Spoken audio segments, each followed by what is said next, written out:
All right.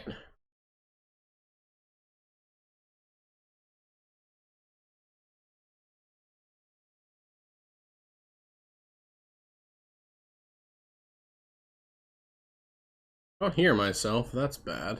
I don't hear myself. Oh, there we go. Oh, there we go. We're chilling now. There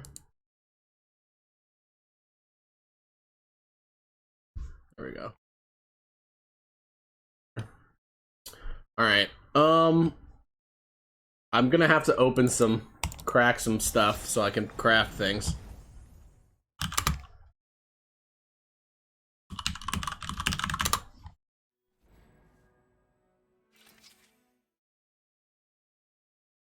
Champion capsule. Upgrade to a wild card. Go. Let's go.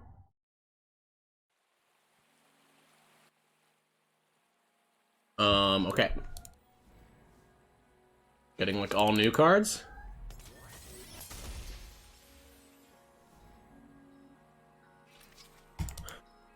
Vandal City card back. Nice.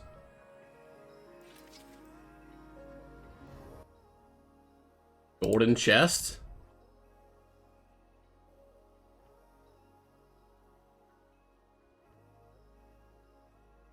Okay.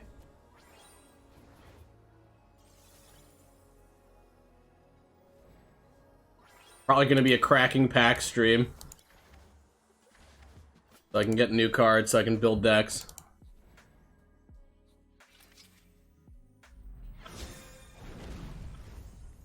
Epic. Okay, I probably didn't buy cards from the last set, but all the champions I get should be from the new set. Because I think I have everything else. Double Yuumi upgrade? Let's fucking go. It's a sign.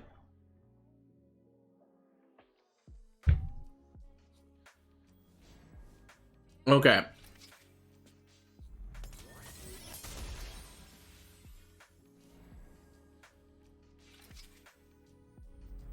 What is this? Icon?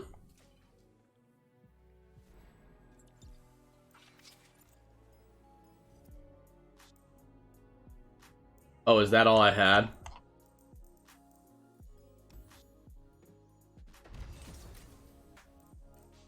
Okay, I've got this too.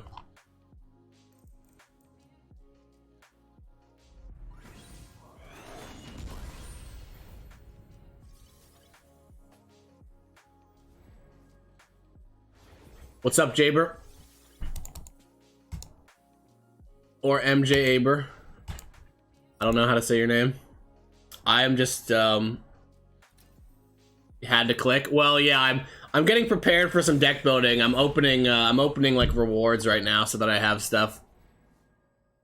But basically I get all new cards, which is pretty because I have everything already essentially. I already opened 2 Yuumis and right before stream 2 Gallios. Okay. Take a wish. Take a wish. How much Region Road have I unlocked that I haven't actually clicked through? Okay. Metal Sonnet. Hello, hello. Mountain Drake? Alright. Nice little upgrade there. New gamers, what up, what up?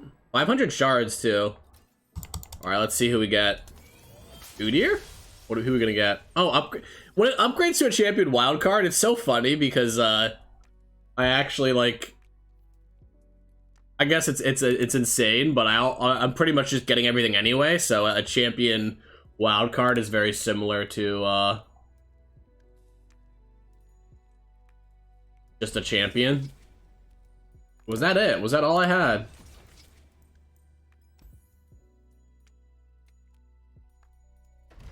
This 40.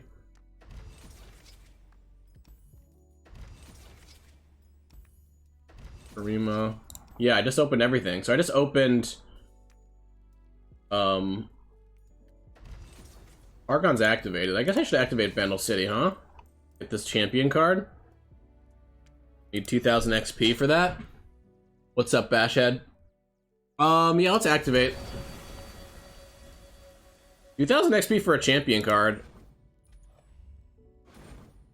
I just have to do like one quest, 2 quests. So if I play 3 Noxus units, that gets me most of the way there. So we gotta play a Noxus deck at some point.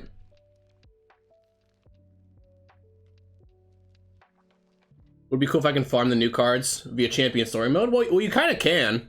I mean, you get XP. You get XP, normal amount of XP for doing, the Path of Champions. So, what's up, Alfred? Cup is mine. 2 losses, new deck. Yeah. I've got some decks I want to build. So,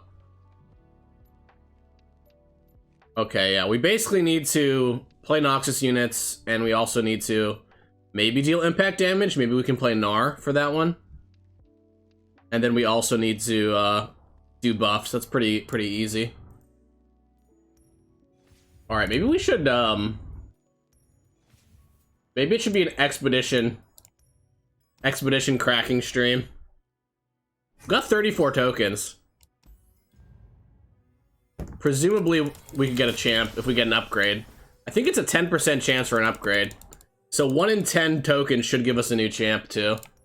Sorry, I should have done this before stream, unless people enjoy this. I just realized that, like, I wanted to, like, get all my stuff if I'm gonna be building decks. We need an upgrade. Never lucky. Yeah, it was actually exciting. For those, I got an upgrade to get a second Yuumi. And then I got Galio. Because basically I have all the champs already, so any champion card that we get will be a new champ. So basically Gorlith is nice. What we want to do is we want to get these champion capsules to upgrade. Or sorry, we're getting epic capsules, so there's like a 10% chance that this epic card upgrades to a champ. Would help us out a lot if we get there.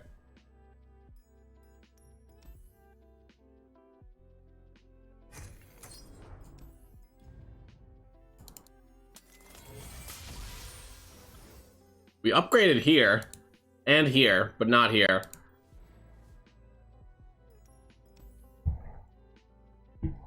Breaking the game. I'm just using my expedition tokens before I forget.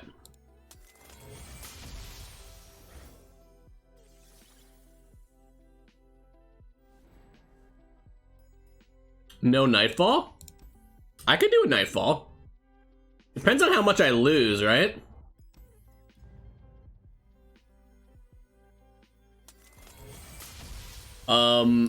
Any reason? Well, oh, we got upgrade. Let's go. Galio. Fuck yeah. Let me go ahead and link you the article. You've probably already seen it.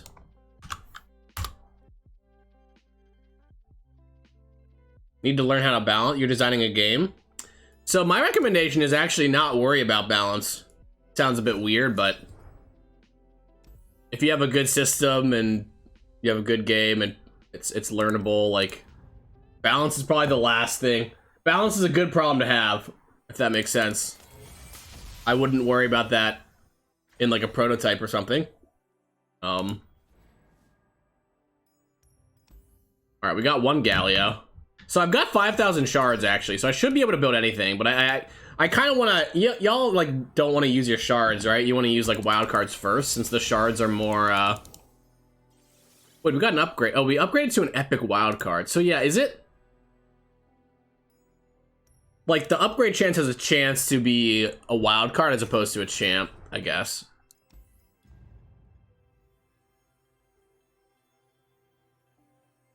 I have the mechanic, just need to playtest it first. Nice. Another Gorlith. I mean, we're also getting new cards too, so this is actually pretty good. This is not taking long at all, right? I thought this was gonna take forever, but this is actually fine. Sorry if I'm boring people.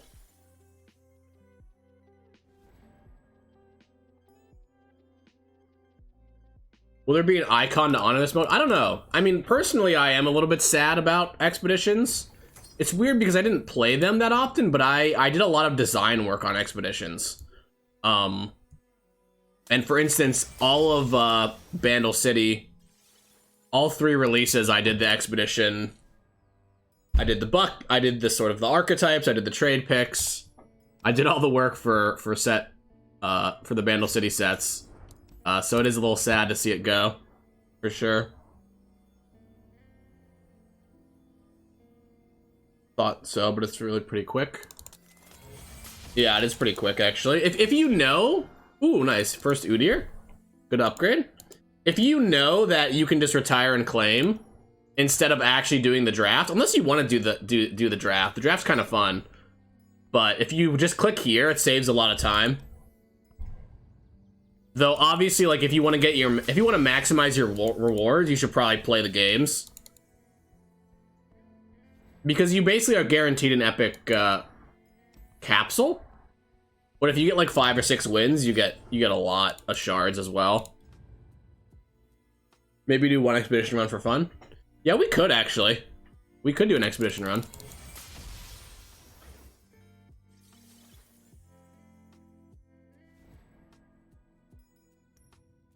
All right, 20 more. Wow, we've gotten like, since I started, I've gotten a lot of shards actually. I think I was at like 30k before I started opening stuff. God, 250 shards for an extra epic. How's it going, Spanky? It's going well.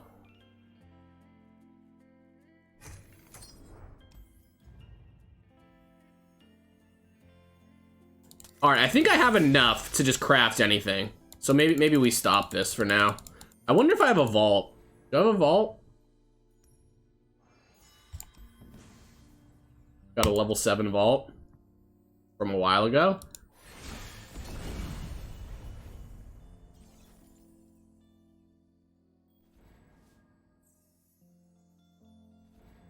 Yeah, Expedition, you get 2 tries. Basically, you get 2 runs. I really like that because I think part of the idea there is that you have a bad run, you get bad pulls.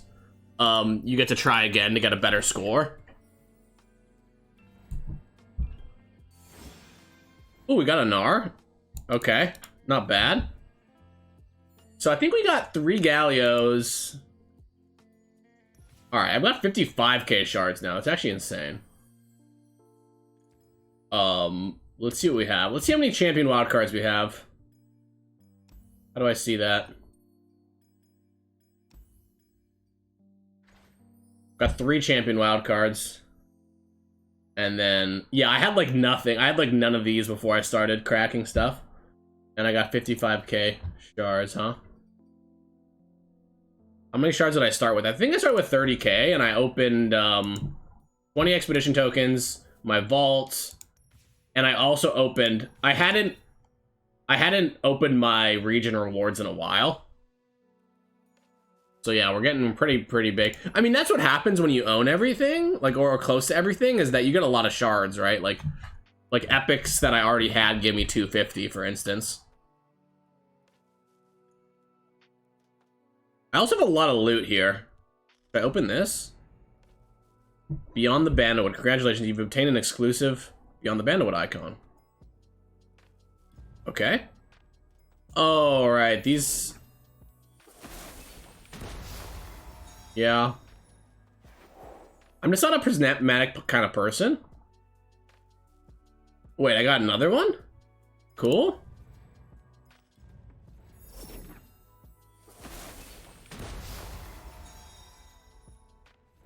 All right, we're gonna start soon, y'all. I promise. Another one? Oh, this is like for each season, I guess. Prismatic chest. It is definitely nice. Ooh, Prismatic Farron. Pretty sick Val. I think I have Prismatics disabled though. I played no Prismatics. Just Freljord Poro. Normal Poro. Any plans, future, to spend the extra shard we have?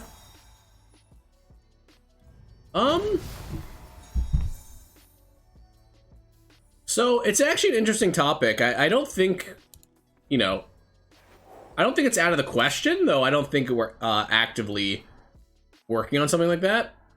But yeah, it's definitely one of those things where if you play a lot, you just have a lot of extra stuff, and then you can just craft whatever you want. Though maybe that's not the most satisfying thing. I could see us potentially, you know, adding some super mega sync for people like you that just have like 150k shards. Though yeah, the cosmetics for shards thing is definitely an interesting discussion. So yeah, I don't work on the sort of personalization teams, so I don't really have good answers for you there.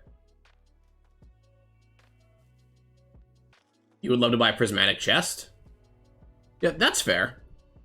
I think that, like, prismatics are something that any player can just get through rewards, so I could see some sort of shard sync for that. It gets definitely a bit more tricky when we talk about new skins and stuff like that, since there's definitely situations where, you know, people are literally on a ton of shards. I think what's interesting is that I feel like, you know, this is gonna be weird to say. It's almost like, I love how generous our game is. Like, I love that we have a free-to-play game. It's really so much better than our competitors, and I think that that's something that they, you know, nobody else can ever compete with us on. Right? But at the same time, it feels like it's so free that players almost have too much resource.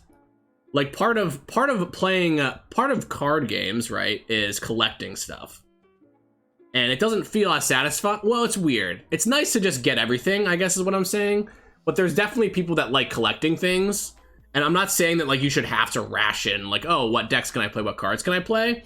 But I think, I would wager that the game is a little less satisfying when you have 100k shards. Since, yes, building everything is nice, but then you don't have that sense of collecting. You don't have that idea of, like, oh, this is sort of a game where instead of just all content being unlocked, like, you got to build towards things, or you got to sort of craft a certain deck a certain way to make do. Though I think a lot of players like that a lot too. You know, I personally, I just love that I can open the rewards and then just be good for the expansion, right? Less excitement of getting all the cards. Yeah, hoping for a good vault. I mean, I still get kind of excited. Like, today when I was opening stuff, it was kind of cool to see what champions I got from the new set. That way I could be like, oh, I opened 3 Gallios right away, so maybe we should build a Gallio deck, for instance. But it's also interesting because I think that the audience, I'm like, y'all are probably people that have high resources. Like, you're on Twitch watching Runeterra on a weekend, so, like, you're clearly invested in the game or enjoy the game to some extent. So it might be kind of a biased audience here, right? Yeah, it's a good problem to have. I think Basshead is kind of right with that. It's one of those things where, yeah, I don't know. I just feel like it is better to kind of have the problem of, like, having a mountain of shards. Though I could see like some sort of sync, right? Some sort of, like, oh, you can spend your shard, like 100,000 shards on some player item is, you know, it would be a service to, like, a very distinct part of our audience, which isn't necessarily a bad thing. I don't know. I feel like I've already kind of covered this enough, so. How am I? I'm doing all right. Yeah, League kind of has, you can turn your essence into, like, champions and, like, random skins at some point, is kind of what they do. A shard card back? Yeah, we could have, like, a common, a rare, an epic card back with, like, the symbol, you know, and, like, some nice crystals that you could buy for lots of shards. Yeah.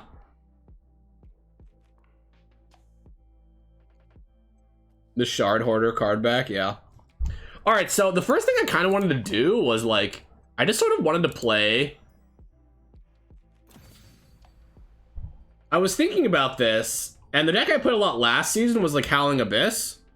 And it seems like Gnar actually just makes the deck so much better. Because before, you had the problem where you were too reactive and you couldn't be proactive. So I think I want to start there. And what's interesting is if you play Gnar, you can also then play Feel the Rush. Yeah, Passage Unearned, unfortunately, it was really good in the last meta, but I don't think it works here. Unfortunately. So, 2 Elise, cut Lissandra, 3 Gnar. Gnar's pretty good with Frostbites as well.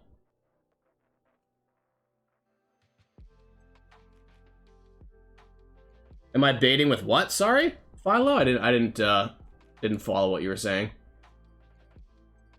I like one Feel the Rush, actually. I feel like now that we have enough different champs, it works.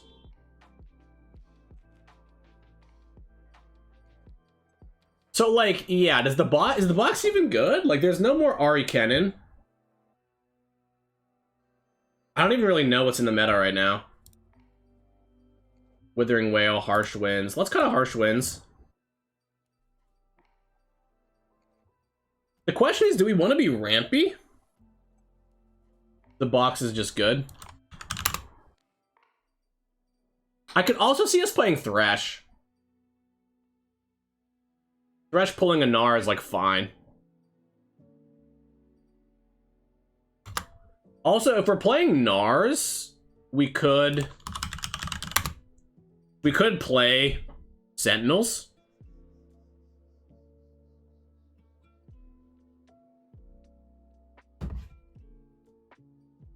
Yeah, that's what's nice. It's like before you had trouble ending the game. Now that we have Gnar, it's just like the perfect card for this deck.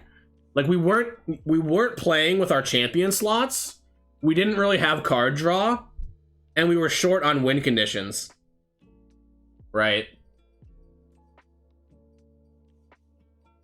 Gnar does kind of die to hit that stairs. And also with Gnar, I wonder if we want to play Unspeakable Horror. Like, just enough to level him up a bit more often. The Frostbites are really good with Gnar too, huh? Give up the Bandletree matchup? Yeah, I mean, we have it that stairs. It might be too slow against them. If they have, like, double Bandletree, and we might lose. But I think that's okay. I like one Feel the Rush here. I like one Lagos. See, I wonder with Gnar if you can actually play Atrocity. Like, one of Atrocity. Could be good. Because... Oh, I guess Ice Shard is good with Gnar, huh? So is Ravine. Like, you can go Ravine... And then the turn after you Ravine, you play Gnar, right? And he'll level up. That's actually quite strong. Roadmap soon. Do I have any mods? I could use a roadmap command. So yeah, what I'm thinking is, I think I want to add a Frostbite. Now that we have Gnar, just like Gnar, Frostbite block seems really good. But Unspeakable seems okay. So what are we missing right now? I like the one Trundle. I really don't like Trundle, generally. But I think here, it's nice to have one regen unit with all the AoEs, and I don't think we want to have like more than one Trundle, really. Because I think Elise is just too good at contesting the board early. And making players have to play into our sweepers. Let's just look at all the cards, huh? So the only new cards in Freljord are Udyr and Gnar and the Transform people. Bone Scryer, yeah. Minion, whatever.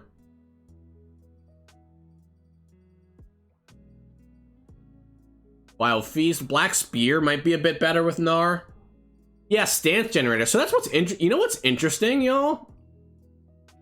I don't know if we've seen this yet. But Vulpine Wanderer? This card is just... I'm not gonna say for sure, but I'm pretty confident that this is strictly better than Sentry in these kind of decks, right? Like, people already play Sentry in this deck. But I think the Wanderer is just better. Because it gives you an Ice Shard. It gives you an Ice Shard, which is, like, fine. But it's also, like, so it's essentially similar to... But it's a 2/2. And what's interesting about that is that Sentry... Yeah, let's try it. Let's try it. How about that? Let's just try, like, 2. Just to see what's up. Because the thing about Sentry... The only reason that Sentry isn't, like, a slam 3 of in, like, every Freljord deck... Well, not every Freljord deck, but every Freljord control deck, is it has 1 health. So when you play against Misfortune, it doesn't actually block well. When you play against Bandle City... It can be tempo negative because they can, like, dart it or pokey stick it, right? It, like, just randomly dies to, like, a Withering Wail or something. So the fact that this is a 2 is similar. This just has the extra health. And with Nars in my deck, I actually think that Boar Stance to give regeneration and Ram Stance are both kind of nice, right? 3 Withering Wail. So yeah, so this deck was built specifically in, like, an Ari Kennen type meta, right? And also, like, Spider aggro. But yeah, I like the Wanderer. I think it's just better than Sentry. It has to be better than Sentry. Though I don't think Sentry's very good. Like, there's a reason that I play Elise and not Sentry. So yeah. I like the Wanderer. So what other new cards do we have? Do we have any? We don't have, like, none of the other... All the other cards are too expensive, right?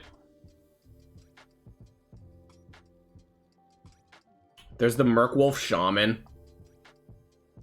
Honestly, what's crazy is that Merkwolf Shaman is actively good. Like, regeneration is just good in the deck that has all this symmetrical AoE.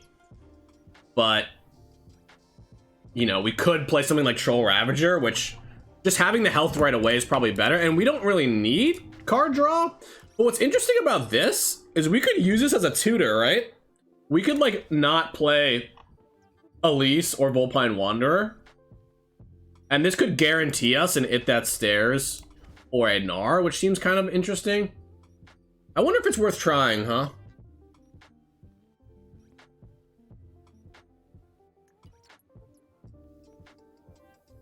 Two drop that hits both Nexuses? It's just not good enough in a pure control deck. Though I guess maybe because it does this one, the Tusk Speaker. Yeah, there's, like, no way that you would play this over the Tough Girl. This is just better, I think. Because you don't really want to damage your own Nexus.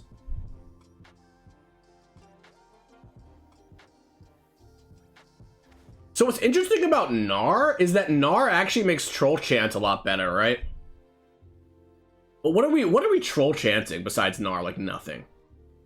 I could see a world where we play I could see a world where we play Buru, right? We play, like, Buru. We play Troll Chant. We have a little bit more... What's the word? We stick to the board a little bit more. I kind of also maybe want to fuck with an Atrocity. Maybe not. Maybe we don't need it. We've got the Feel the Rush is better, I think. Alright, let's just try it and see what we're missing. It's kind of weird. We're really tech to Ari Kennen. I wonder if there's, like, a better way.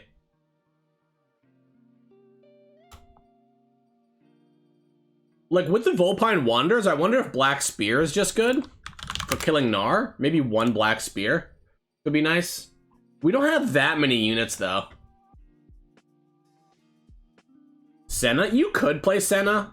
I don't know. I personally just like Elise so much in this deck because it allows you to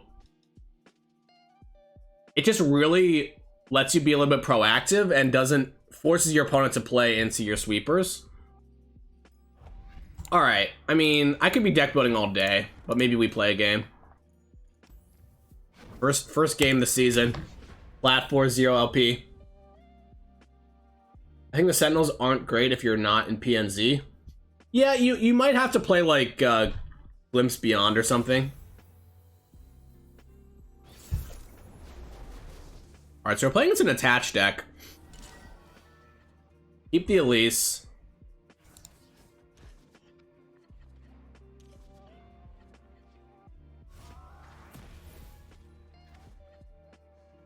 Yeah, maybe this sucks. I don't know. It's weird because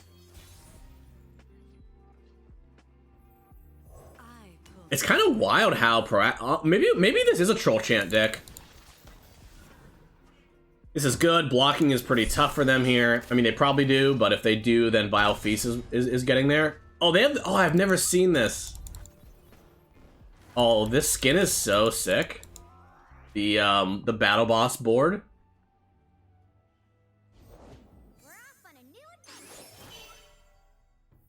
There's a Yuumi. Can't really do anything.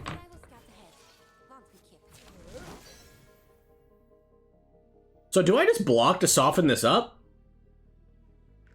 So in this meta, I think we want more Frostbites, huh? I'm already like thinking Withering Wail is probably pretty bad in this meta compared to Frostbites. So I'm thinking about blocking just to get damage down. But I think what I want to do is I want to take this one hit. Because I can heal it back. Doesn't really matter. And then we're gonna open attack and then play Gnar after.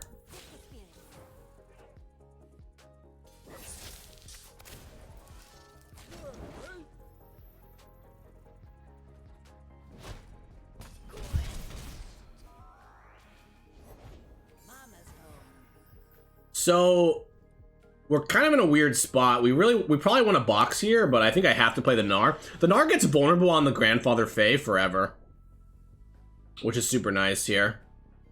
We just gotta be careful we don't get, oh. Wait, why? Not the Gnar? Why not the Gnar? Oh, to level up Yuumi. I see. That's pretty cool. So the thing is, that's gonna have Spell Shield, but I've got the vulnerable on it from Gnar. So we should be able to kill this with Gnar. We can stand swap the Gnar.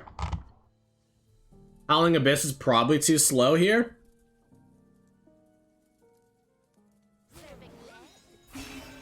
Yeah.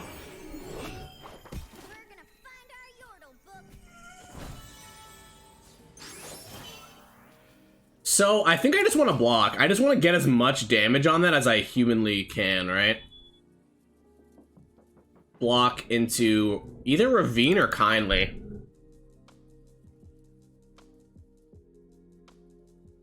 So this is going to D-level. Yeah, this is fine.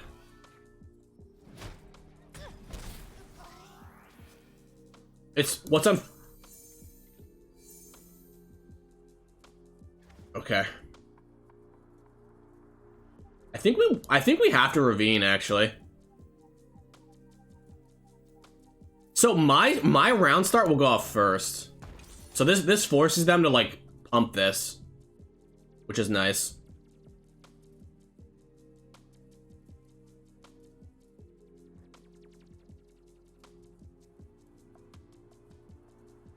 Obviously, you could use like a Vengeance. Quick Quill. Okay. So I do want to stand swap now. And just give +2/+2. If they've got like a single or something, I don't care.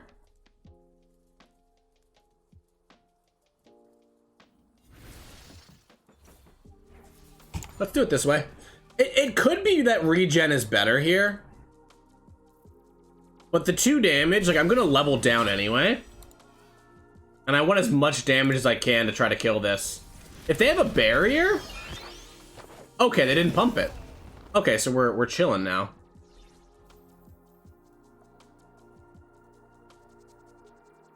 We've got a clock. I have very poor reactive spells. I think we attack. I could develop Elise. Yeah, I don't, was that the unit they were supposed to build a bear on? I feel like the Grandfather Fae is probably not the thing to build a bear on. Nice. That felt pretty good, huh? So maybe in this meta we want another Three Sisters. Just if people are playing like Papercraft Dragon, Pantheon. Also just look for like Gnar battles. Maybe it's good. Cut a Withering Wail. Do I even need the Howling Abyss? I actually, honestly, what if I played... Like, is Rekindler better here than Howling Abyss?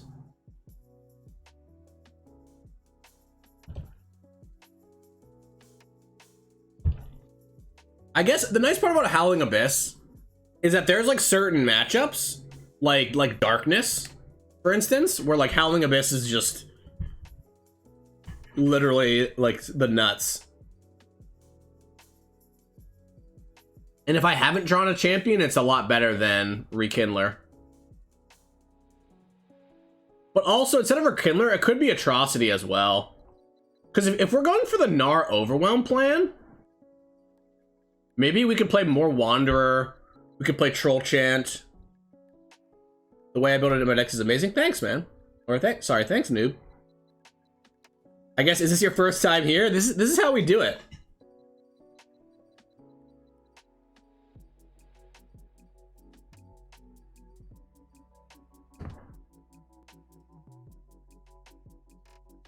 Rekindler over ARAM?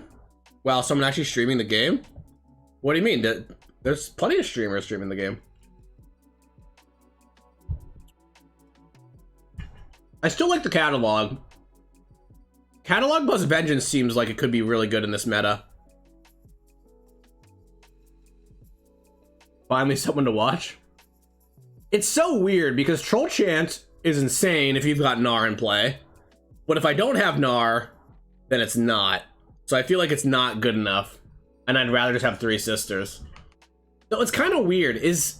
Am I wrong about this? I feel like Flash Freeze is normally better than the third Three Sisters. Maybe we could play one Troll Chant.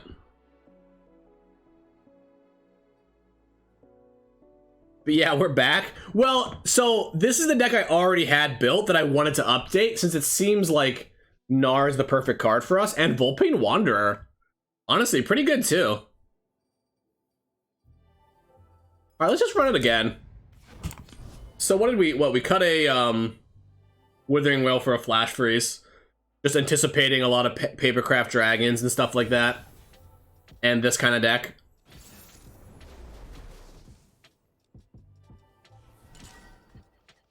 Could you... I guess we just keep Gnar, honestly. Well, we have attack token on round 5, which isn't great. I guess the thing about Gnar is Gnar will get outscaled in this matchup. Isn't Avarosan Sentry better than Wanderer? So we actually discussed that, didn't we? Like, I'm pretty sure that in SI Freljord Control, that the Wanderer is almost strictly better. I mean, if you don't have Gnar, maybe not. But the Wanderer has a second health, okay? And I really strongly feel that is really why that makes sense.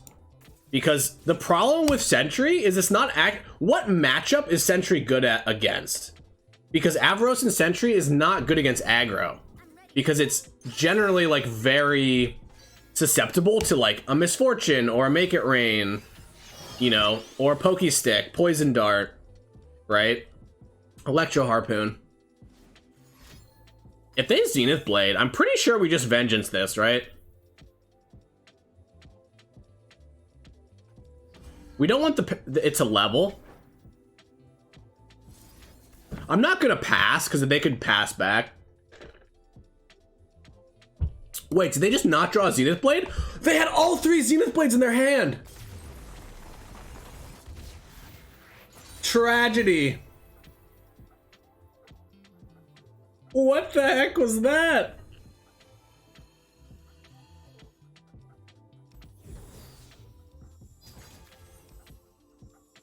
That was a Daybreak, right? I mean, it makes sense with the scoop. Also, like, I don't think you don't want a Zenith Blade, a non-faded unit. So pretty clearly they didn't have any, they pretty clearly had a pretty bad hand. We're climbing. We are climbing. Interesting. So like Howling Abyss, they have Scorched Earth, so it's pretty risky to keep it.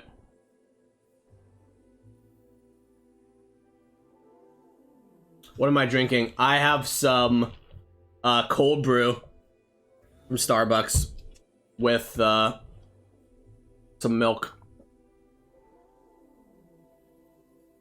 Probably too much milk, actually. Not enough coffee. They do that to you. Do I keep Howling Abyss? There's no way. It's kind of weird because, like, it just plays too badly into Scorched Earth, and I could draw it later, maybe. Okay, we're drawing multiple Wanderers now. Oh, the other thing about Wander is it lets us level up Gnar on the off round, right? I don't have an answer to Gnar. Interesting. They just open pass. I think I still play the Wander.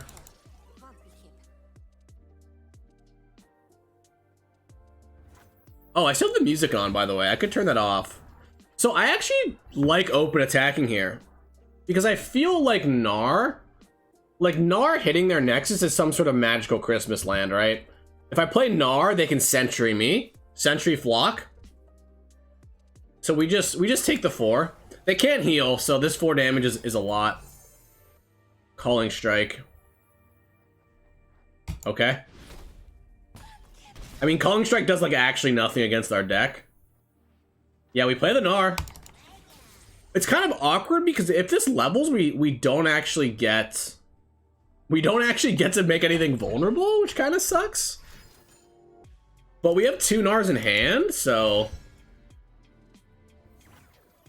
And a Flock, yeah. Yeah, I mean, we gotta clear it out some way, right? Maybe I should. Honestly, maybe we should be keeping Howling Abyss. Okay, Ladros is nice. Though it's the classic, like, awkward Ladros thing where...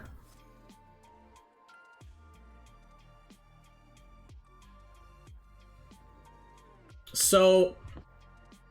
I could Ram Stance into Gnar, but we actually want Gnar to be level 1, I think. But if I did that, it would be... If I did that, it would be harder for him to kill the Gnar. But yeah. Because now Sentry Flock kills it.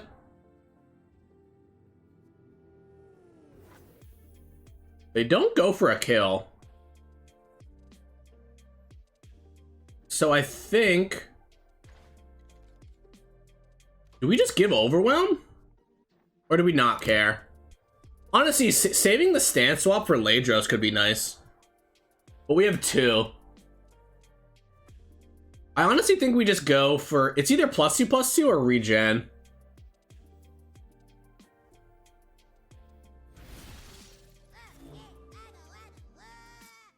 I think it's just regen. I don't expect this Gnar to live through next round, but... They clearly can't kill it now. Or they would have, right? So... We also have the Kindly Tavern Keeper, potentially. Okay, now we've got a box for their Gnar, which is nice. This gets blocked here, this gets blocked here. Maybe I shouldn't attack with the Vulpine, actually.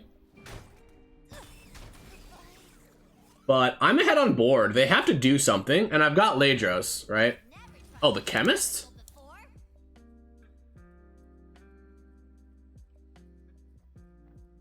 Chemist. Kind of weird because it feels like I want a box here. But I guess I'll just poke it with a stick. Yeah, Lajo's Overwhelm actually seems good, right? Wow, so I'm not gonna play Elise here, right? It's pretty low value, potentially. They could have something. I can also Ram Stance to level up my Gnar here. Sentry?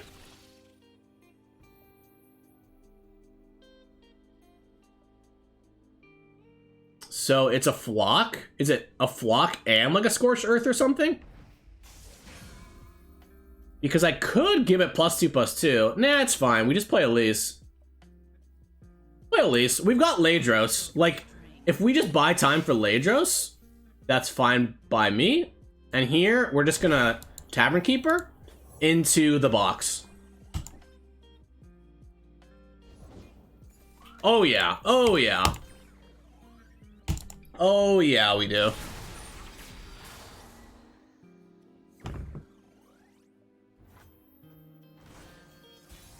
It's so funny because the damage here is like, because we have the Ladros, the damage is actually not that great. Like, oh, they play Wallop. I guess a fast speed stun is kind of nice. What sucks is I don't have Kindly Tavern Keeper to heal, but I guess if they have a Scorched Earth, they have it. Yeah, we can't really do anything about that, right?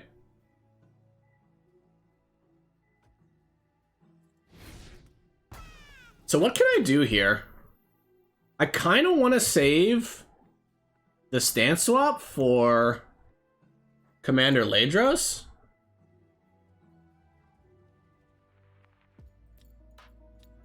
But it's so mana efficient to do it now. Like, just giving the Elise +2/+2 is pretty darn good.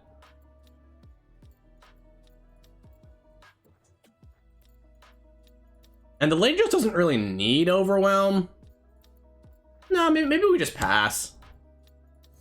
They're gonna pass back, which is a little awkward, but sometimes you can only do so much. There's Leviathan. So we combo. Ladros Wildclaw is just game, right? Oh, they could have Mini Morph. They could have Mini Morph, right? So actually we want to put this somewhere else. Where do we put the stance? So like, they could have a Calling Strike, right?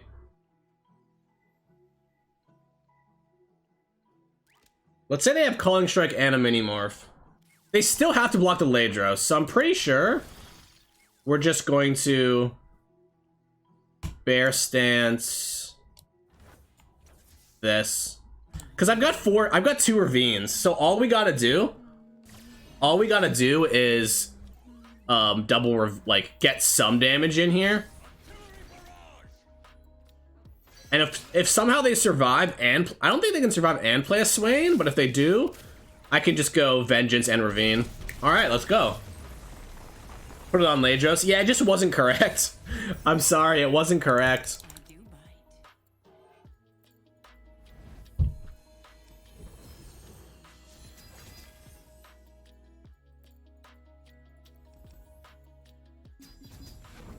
All right. So, Ladros seems good as well. But we've got to feel the rush. We've got to hit that stairs. Maybe the Howling Abyss is too slow in this meta. It hasn't seemed like I've even wanted it at all, right? Honestly, the Wanderer, I double drew Wanderer both in multiple games now. It's been pretty good, huh?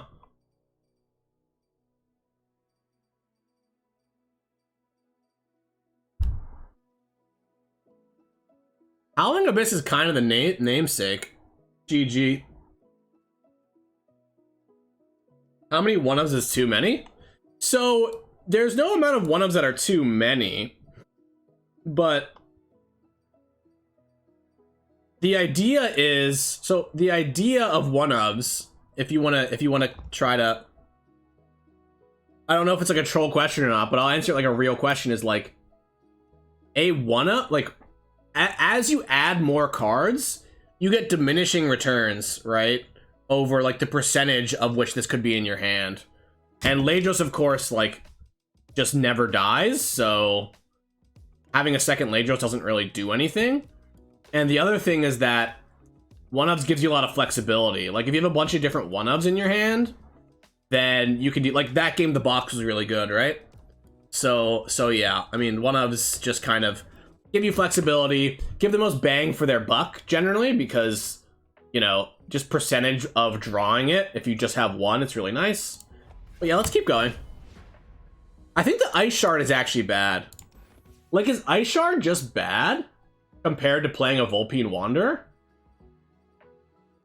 I guess fast speed Ice Shard is pretty nice against aggro, and we cut Withering Whales down. But I like this, like, actually having units in play kind of thing.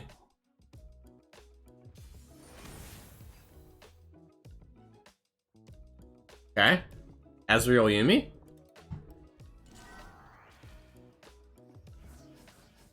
Should I keep a Tavern Keeper? Just to have something? No, I don't think so. I don't think so. Gnar does seem quite strong. What's interesting is, like, I kind of want more protection for Gnar. Like Troll Chance and stuff like that, but it doesn't really work in my deck.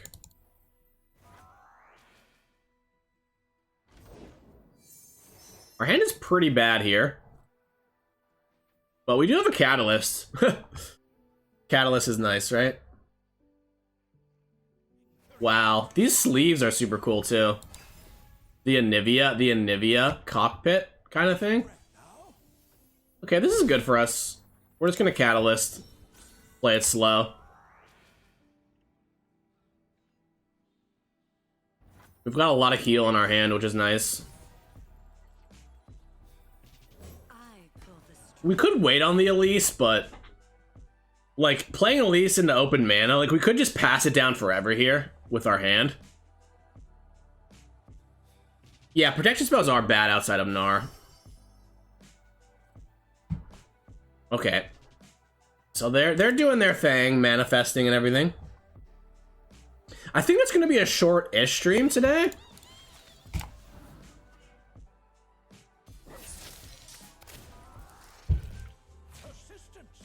This sets up my whale, right? That's pretty nice.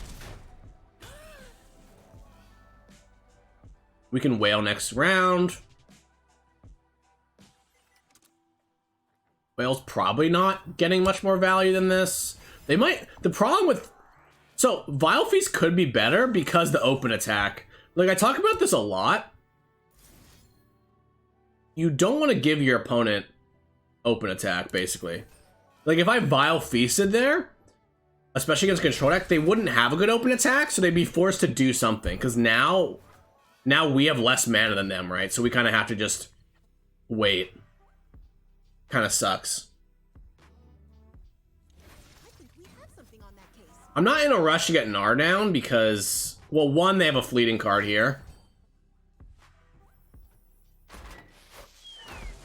Okay, now we want to get it down, because I do have the Three Sisters to protect. But yeah, because it's the thing again that always happens when you have Ladros is every damage we deal is halved. Does that make sense? When we have Ladros in our hand, damage is half as valuable, because when we play the Ladros, like, it's going to deal less damage if they're at a less health, right? This feels pretty good. I'm okay just cashing the Elise in. I could also slam Kindly Tavern Keeper, but I want to get my Pokestick value, right? But yeah, it's weird because the damage doesn't really matter, like we said, because we have the Ladros. But I do have Three Sisters here to potentially blow out. Event Horizon. Oh, interesting. This is just in the deck. I don't really care, right?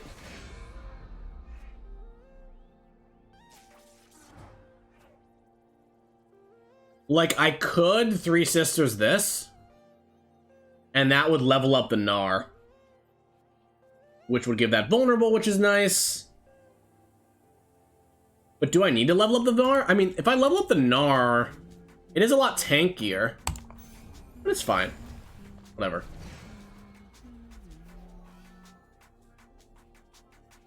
I think we do just Tavern Keeper here. Could have Static Shock, and they already played... They could get a Bouncing Bomb or something.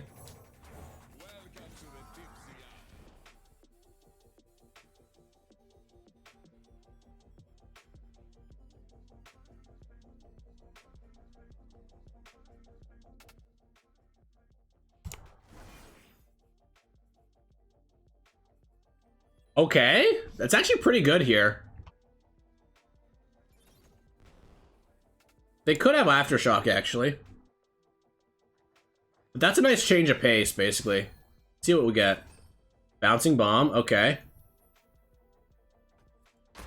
So I'm pretty sure what we want to do is just play the Howling Abyss, right? Maybe playing an 8/8 is just better, but I'm anticipating having the Three Sisters this round to save Gnar, and then we just open with Ladros. We gotta be careful that we don't just die to Ezreal. Like, if we use our Three Sisters, we're more likely to die to Ezreal.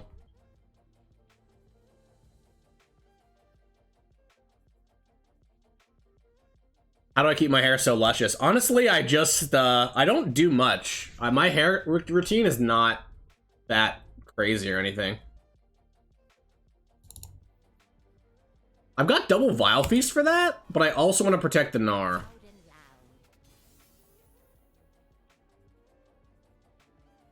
Yep, we're on the iced coffee plan. Which is bad. I generally have iced coffee, like, just... that I drink from the bottle, which is a lot cheaper, but I don't have any right now. So, how good is the double Vile Feast here? It threatens to like level up the Elise. It's just annoying to give them something here, but I guess we just give it to them. Is this like a Bandle Tree deck? It's kind of weird. We have It That Stares, I guess. The Bandle Commando is like pretty random. I guess we keep passing until they Mystic Shot this. I guess if they're smart, they'll wait to Mystic Shot it. See, I'm not even sure if Three Sisters in here is better than double Vile Feasting the Commando. I think we should have double Vile Feasted the Commando. Though, really? Should we have? I don't know. It's hard to say. What's nice about Gnar in this deck is that we're not, it's a weird thing to say, but we get more value off the Pokey Stick, right? Like, we don't have Pokey Sticks in our deck. Because we're not playing Bandle City. But yeah, we've got multiple win conditions here. We actually need to... We could die to an Ezreal. That's kind of my problem right now. Oh, Zilean? Zilean is super strong. See, this is one of those weird situations with Ladros where it's like... Is that too tempo negative? If they just play a... Well, Ezreal isn't leveled up yet. Yeah, I think we just go for it. Ezreal's not leveled up yet. We're gonna get a Pokey Stick.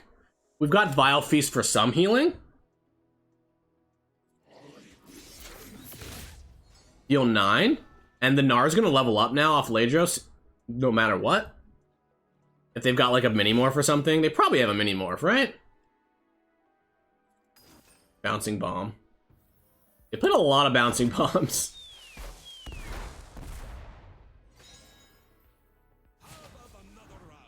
Attack. Station has to block over here, unless they Mini-Morph. Have I tried Tristana yet? With new Fae? I haven't. Should I try that today? Mystic? There's gotta be a Mystic, right? We haven't seen a Mystic yet.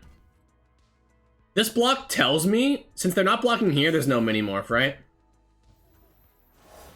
Okay, this is looking pretty good. If we can get Zilean down, we can keep getting Vile Feast back. Could even level up Elise, which could be really nice. Nope, not leveling up the Elise. Because leveled up Elise could help our Ladros get in there, right? But I'm pretty sure we're safe. Like, Zilean into Double Vile Feast. I don't think the Ezreal... Every time they Mystic us, a unit, they're not Mysticking face, right? Oh, man. So the Bale Strider is really tempting, but I'm pretty sure we want to just go Zilean first. Predict. Maybe we hit a Time Bomb. I actually like Blighted Ravine. Because it just goes to Nexus damage, right? Is that better than a random card, though? It heals us for 4 in case there's an Ezreal. I think we keep it. Because also, if we... Zilean will create another copy of it, too. Which could be 4 damage. Oh, Tri-Beam. Okay, unfortunate. Let's see what they get. Oh, God. Pretty good hit, huh? I still have It That Stairs, but I think I prefer to go wide. It's just waiting to be found. We're drawing a Ravine next round. So we can deal with the Owlcats. Pretty scared here. They have an Ezreal. We basically know we're drawing a bad card here. So I could... This is a tough call, because I could go for the, like, just staying alive. I could double Vile Feast the Submersible. Because then It That Stairs kills it.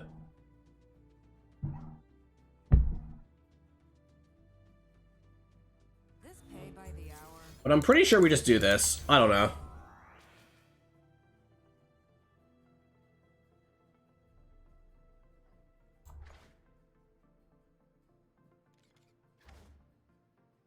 Can't skip It That Stairs plays effect. Yeah, it actually comes up in this deck, where sometimes you want to do neither. But any of the optional targeting cards, you kind of... Oh, yeah. Yeah. Well, they can't play Hungry Owlcats now, though. They have... Oh, wow. Oh, wow. I was going to say the open attack seems pretty nice. Because they have to lose the Submersible.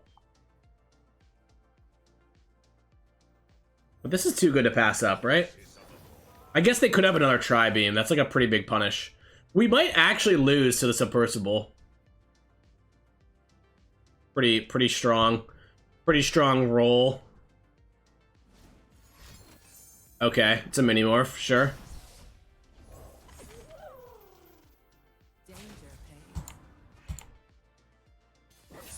If they take 4 damage here, they die, though. Everything has first strike. If they block, if they Submersible anywhere... Okay, they're blocking here, so they don't have, like, a stress defense or anything. We're not killing, though. We're not killing. Oh, we need our Ladros to die, huh?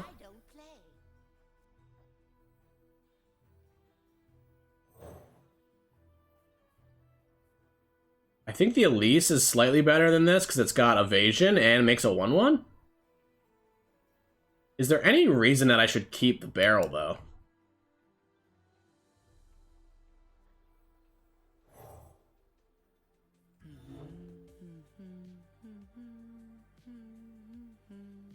I don't think so, actually.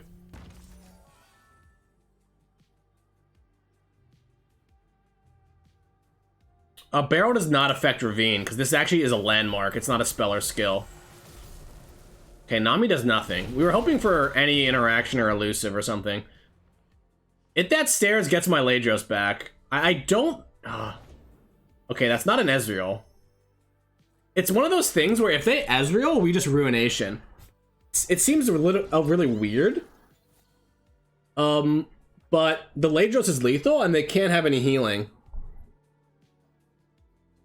So we just pass. We just gotta save Ruination for Ezreal.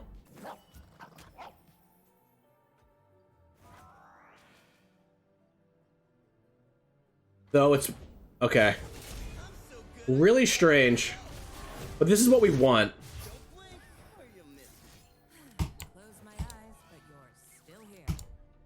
Very strange game, but the Ladros should be lethal. They could... I always wonder about this. What healing exists off of this?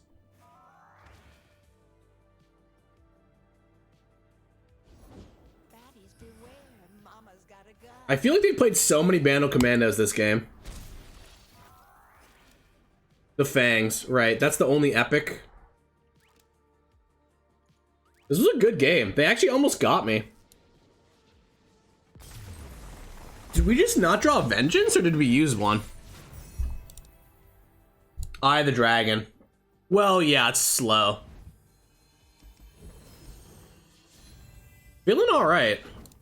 Ezreal decks are really scary for the Shadow Isles control, because your answers are so slow. The Howling Abyss, I still don't know. Go hard? Yeah, go hard. A good one. Never drew Vengeance.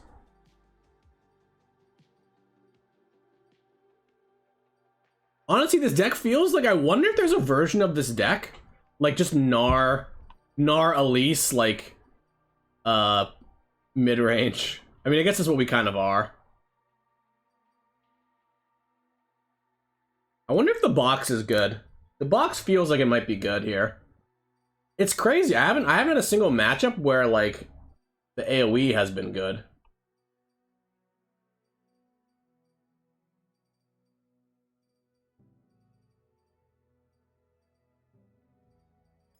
It's fine, I guess. Keep playing. Iceborne Legacy? Maybe. Last season, even when before the Iceborne Legacy change, I played Iceborne Legacy Shadow Isles Freljord, and it was not better than not playing it, I don't think. Okay, so I think because we have no Elise, okay. Because we have no Elise, the AoE's fine, but the AoE's still good with Elise. Gorlith? Broadback Protector? Yeah, Gorlith now is in the pool, huh? That's a pretty nutty telescope hit.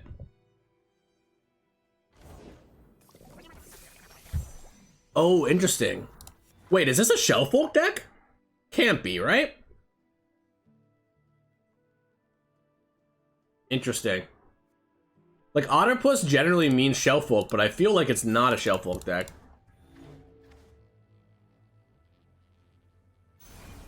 Yeah, generally you shouldn't prank on round one. If they prank on round one, we know for sure they're not a Shellfolk deck, right? So if they play like Oncologist or something, we just don't even play the Elise. And we go like Avalanche into Elise next round.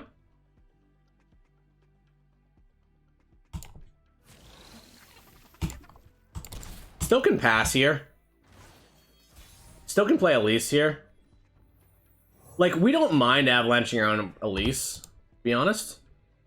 But they are a Rumble deck, so we do want to... We don't want to let them go. Oh, you know what? Is this like a field promotion deck? It might be. Okay. 3-2 Owlcat.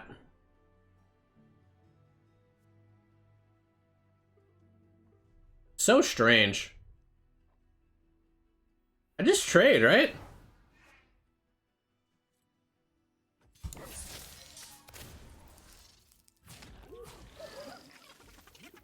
This is all great. This is all good for me.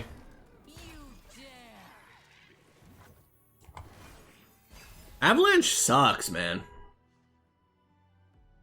I wonder if we could play 0 Avalanche and just play like box and stuff like that. So we have Gnar. We have Gnar plus block plus flash freeze. Seems insane, right? Versus like Vile Feast to just chump. If they put like a Yuumi on this. Okay. Okay. Quick attack Scout. So we're fine, we just flash freeze? Remember when we put flash freeze in instead of the 3 sisters? But yeah, we get 4 damage on this, and they can't attack again. Pretty nice.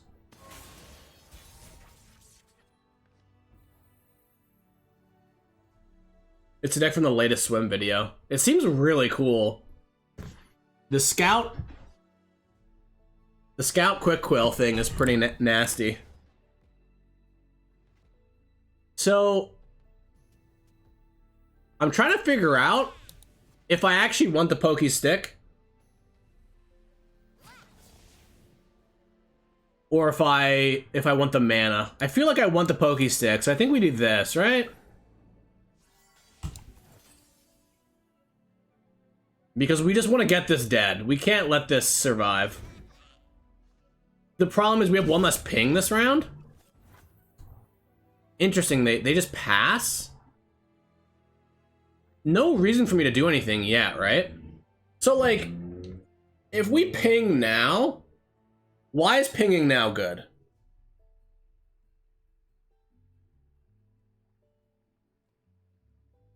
Like, if I ping now, it's good against Sharp Sight. I also get the Spiderling token to block, which is good. But they're not pranking me or anything. Yeah, the Faded buff is like whatever. The problem is they get to open attack, and I don't have a Spiderling to block. I have to block with Gnar, which seems bad. I am getting vulnerable. If this dies, yeah, this is fun. We're gonna Vile Feast. If this dies and they do something else, the Gnar is going to give the other thing vulnerable. Like, they can't really play anything here because it gets vulnerable. Is my theory? Yeah, I'd Feast. I think it's good. This is why we talk about that kind of stuff. Like, lore is just too deep sometimes, right? But the reason I like it is in the world where they save it, I guess it's mana efficient for them, but I have the Spiderling in play, which blocks. Super nice. Oh, look at that. So, they played around the Gnar. They kind of had to. They kind of had to play around that, huh? Catalog is nice, but I can just Trundle here.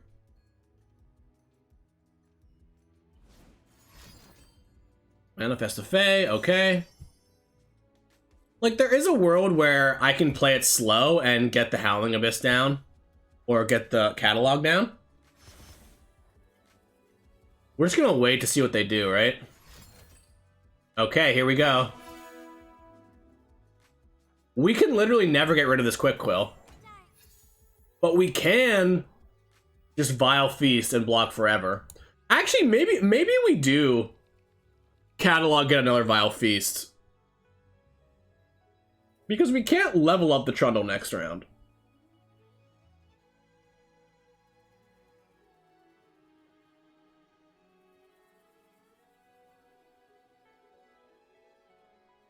No, let's just play the Trundle. Maybe what we do is we Vile Feast next round. Though their life total is relevant. Like, a win condition here is just... There's a win condition here where we just kill them. Yeah, that actually doesn't matter, to be honest. Gleaming Lantern is another reason to play the box, right?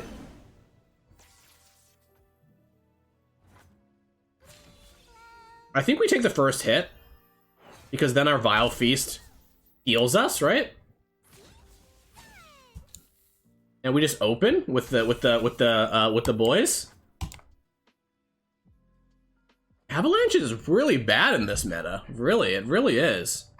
It's like only okay against Bandle City right now because they can do the Yuumi thing. Catalyst would have been good before. Honestly, is it worth to just int the Trundle into the Gleaming Lantern? Probably not, huh? Yeah, I like this. We just attack with this. They can Sharp Sight or whatever. I don't care because that allows me to start avalanching. They're at 10. Okay. Oh, baby. So I think we just Catalog. Because we want to Vile Feast and get the blocker. Like, the blocker is the most important thing. Okay. So I could actually start avalanching now. I think I can wait one turn, though. I guess we want to damage...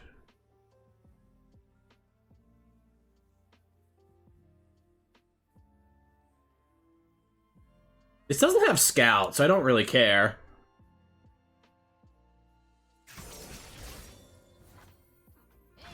So yeah, if they draw elusive, we just die?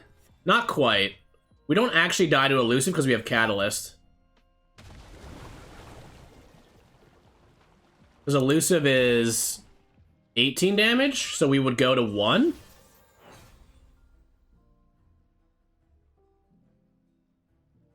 I think we block and Vile Feast, right?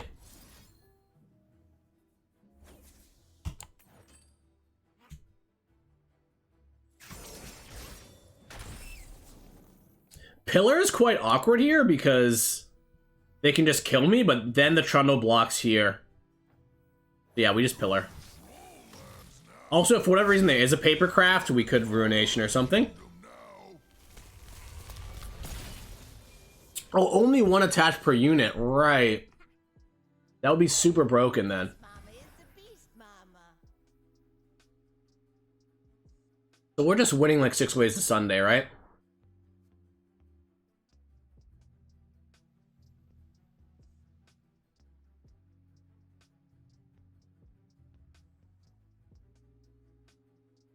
Do I Avalanche?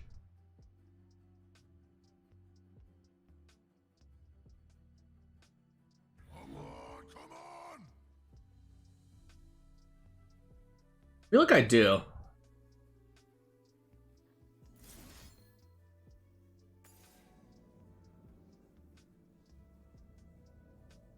We have to lose a real unit, though. I guess we just pass. They can't really pass back. Like, I don't want to kill the Spiderling. The Spiderling is really valuable because it blocks the Swole Squirrel.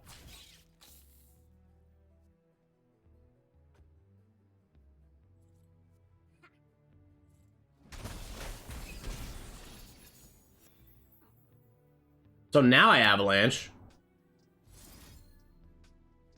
Oh no, wait. Now I Pokestick face. Yeah, losing the Pillar kind of sucks. I wonder if there's a line where we just survive this turn and then we don't lose the Pillar, you know? There probably was. Maybe we just Avalanche. I don't know. I feel like we're winning. Losing the Spider is hard. Now. Wait! I meant to Avalanche. I mean, it's kind of similar. Whatever.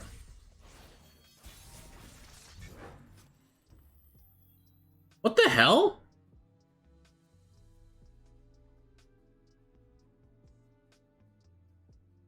That just did not do what I expected it to do. The hell was that? It vulnerable this?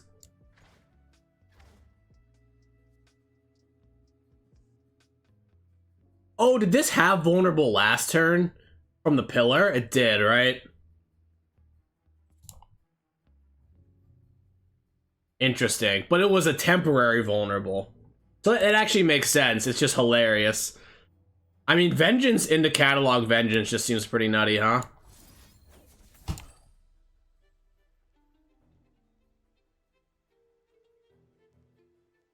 Yeah, isn't that funny? We pillared it, and at the end of the round, it was still vulnerable. Because now the Catalog is just going to give us Vengeance back, right? Could even Avalanche here. They're in a really tough spot. And they pranked this to 8, which is actually helping my Trundle.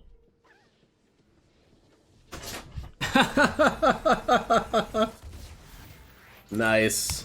Nice. Bam, bam, bam. Yeah, it happened at round end. It is just, it is interesting because, like, that, there's invisible text on vulnerable, kind of, where it's like, it passes down. Very strange when it's, 2 different types of vulnerable, though. Wasn't Vengeance on who blocks Trundle a better option? Probably. There could be, like, a concerted or something, though. So I feel like my line is just never losing to anything. Even if I don't kill that turn, I don't think I can die the next turn. Feeling pretty decent. It's so weird. So the reason that box is good and why I want to play more is because it doesn't hit our own units, right?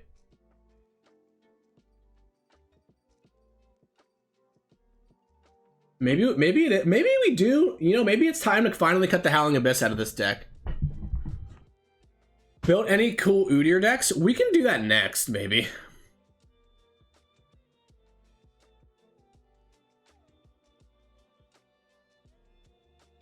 Just 2 Avalanche? Yeah, 2 Avalanche. 2 box. Yeah, Avalanche is just really bad against Attach. I guess it's good against Formidable, huh?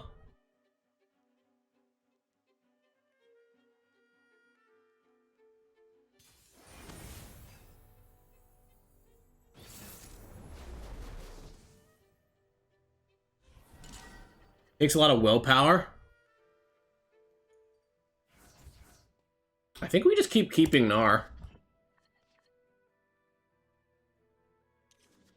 Yeah, I think that... Yeah, you're right. I wonder... You might be right. Burn and Ice might be better than Ruination.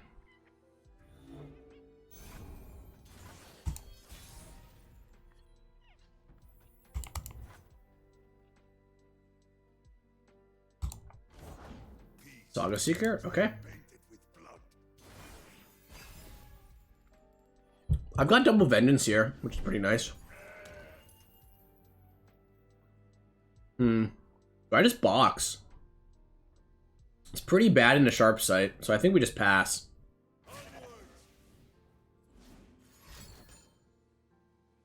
Okay. There's never a sharp sight here. I don't think we want to give the free gem. And I can always Catalyst next round. Like, Gnar is... It's hard for Gnar to attack into Saga Seeker. So, I think we just play it a lot slower. And now we Catalyst. Okay, a freeze is nice. Like, I don't mind Gnaring into this when I have more mana for Vengeance or for Wall Up or whatever. Zenith Blade, yeah. They have their Zenith Blade. This might be a tough game for us to win. I can always Vengeance this. I've got a second Vengeance, which is super helpful in these situations. They're probably going to open attack. Okay. So I kind of want to just save my health total here. Kill this.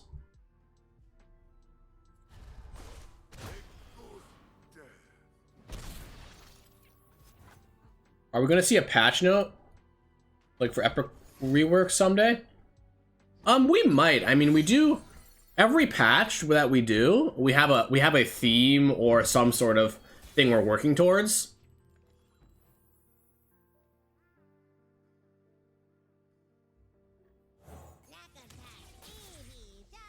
So I could see us doing some sort of epic, you know, looking at epics again. That is definitely possible.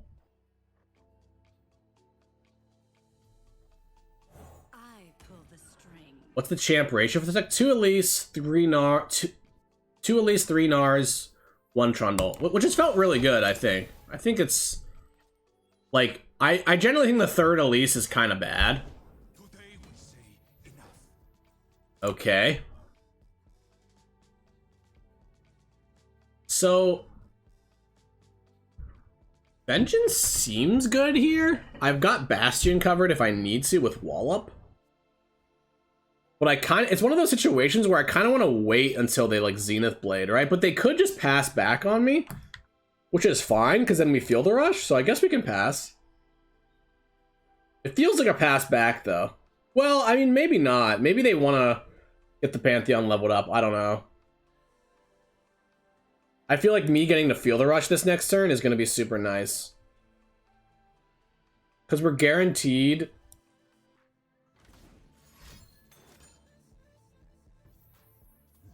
Interesting.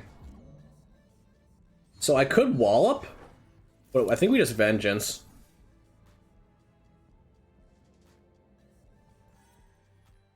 There will be a roadmap soon.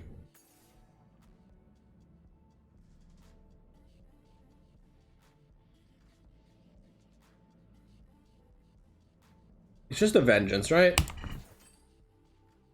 This feels pretty good. We also have a flash freeze if they attack with the goat. And we have Gnar, but we don't want a Three Sisters, right?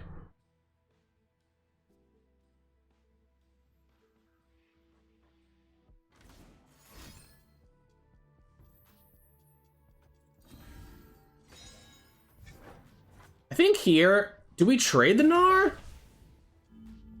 Because we want to feel the rush next round. And I want to get this off the board. They're out of Zenith Blades. Yeah, we want to save the flash freeze too. Because if they have another Pantheon, it will be really nice to have another flash freeze. We're gonna have 10 too, so yeah, we just feel the rush. So we can vengeance and flash freeze next round. We're like guaranteed to get our Trundle, I think. Because I think we had we played a Gnar already? Okay. Gods, demons. See what they get here. Hopefully not Spell Shield. They did get Spell Shield. So, do we just attack? 10 damage is a lot of damage. And we want to level up the Gnar. I think we do attack.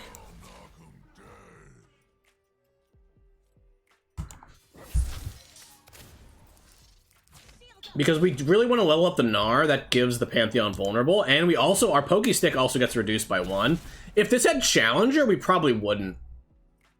Because it's kind of detrimental. We get 3 damage in 2. Could be nice.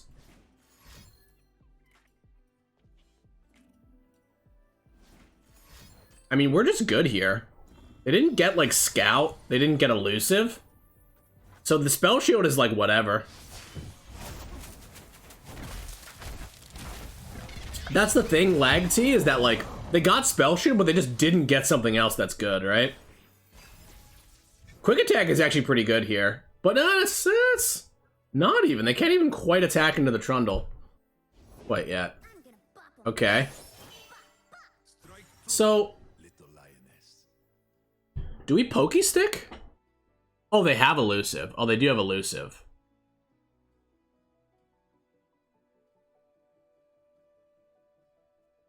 I think we just pass. Or we play the Pillar. The Pillar's a little bit risky into Overwhelm, but since they have Elusive, no. Streams are back? I mean, streams are always Sundays, right?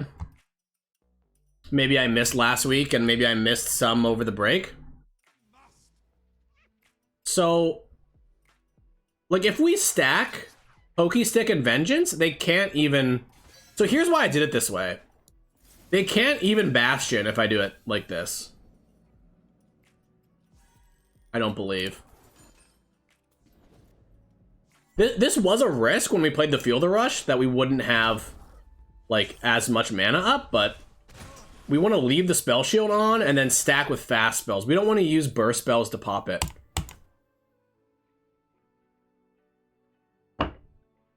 Though, the fact that they challenge that at all means they don't have, like, lethal. I was figuring they had a Golden Aegis, right? Or something?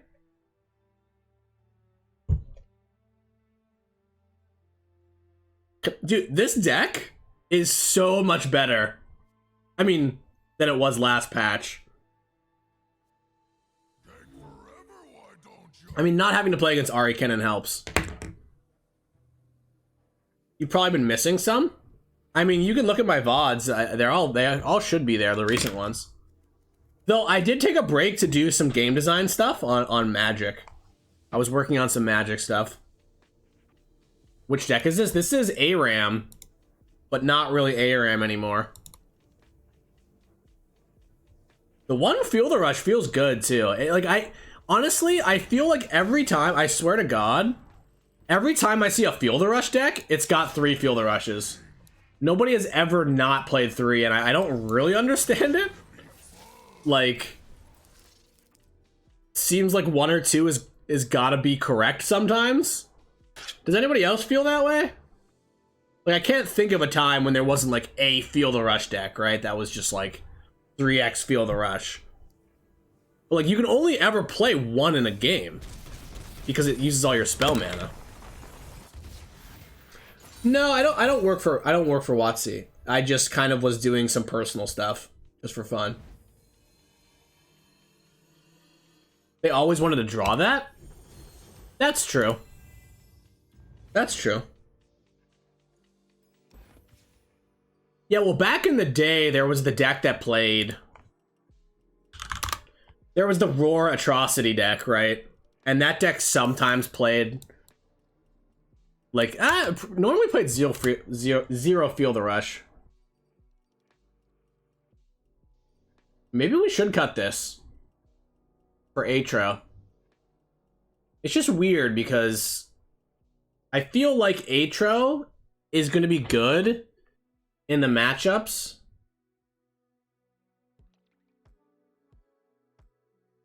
Well, is it going to be good against Control? It's like they're good in the same matchups, I feel like. But I guess Atrocity actually might be good against these like super all-in combo decks that have little interaction, because they're just going to take hits from Gnar, and then we can Atro them before they get their like Scout and Rumble and Papercraft Dragon and stuff online. Honestly, maybe another Flash Freeze could be good. Like, That Stairs has not felt that good, right? Am I correct? Anybody have any thoughts? Change Ruination to Buried in Ice. You know, I've never actually played Buried in Ice. Do we have enough damage to guarantee this is like lethal though?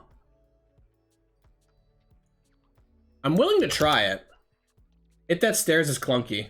That Stairs has been clunky now that we have Gnar, right? Before, we had more ARAMs and no Gnars, so we'd have less units in play. Yeah, it's we've won 6, but we've also, I mean, it's like Plat. We're in Plat right now, so I wouldn't really think too much of it. Maybe we cut one. The thing is, like, what does our deck need to do that it's not doing right now? I mean, I think another Flash Freeze in the sort of attached meta would be quite good. Buried in Ice actually also seems like it could be good, too, actually.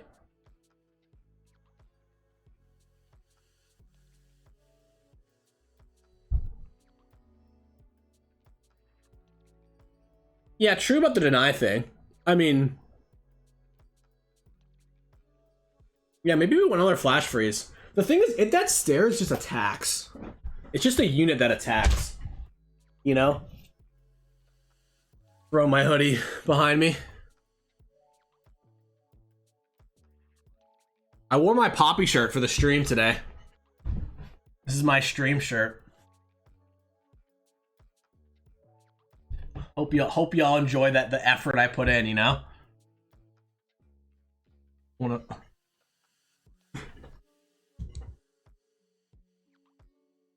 Alright, I really need to go to the bathroom. So y'all are gonna have to figure out what we're gonna put in for this That Stairs.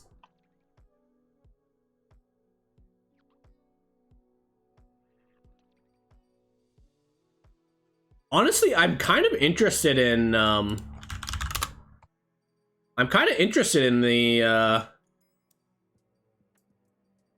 Merc Wolf.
All right. You know what I was thinking? You know what we could play? I don't know if Rattling Bones is here, but we could literally play. Where's the Hladsklaw? We could play this. Especially if we added more Frostbites.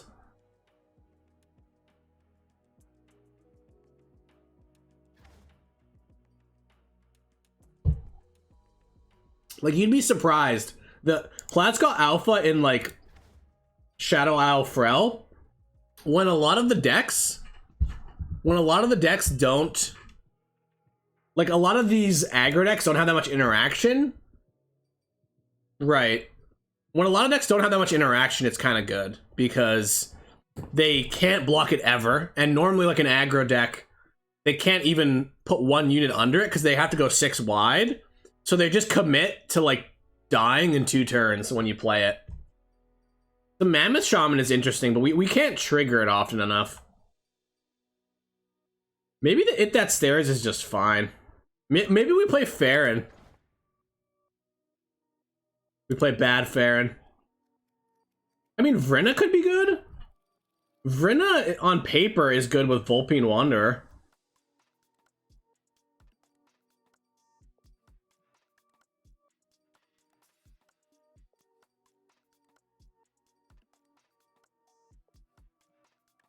What am I trying to spec for? For one, we've basically only played against attached decks. So I sort of want more. Another Flash Freeze could be nice.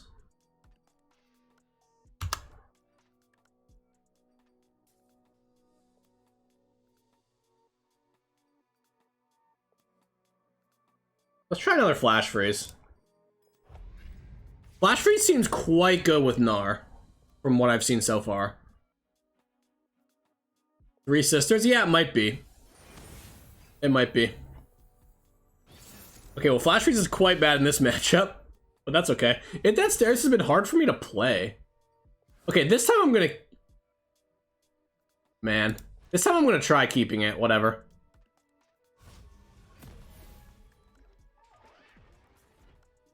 Because their Scorched Earth might be a bit taxed.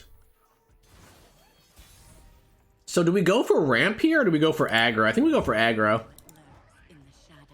They can't heal or anything, so if we start getting the Elise going, that'll be really nice.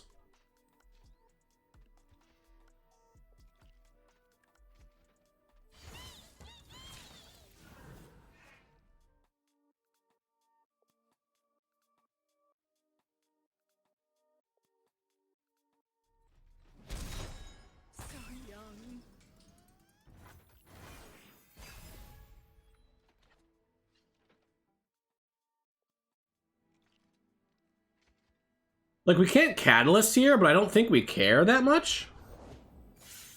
Okay, I mean, if they want to Sentry Flock my Elise, that is really good value for me. So what's interesting is, I was gonna say I could try to Avalanche here, just because it's so bad. But them getting the Flock out of their hand into my Gnar turn is huge. Yes, I will block. They also are low on mana, which is nice. Sure. Such a good trade for us, and we got the stance swap.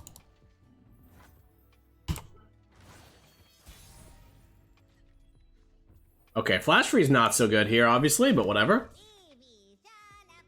They have trouble killing this here. Like, they could have Death's Hand into another Flock, but, you know, I can't have everything covered all the time. So, do we Pokestick Nexus here? I actually want to say that we don't, right? I'd rather give a Swain vulnerable, I suppose. And if they attack, I can Pokestick and Flash Freeze. It's hard to get Flash Freeze value in this matchup, so I really like the Flash Freeze the House Spider. Oh, there's the Swain. They're just running it out? No mana? My god. Swain Leviathan players just think Swain Leviathan is so good. It's so bad.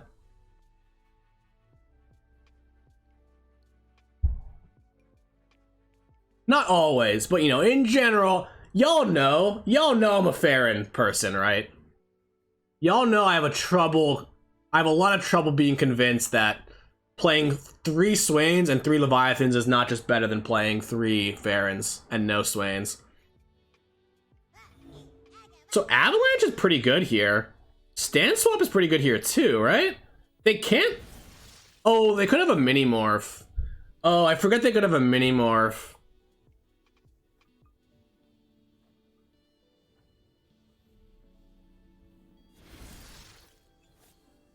What if we just Ram Stance then? And if they attack with Swain, we Flash Freeze. So the reason why we're Ram Stancing and not doing it a different way is because I'm assuming that their win condition here is a mini morph. Okay. Do I just poke that with the stick? Yeah, maybe. Oh, that was really unexpected. That was really unexpected.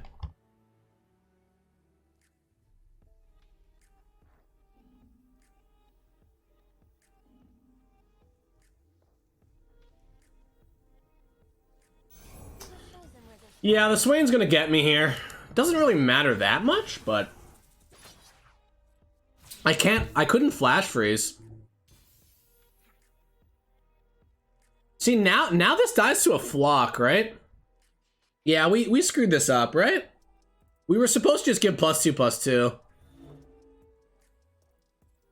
I guess our consolation prize is the Swain gets vulnerable, and we're just like grinding out so many cards here.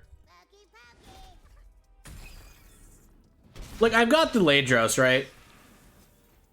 It just really sucks that this is gonna die to a Flock.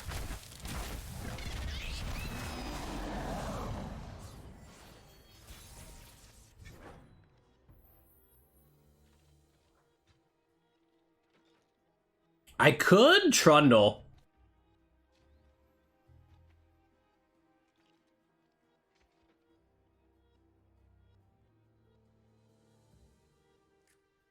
Yeah, Pokey Stick the Snake was better. I got lost in the sauce there, what am I, okay? But yeah, because then my Gnar would be healthy. It definitely was game. I can tell you when it's game, but I missed it.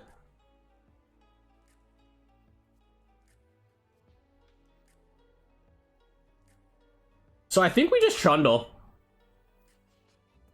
Assuming there's going to be a Flock here. Is bad into like Sentry but no Flock? Yeah, I mean Swain would have hit us no matter what there. If we Pokey Stick the Sneck, then Swain still hits us, but it's fine. Like basically we had the game won. Like I actually think we had the game won. Tenor of Terror. Okay.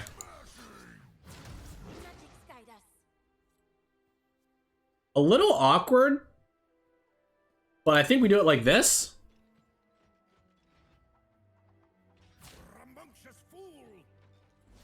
It's gonna be a Flock. It's fine. Yeah, Sneck started it. It was the whole like shocker of them. Because remember when I was like Swain is so bad? Because they were just tapping out to Swain? The trick was they weren't tapping out to Swain. Opponent was actually smart, right? Like they had a Snake as well, which made it actually good. That's why my eyes got a little wide when they played Swain. I think we're still pretty good here. I've got Ram Stance as well. Maybe I shouldn't have attacked with the 2/2 almost. The 2/2 trading into the 3/1 was actually not good. Okay, so this seems like a Gnar, right? They're gonna play a Gnar or a Teeny Dactyl or something. Yeah, I'm in such a medium spot here. I could Flash Freeze. They could have a Scorched Earth as well. Flash Freeze doesn't seem that bad because I'm not getting much value off of it.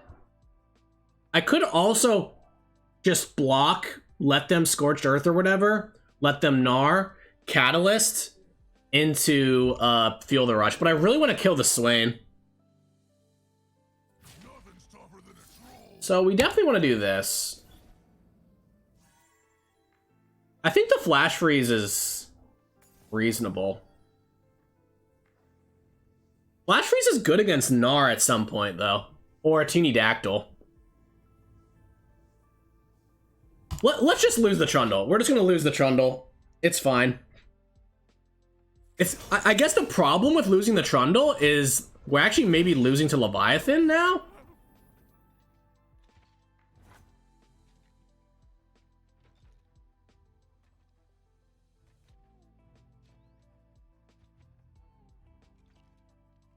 If they Scorched Earth us, though, it's not the end of the world. Okay, it's a Teeny Dactyl. Avalanche is definitely not it here. Yeah, this game is rough. I mean, if we just have a Gnar in play, we could never lose. Pretty disappointed in my play there, but that's okay. Because now we're actually like Leviathan is a little scary. But maybe we just Pillar into Ladros. We're short of the combo, by the way. The combo that we learned earlier today is Ladros with Stance Swap for Overwhelm.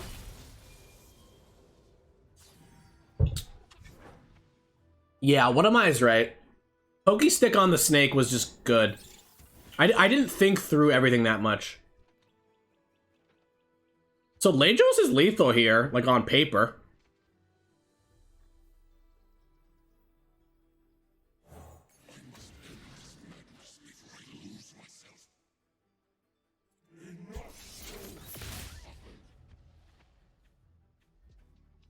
Yold.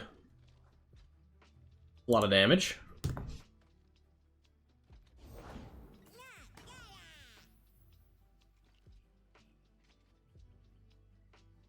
Okay, so now this isn't lethal anymore.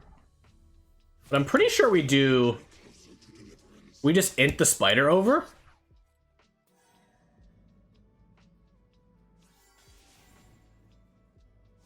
Like, if we do it like this...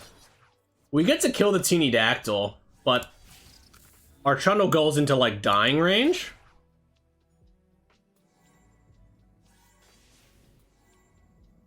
And they're getting close to almost being dead to, like, Blighted Ravine. And we've got Stance Swap for a damage in our hand.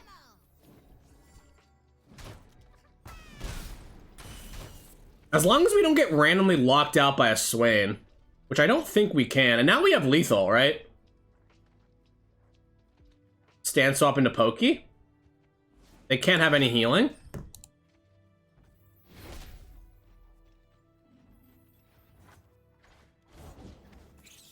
Is this card even good in this deck? The Teeny Dactyl? Is this standard? I have not been paying attention this week. Well, the reason Ramiel is that, like, you're just playing...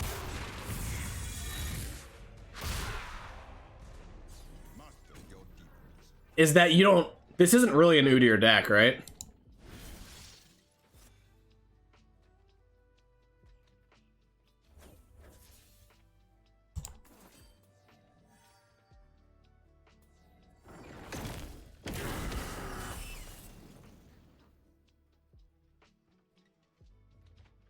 Because the Nexus ping?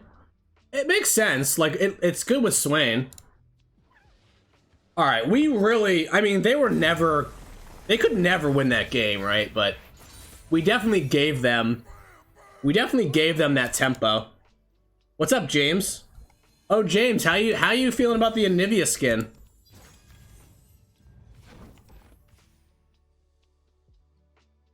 So yeah, Flash Freeze seems pretty good. Vulpine, like, in the sort of Gnar attach meta, Vulpine Wander has been great. What's been bad, I swear, has been the removal. Like, I kind of want to just play a mid-range deck that attacks.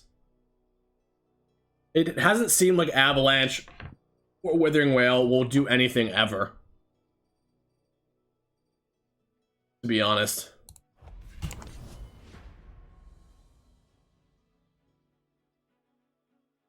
Kind of nuts you didn't like that play. Well, they were already in a tough spot, because my Gnar... had already like generated a Pokestick. My Wander had already generated a card. Ooh. Is Landmark aggro? Or is this like Reputation? I think I will keep the Avalanche. Because I'm expecting some sort of like Legion Saboteur deck here, right? There it is. There it is.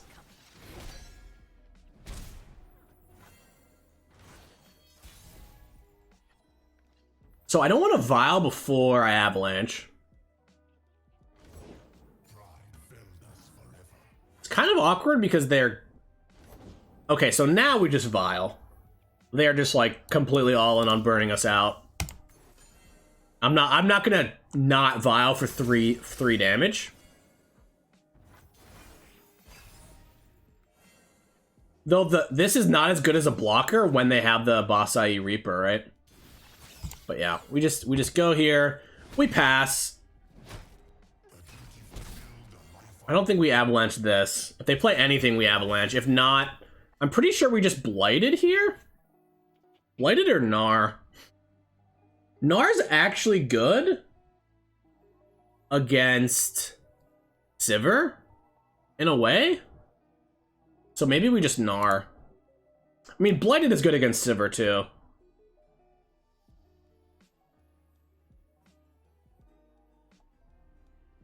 I think we just Blighted. If they don't have Sivir, it's so good. If they do, it's still fine. Yeah, like, this is great. Because they don't have a great open attack. But if they play anything, yeah, now we play Gnar. Or do we play Avalanche into Gnar? Man, Blighted Gnar is so good. Yeah, we just Avalanche. We Avalanche this. If they have the Absolver, we might take 1,000,000 damage. But the Gnar will give the Rune Runner vulnerable, right? Yeah, Absolver's pretty bad. But, you know, they have it, they have it. Okay, that's less bad. So we take 6 here? Bladed Gnar is just disgusting. It's just absolutely disgusting.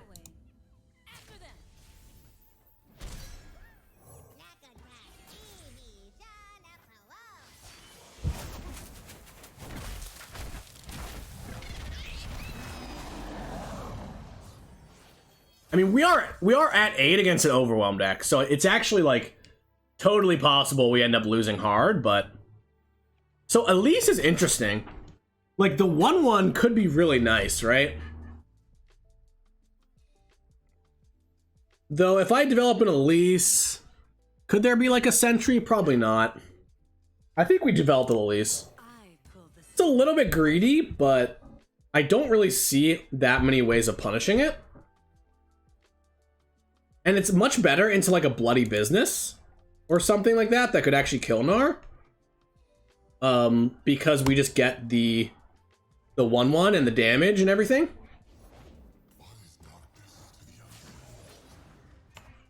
Okay.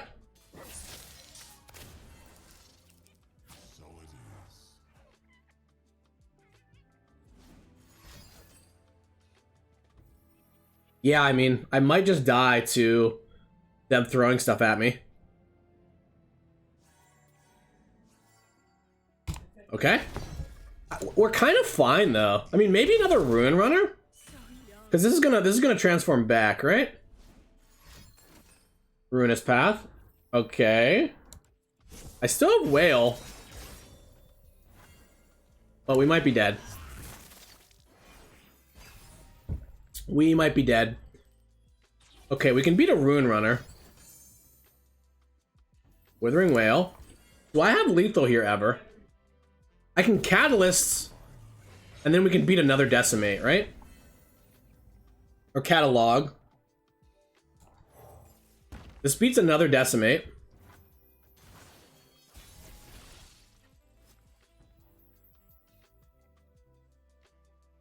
Do I Blighted first?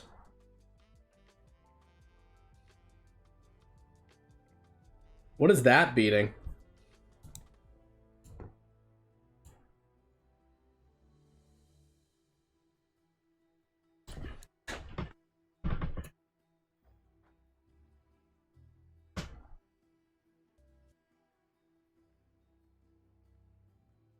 Like decimate and a pokey stick? Oh no, they can't have a pokey stick, huh? I'm pretty sure we attack. Because double decimate always beats us. I guess there could be like a... What's that card called? Imperial Demolitionist?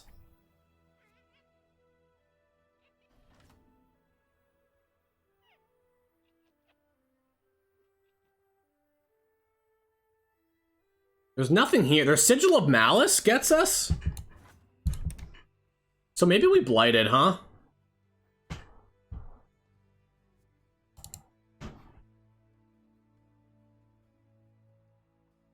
I'm really worried about Demolitionist, though. Okay, maybe we whale first. If it's a Sigil of Malice, it's a Sigil of Malice. Like, I don't know what to say. I got. Because now they're gonna play stuff. Okay. Yeah, maybe I should just Blighted? Because now we're kind of losing to, like, Absolver? We're not losing to Absolver, though, right?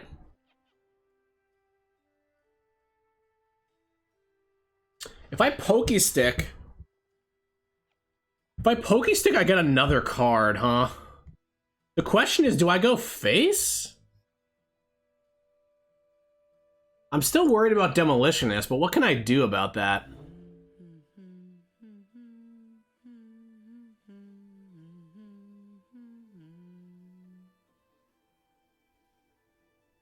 Like, multiple overwhelm creatures could be problematic. So, like, Blighted, like, if they have Absolver. So, like, Blighted Ravining to kill my units doesn't seem that good. Let's Pokey Stick. I want to draw the extra card, I think. On the off chance I draw, like, a Frostbite or a Vile Feast or something.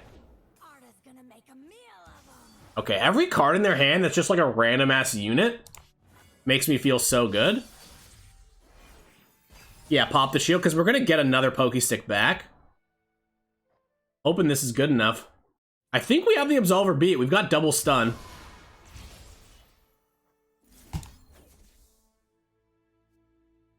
Do I have Vengeance? Or just stun?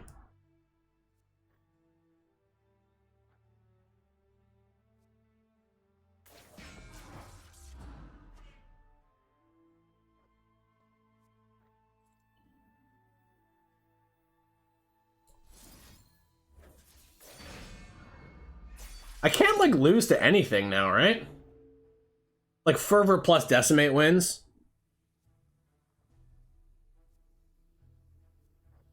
Yeah, I kind of like the sort of line where I just wall up here and I wait. Because I can replay Gnar. I lose a stun though. But maybe that's fine. Maybe we like Pokey Stick the 4/1. If they have Fervor, I've got Vengeance up still. Okay. Okay, now Decimate's a little scary. So I think we just Ravine. Pretty sure we're just winning through everything now. Demolitionist, there it is. We thought they might have it, and they did. So, oh, okay, we're not dying to Decimate. We're not quite dying to Decimate here. And we've got the stun, so we've got lethal no matter what, I believe.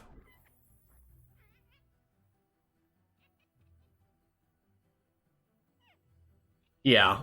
We're beating Decimate, we're beating Fervor. We're beating Sivir's Ricochet most of the time? Nice.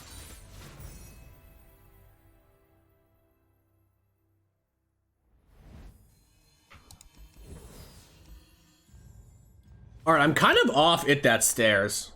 I think it's too... I legitimately think that it's too slow.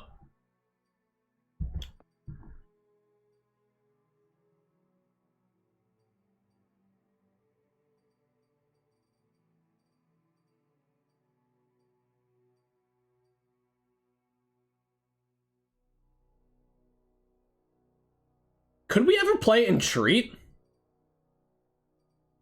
I'm actually kind of off. I was thinking Rekindler could be good, but I'm kind of off it now because, like, you know, if you don't draw the Gnar, it doesn't do anything. And if you do, like, it's just a lot to ask for everything to line up for that to actually work.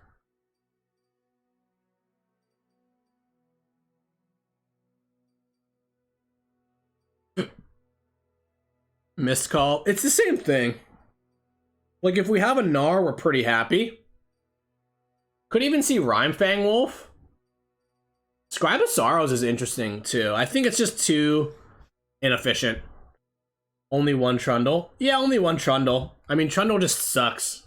Just such a bad... It's just so bad. I guess I should articulate myself better, but, like... It's... By the time it does anything, the game is already decided, right? Like, when is it like, oh, thank God I've got this pillar so that I can take over the game? But I like one because of Feel the Rush, and just because of having a mix. And I think it works kind of well with the stances as well. Trundle bad. Yeah, I mean, it got buffed, and it's still not like a meta card, so... I think it's pretty bad. I think we should cut an it, though. I think we should. What do we get is the question.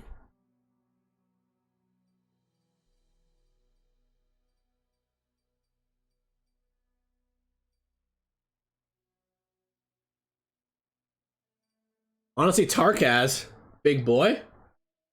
By that logic, what if Sedge over Trundle? Maybe, but Sedge is even more...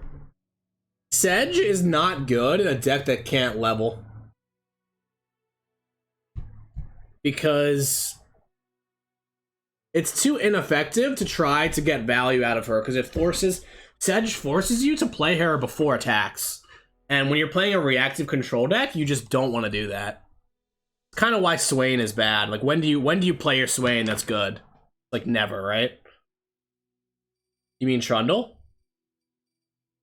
I like it. I like it. The current issue I'm having is that, like, the AoE, we're not really playing against any decks that are good, that are bad into the AoE, which is why I think we want to cut It That Stares. Honestly, I'm interested in the Wild Claw. Swain is your favorite champ? Yeah, Swain is fine. Swain is like a fine card. I'm just everyone I think knows my opinion on the Swain Leviathan thing. Vrina could be nice.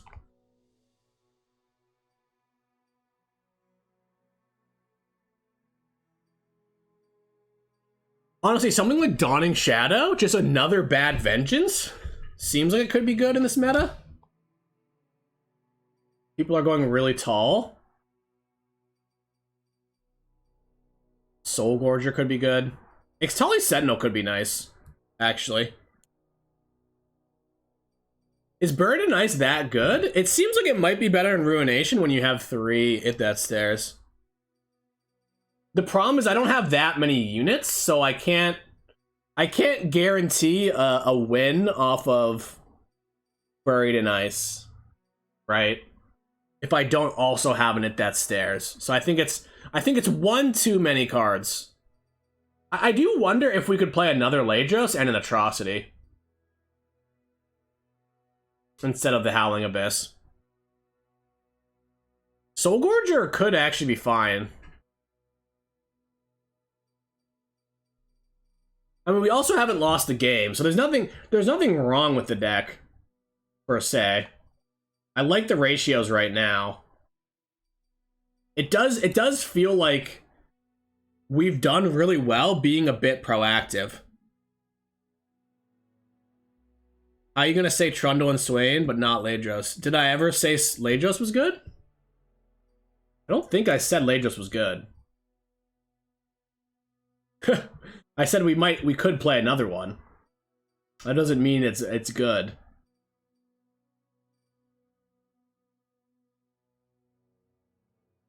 The idea kind of being like we're more of a mid-range deck.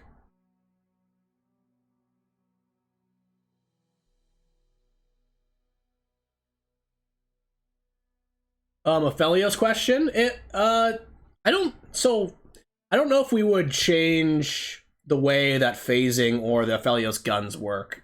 You know, I think we would go for numbers adjustments. Because numbers adjustments, you know, we know how good Aphelios is with the right numbers, so I don't think that we would go into like changing the functionality that drastically.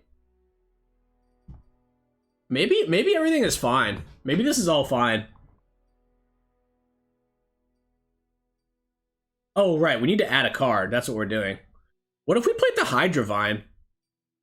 Could that ever be fine? Probably too slow, huh? Like, Hydravine is probably worse than the Alpha? Or Scar Mother?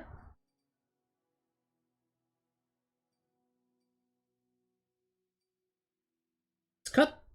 What deck we making? Well, we've been making, Oh, nice. I designed Hydravine, actually. I really like it. I really like expensive cards that are actually, like, epic cards that are actually quite functional.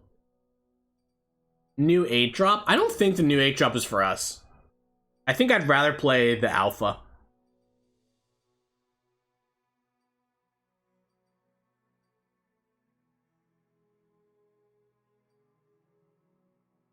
Maybe Dawning Shadow is fine.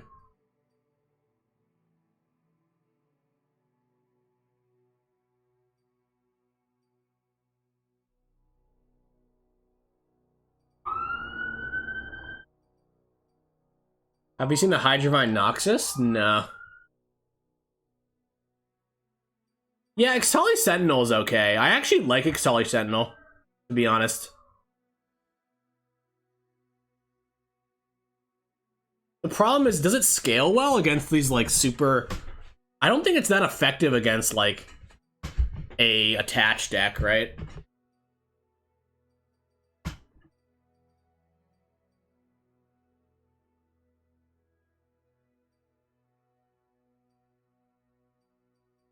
Why are there no cards for us?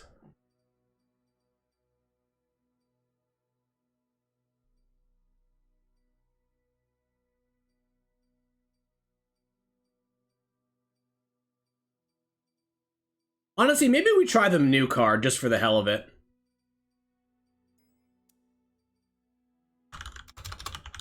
What is it? This thing? Why not?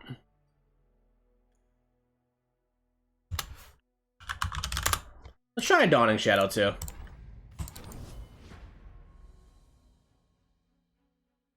The Atro is pretty neat. We wouldn't have needed it in any of our games. Like, I feel like it's good when you already have Gnar going. And Gnar is already good when you have Gnar going. Like, your deck is already super happy when that's the case. I don't love Kindly. Generally. But I think against, like, this deck, a burn deck, even if I'm at 20 health on round 3, I think it's going to be good later. Redrew the catalog.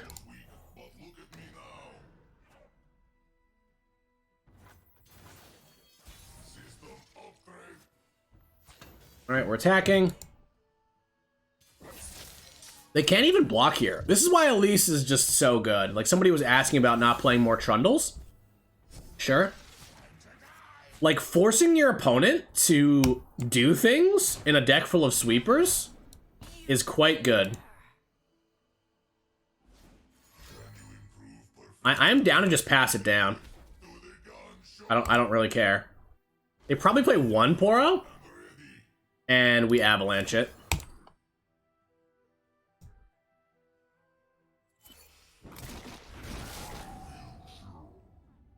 But yeah, that's why you play Elise. Right, we've played 2 cards this game, and we've gotten 4 out of them. Maybe 3.5 because the Grenadier was discarded off of. No, it's 3.5, right? They played Ballistic Bot, Daring Port. No, it's 2.5. Half of a Poro Cannon, Reborn Grenadier. So we're not up that much, but we also have no pressure on us whatsoever. Catalog is okay here, actually. Yeah, maybe I should have.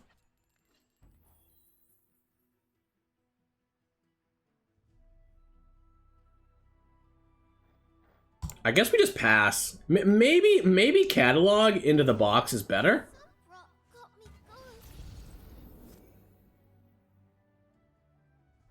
So awkward. And this is another reason why you want cards like Elise, because I would be able to like soft develop here. So I could just kindly. It doesn't seem so bad. I don't love that we're overhealing with this. Maybe we do just play Catalog.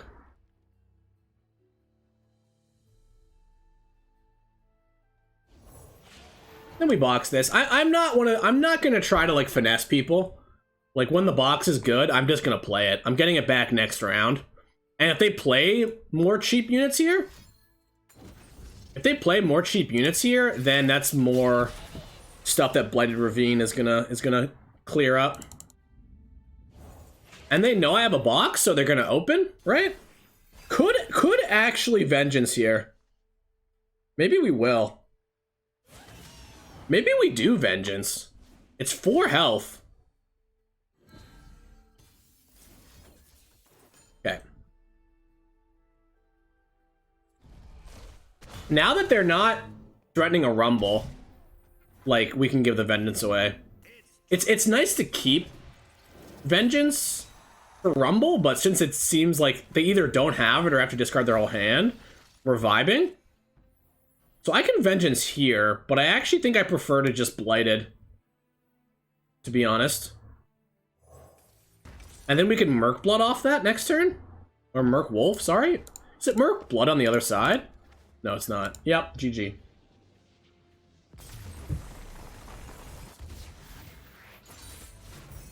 I swear the plan was to build more decks, y'all.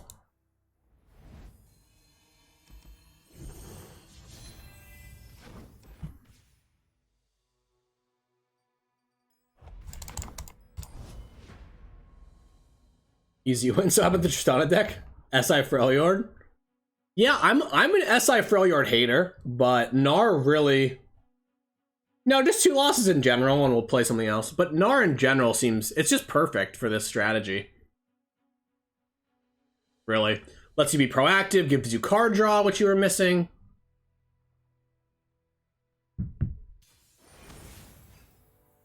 Yeah, what should we build next? Okay, Akshan deck. Akshan Gnar, this person probably not messing around, huh? So hard to mulligan? Like, against Bandle City, like, Vile Feast is okay at buying me time, but I'd rather wait and Ravine. Generally, Ravine, so you don't keep Ravine most of the time, but they have attack token on 5. So we can just play Ravine on round 4, which means they shouldn't have that threatening of an attack. Oh, Sir Turmund with the freaking huge raid, my friend. What is up? So we've got an Avalanche too here. Feeling alright. Thanks. Welcome everybody. We're just this is the first. I was chilling for a while. This is the first session with the new set. But yeah, we just Ravine here. Pretty straightforward. We over damage ourselves. I wonder if this is a Shell Folk deck. I feel like it's probably not, but it might be. It's hard to say. We've only seen Akshan. Could mean anything. Pokey Stick. Okay, so they're gonna Gnar us here, I guess. If they Gnar though, we just have Vengeance, right? Oh, no Gnar. That really felt like it was gonna be a Gnar. If they Gnar now, we have Vengeance. Unraveled Earth. So I can actually Trundle here. And the reason is that I've got Flash Freeze backup. The vulnerable Trundle is a little awkward, but if they try anything, like we've got, if they play Rune Runner or whatever, like we're chilling, right? Go for it.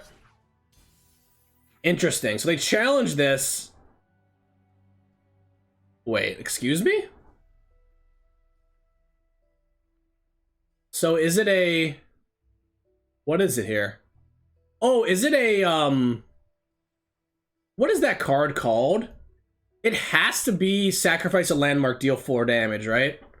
That is the only card in this region combination that gets it done, unless they have, like, 3 poison darts or something. Huh. I wanted to save Flash Freeze.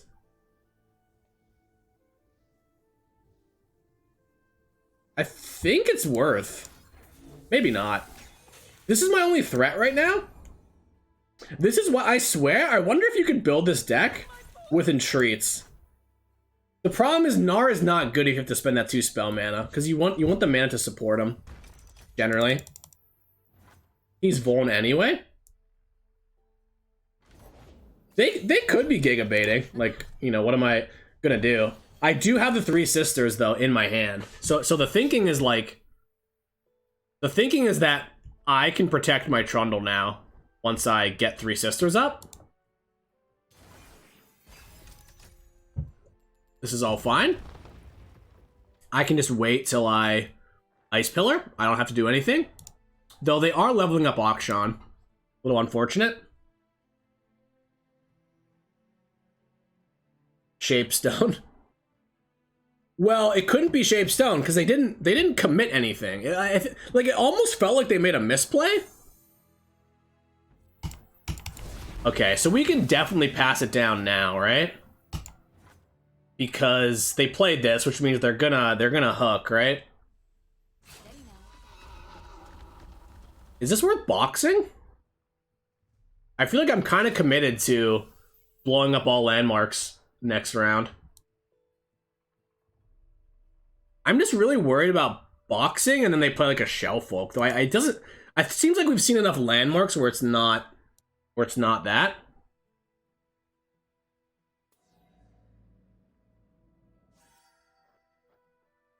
This is so strange. It feels weird to be going down cards to do this, but I think it's probably right. I don't know. Oh, I should have maybe kindly there. That was a little mistake. Maybe not. I don't know. There's Yuumi. Okay. Don't really care.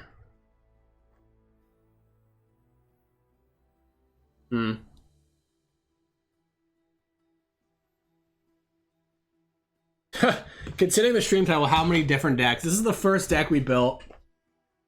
Yeah, I guess we kindly. There is a world where we just beat them down.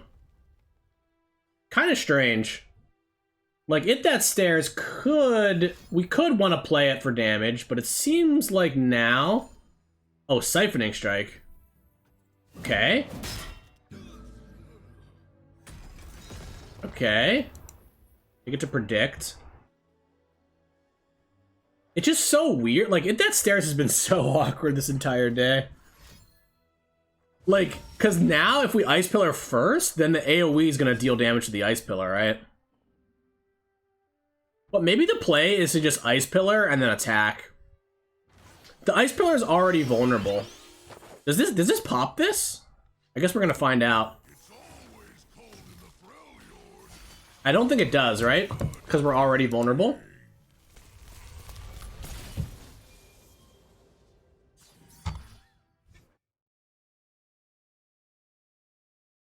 This person loves to just snap the passes off. I think we play the Wanderer, right?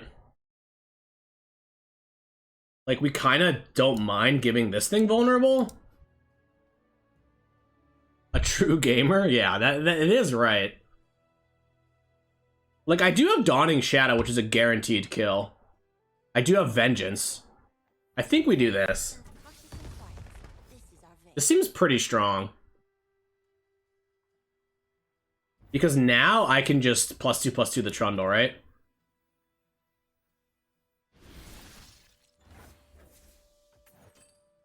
They could have another Siphoning Strike, but we've got 3 Sisters. And we've got Vengeance.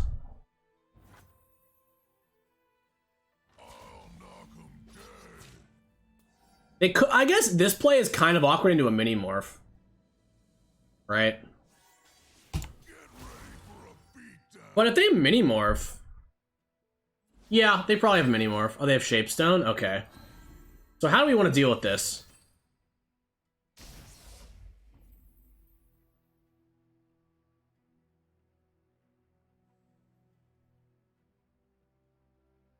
Wait, how does Entomb work against Yuumi? People keep saying Entomb obliterates Yuumi. Is that how it works?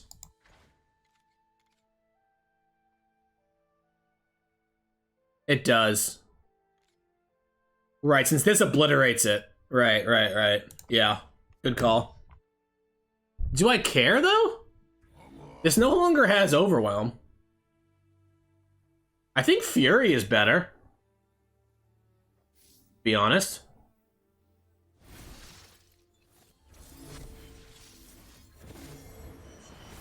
Entomb kills the Yuumi. Yeah, maybe that is better. Oh, the Yuumi is buffed, isn't it? From Siphoning Strike? Yeah, y'all are right. I forgot that it was Siphoning buffed. I really did. That's my bad. Now if they have like Gleaming Lantern, it could be a bit tricky. See, we spent a lot of cards on the Trundle. Oh yeah, they had right. This was embarrassing. I forgot that they had right. We knew they had right and I just forgot. It's pretty awkward. It's okay. We live and learn. But I was gonna say I don't have any what's the word? I don't have. Yeah, that was really bad. We might lose now. A little unfortunate. Little unfortunate. Whatever. I think I just Vengeance. Seems a little awkward, but we want to keep the Ice Pillar around. Yeah, this was really poorly played by me. I guess we're just trying to draw like a Ladros or a Field of Rush. So we want to buy time. Because if I obliterate, the Trundle never dies, right? Well, it might die eventually. Because I had no more protection. Okay, this is fine. That's going to become vulnerable.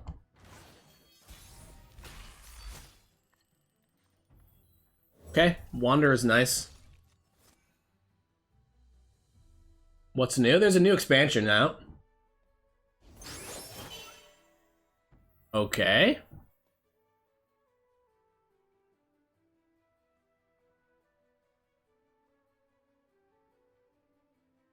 So do we just go for 10-10 here?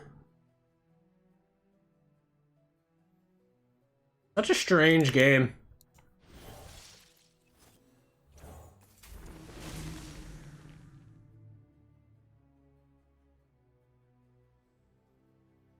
I guess we just go for 10-10. I don't know.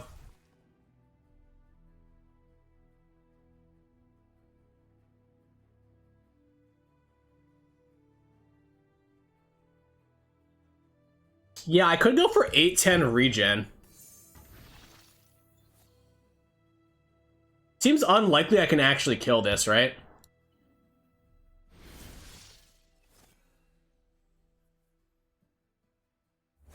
Yeah, I didn't want to deal damage to my own units. Let's go regen and hope they don't have 5 points worth of pump. This seems pretty good.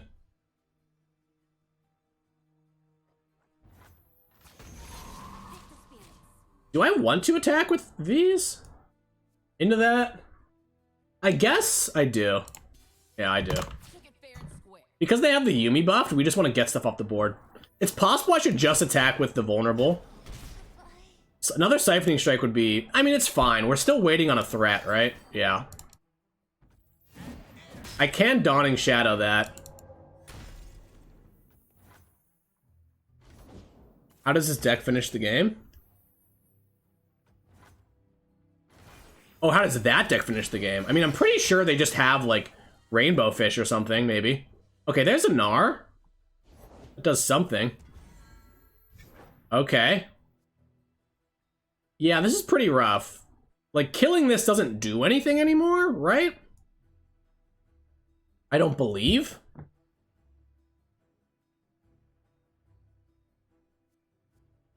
Because they just reattach the Yuumi over here. The question is, do I play a Gnar? I guess I do. Just try to block. This is vulnerable, so if the Gnar transforms this round... Oh, it can't. It actually can never transform this round, right? I guess we can Blighted, set up a transform next round.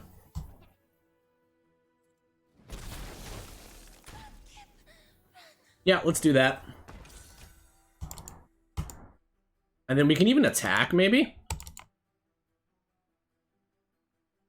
Born is a genius. I mean, yeah, we just messed up. It actually happens a lot when you play against these kind of decks. Like, I remember back in the day, who was that one player that always played, like, crazy Harrowing deck? And on stream, I actually got, like, tilted because I made a play that was, like...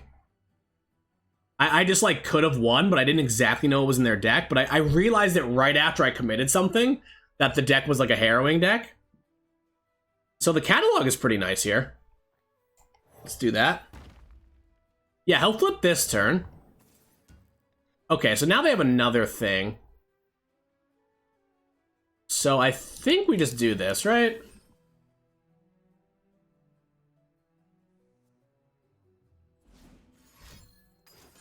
Right, negation. Okay. We don't die yet, though the double Waking Sands might kill us. Yeah, we're dead now. GG. No, actually, I don't want to make it sound like that, Akaido. Like, I literally, I'm just firing off the excuse gun, to be honest.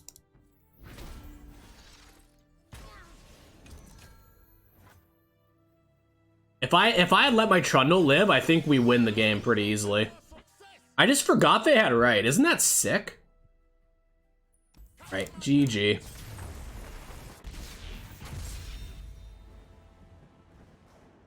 I mean, to be fair, the Trundle only would have had 7 health, so I think... Maybe I'm just telling myself that, but I think the Siphoning Strike would have eventually killed my Trundle. But I had Vengeance. Yeah, that was bad. That was really bad. It's okay. We learned our lesson. We learned our lesson. Yeah, you're right. I think we keep the box. Actually. Do we? I think we have to keep some interaction? Yeah, it's one of those frustrating ones because we identified that what we're supposed to do. We identified that what we're supposed to do is, I think this is full on aggro, so we just want to prevent damage. What we're supposed to do is keep the Trundle alive, and we went like down on cards in order to accomplish that.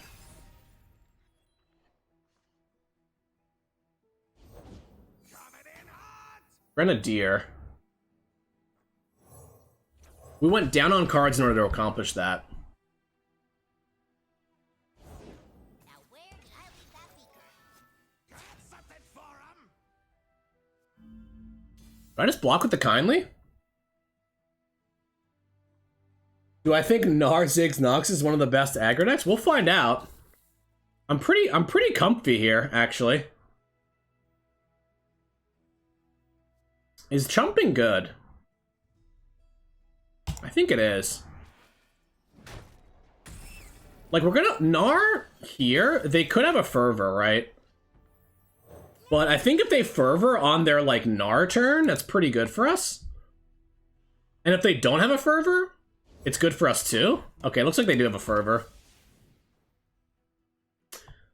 Looks like they do have a Fervor. Potentially.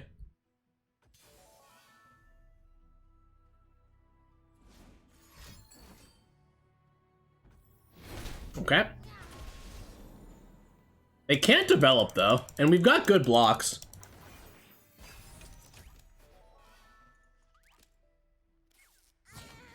I mean, we have really good blocks, so I think we're fine.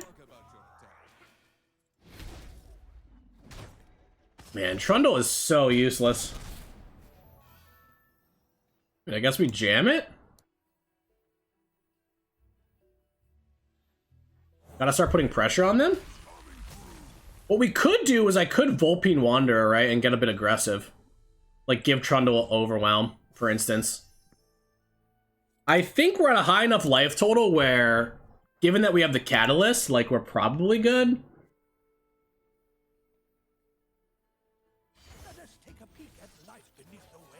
What part of the game state? I mean, it's just...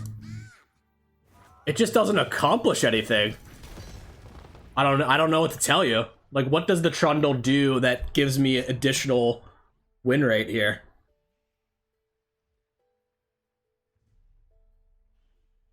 I guess we just open here. I almost want to attack with the Kindly, too. I don't see a great reason not to. There could be like a Pokey Stick or something later.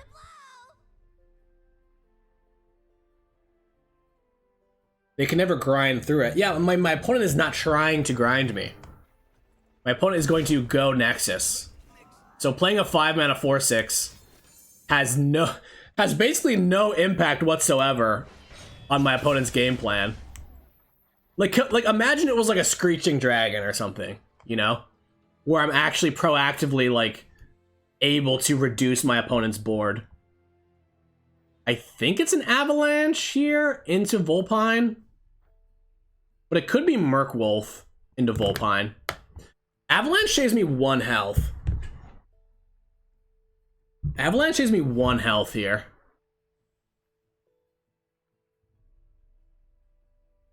Which is probably worth it. And if they develop next turn...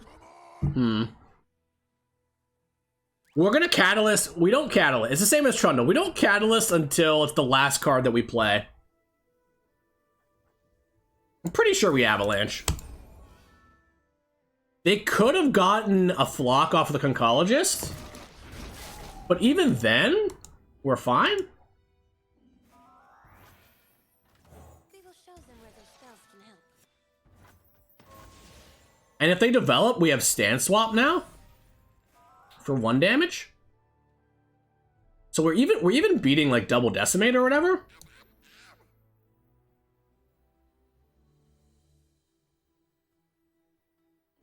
So do we do nothing or do we box? I don't think we Stand Swap. It saves us 1 health but deals us 1 damage.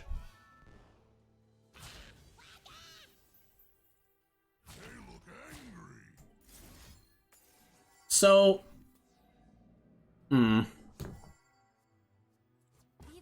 oh, man.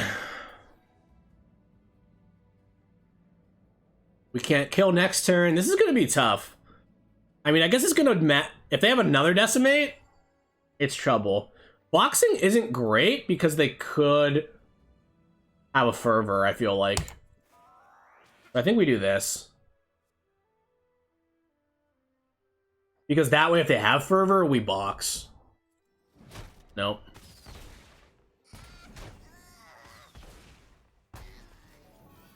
And now I think we Catalyst, because we could have lethal next round with Feel the Rush.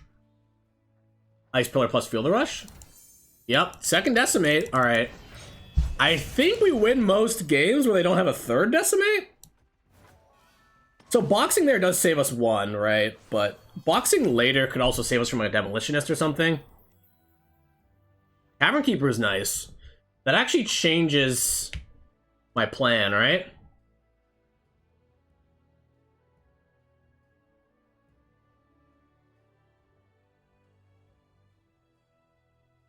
Do I want to die to Decimate Pokey Stick here?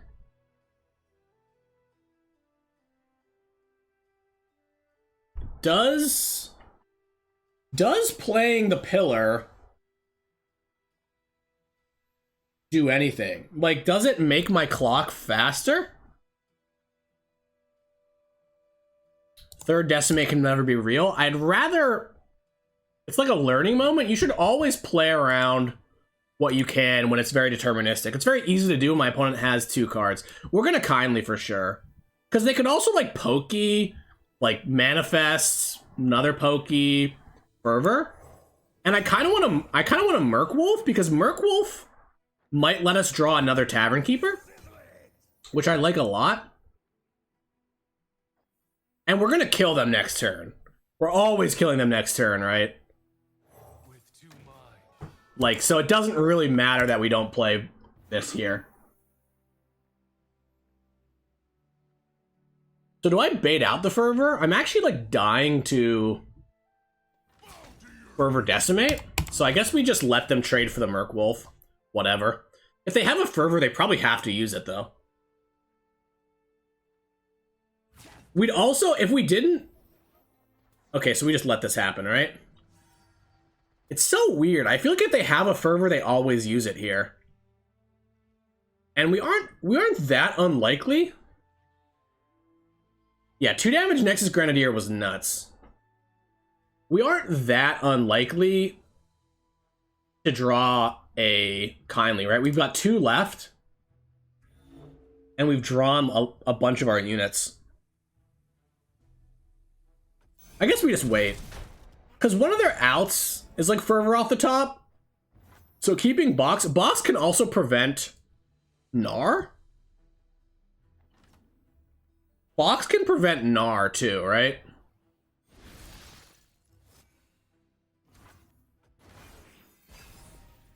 From drawing a Pokey Stick.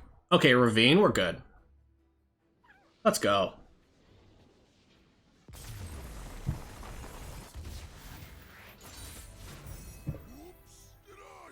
Like, if they have exactly 2 cards, I can proactively box without worrying about it.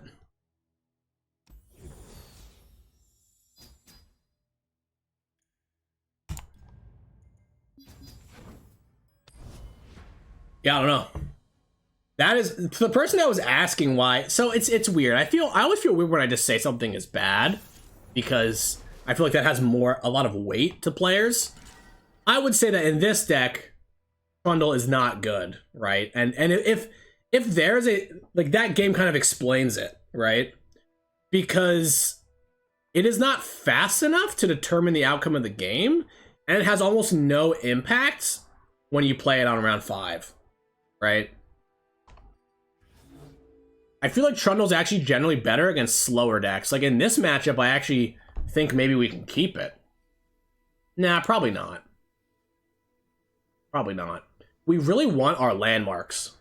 So I think or like a Gnar.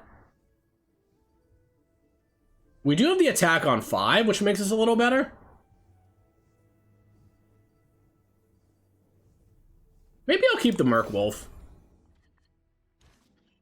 Runeterra Designer says, exactly. That's exactly why I need to be careful when I speak about those kind of things.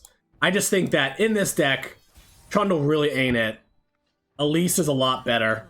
And, like, if I wasn't playing Elise's, for whatever reason, if there was a follower that was just Elise, I don't think I would play more than 1 Trundle. Does that make sense? Like, if we, for whatever reason, could play 3 follower Elises, we would still just be like, whatever. So, having both of these can help me kill a Ligar? But I'm pretty sure I want to Vile Feast so that I could turn on Murkwolf here. Trundle bad? I mean, Trundle was buffed recently, right? And we haven't seen him really do anything. And I generally think that, like, yeah, this deck is similar to those, but the full... Y'all have seen me play this deck a lot, right? Like, or people that have watched me a lot. Like, I'm not convinced that the, like, 3x Feel the Rush deck is actually that great. Like, if I remember correctly, I believe, is What Am I still here? I remember I played against him and he was playing that deck, And I was playing like a Sentinel control deck that on paper looks like it could have a 0% matchup, but I just didn't play into any Avalanches. I didn't give them a good Vengeance. I didn't give him, you know, good options on any of his turns, and I just killed him with 2/3s. I think that was on stream a while back. But yeah, generally not a fan. I could see maybe how that deck works in tournaments, but I think we don't want to Gnar. No matchup is 0%. Yeah, Jordan is a pretty big fan of FTR. Yeah. Alright, I like Merc Wolf here. I've got Vengeance for Senna. Here's our Trundle. But yeah, I don't know. Who knows? I just feel like those decks can do well when you're better than your opponent. But when your opponent is like even, it's really hard. Maybe I'm just crazy. I feel like it's hard to win with FTR when your opponent doesn't play right into your like Avalanche and stuff like that.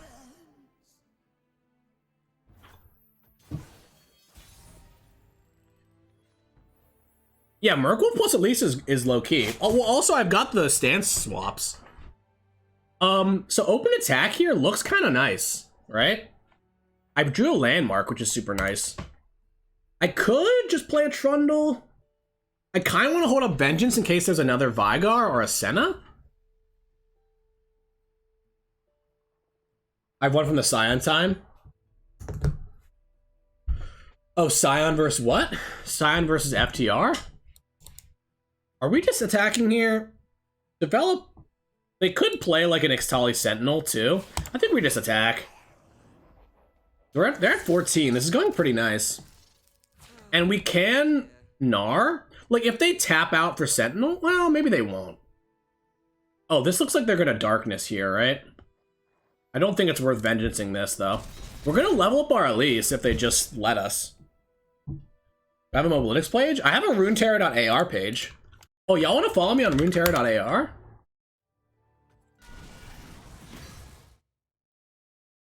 You can follow me here.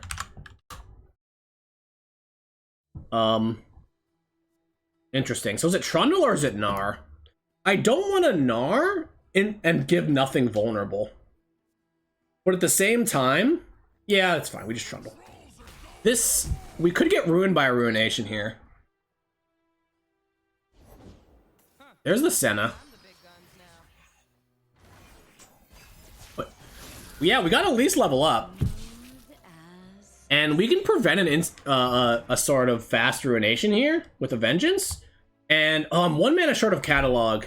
Oh yeah, it's a Ruination, huh? If it's a Ruination, I think we just Catalog. Like, I could Vengeance here, but they Ruination in response. Not that great. Maybe it is that great.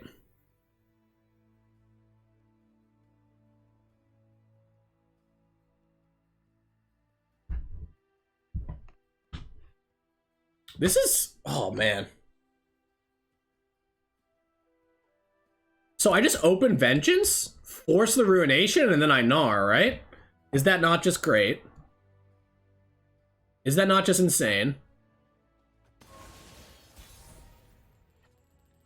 I could also Ice Pillar. No, I want to Ice Pillar after they Ruination, right? Yeah, this is just great. This is just pretty unstoppable. Get the Vengeance back next round? This is nuts. I swear I'm never gonna lose to Ruination. Never. Never. Talking about bad cards.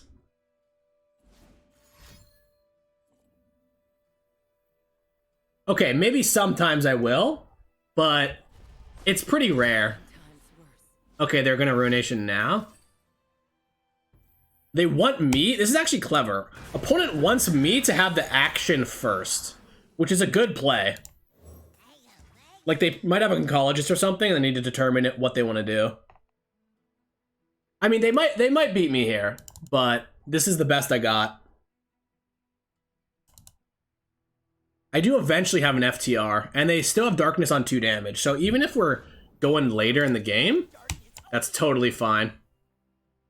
I have to stop that, but I can't. Unfortunate. I guess it's vulnerable now? If we draw any ping, that would be really nice. Oh, we have Vengeance coming back, don't we? I guess I can Vengeance that. I think we take. I think we just take. It's not my favorite thing ever. Oh, man.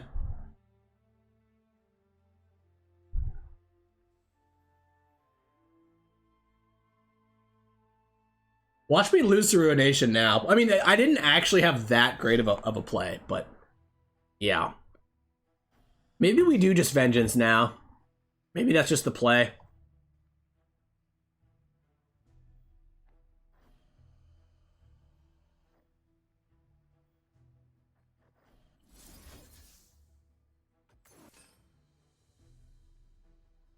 Vengeance a 2-mana follower. It's not great.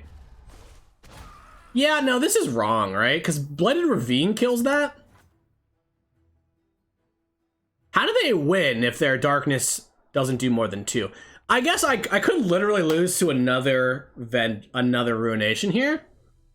But even if they develop here, I can go Pillar first, see what they do. For Kindler. Okay, so we just definitely box this, right? Do we?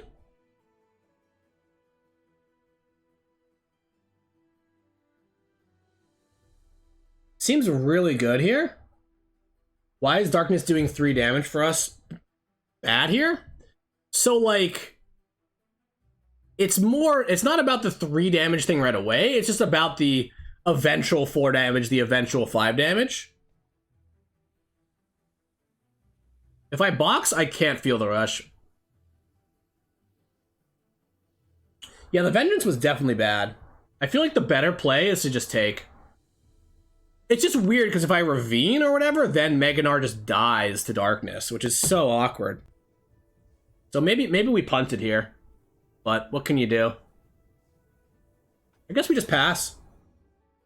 Even if the second Rune isn't that scary, though, is it? Maybe it is. Ooh, Elise? Unfortunately, we hit the Rekindler and not the Senna, which is pretty sad. This is a little awkward into an Aloof Travelers, actually. But...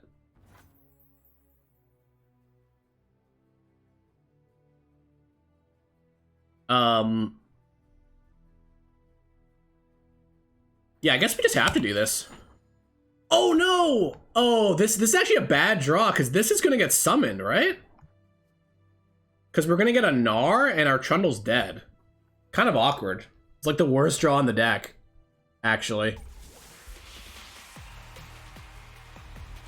But yeah, I mean, if it's a Rune, it's a Rune. What am I going to do?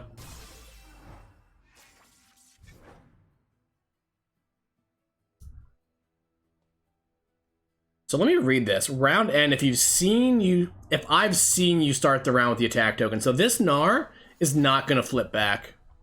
Right? They could also have stress defenses and stuff.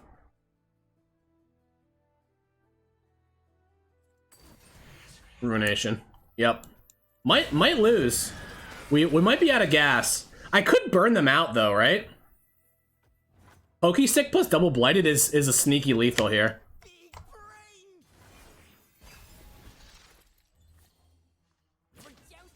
Oh, should I have waited? Oh no, I'm out of units. It's so strange. So like, it's okay, y'all. We're gonna get there, I believe. I'm very low on threats now.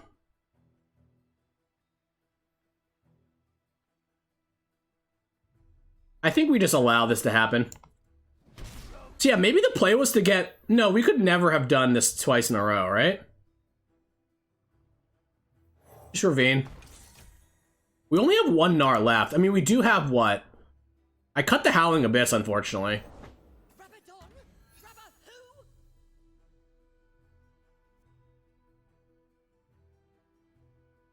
Do I just go for lethal here? They almost certainly have a Vile Feast. But this just clears board, I guess. Oh, nice, we win. Well, wait, why are they GGing? I guess they need 2 Vile Feasts to live this. We definitely pokey because we want to get it back. Oh, Conchologist?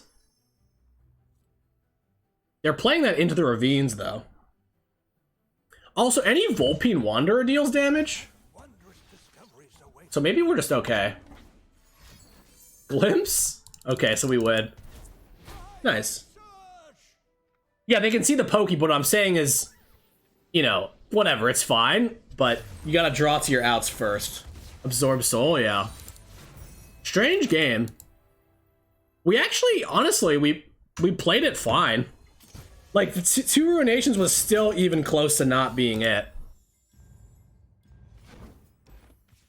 But yeah, landmarks are really good against them. That is the matchup that struggles the most because we cut Howling Abyss, right? There's actually a game on YouTube where I play against Majin, and I just play Howling Abyss on round 6, and he's playing Darkness, and it's almost like, it's not quite scoop worthy from the Darkness deck because they can just win if they ramp their Darkness up. They get their Darkness to be super OP. This deck is feeling nice. Honestly, the Merkwolf Shaman feels good. The Merkwolf Shaman, it kind of is like a... Does this make sense? It's kind of like a better Babbling Bjerg.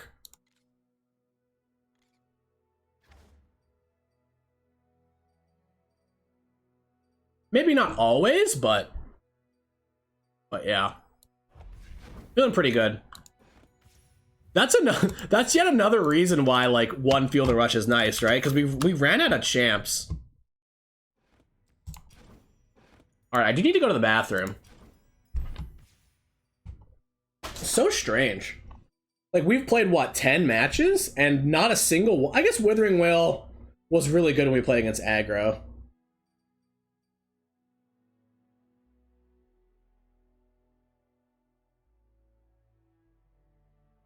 Do you think the pokey before second ravine is correct?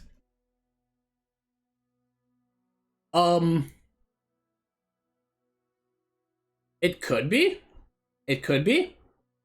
Because then maybe they, like, play, like, a Rekindler or something ridiculous with all their mana. Though, normally they play 1 extra Rekindler. Well, that's like the OG. That's like the Yamato version, right? Like, 1 Rekindler. I'm feeling pretty good.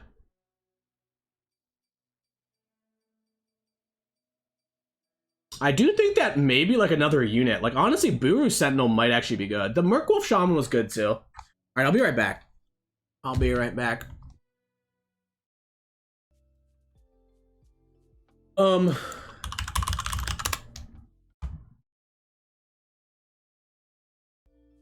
Just turn on some music real quick. Yeah, no, I mean, Akado's right. I didn't realize what was gonna happen there, but yeah.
All right.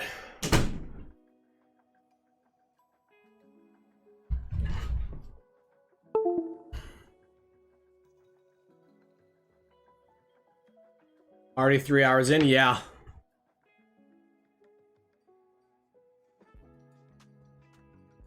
Is this just the deck? Have we iterated it down? Like, 1 catalog feels good. 2 flash freeze.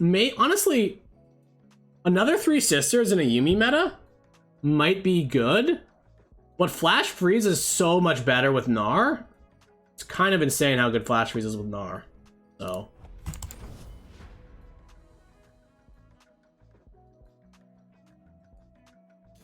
Really prevents people from trying anything.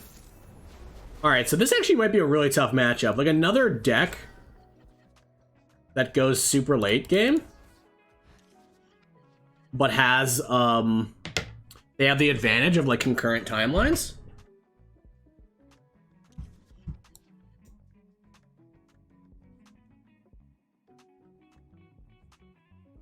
Oh, nice. I got 2 followers when I plugged my Runeterra.ar. Let's go. Our eyes lead to hidden paths. They're out there. I'll spot 'em. Yeah, I guess in this very specific situation, I have Roast and Sentry's a little bit of a trump. I think we pass, actually. Could draw a Vile Feast or a Whale or something. Can also maybe Stand Swap eventually. Wow. I could just AoE here, right? How bad is that?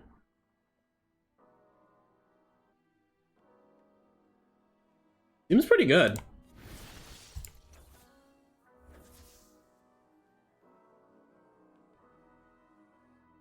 How does this interact with Mystic Shot? I actually don't know.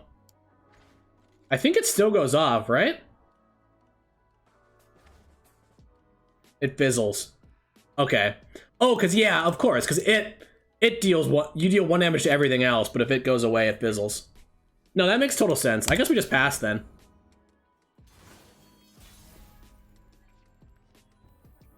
Man, I don't really want to just Gnar. I think we want to blight it. I think we want to blight it into Gnar, right?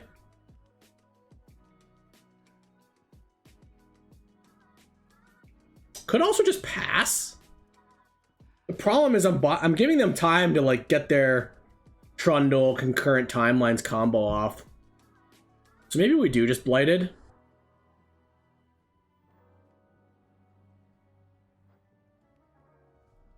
I guess we just pass. I don't know. None of my plays seem good. I think we want to try to just win with a Feel the Rush, right? Okay, Withering Wail's kind of nice.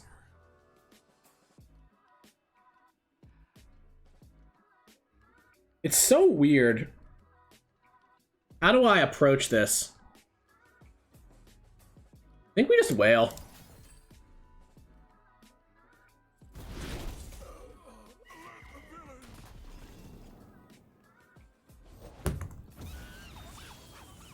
Yeah, whatever. I'll block. Okay. Don't really care if they damage me here. I've got Kindly. I guess the good news is this deck is pretty bad when they don't have timelines. Seems like. I think we are now. I've got the Fury back up. And we have to be a little bit proactive here.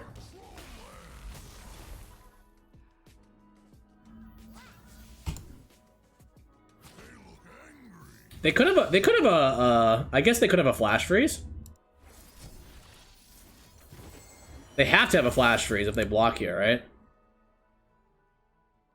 Or Fury. It's not looking great.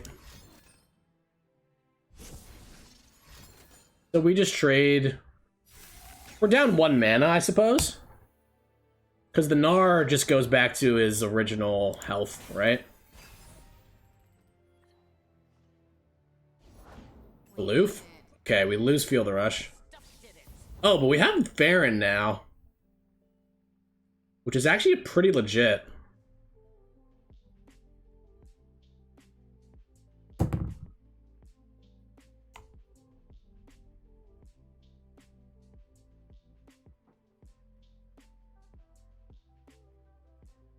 If that stairs actually seems like it might be good next round. Because what I can do is I can hit that stairs plus Vile Feast plus Blighted to kill the Trundle. Oh, but they're gonna play the pillar, aren't they? Doesn't really matter, does it? I don't think so. We do take a lot of damage here.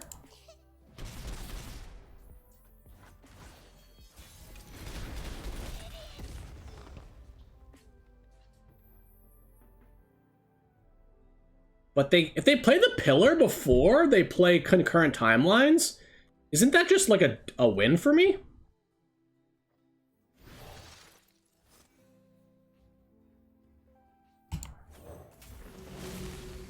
I guess they always pillar here to play around Vile Feast. But it's not that bad for me, right? Oh, wow. So they could have a Fury here?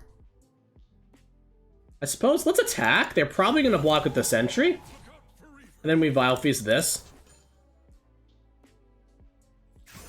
Nice. Got the Trundle off the board. And we've got Ladros. I mean, I don't think we're winning this. Yeah, there's the concurrent. It's going to be rough. It's probably going to be our doom here.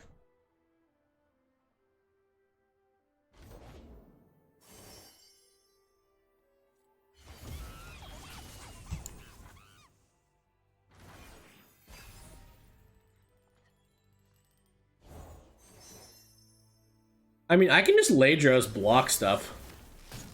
See what they get. Dreadway. Yeah, that's pretty unfortunate. Is there any line where I don't play Ladros here? Like, can I survive by just playing my healing spells and setting up for next round?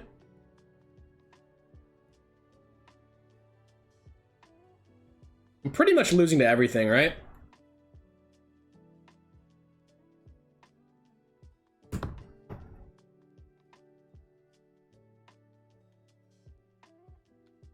Ladros loses the Buried. I'm pretty sure I have to just, like, play Tavern Keeper. Pretty sure. Rummage is also scary. With two Flame Chompers. Okay, well now we lose the Ladros, so we're probably not winning. I guess I just Blighted, huh?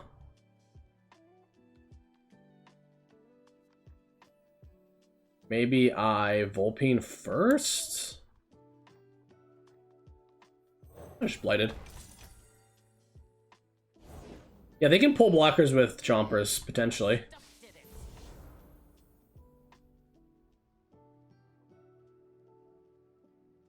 I mean, guess we just play a 2-2? Then they just don't attack, maybe? Mystic Shot or something? Thermo Beam for 8? Okay. I guess we're not dead. Right? This is 8, but we're still alive.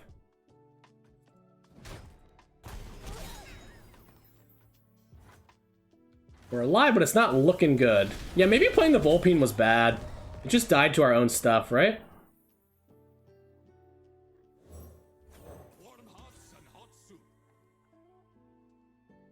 I guess the good news is they didn't have, like, iterative or anything for the pillar.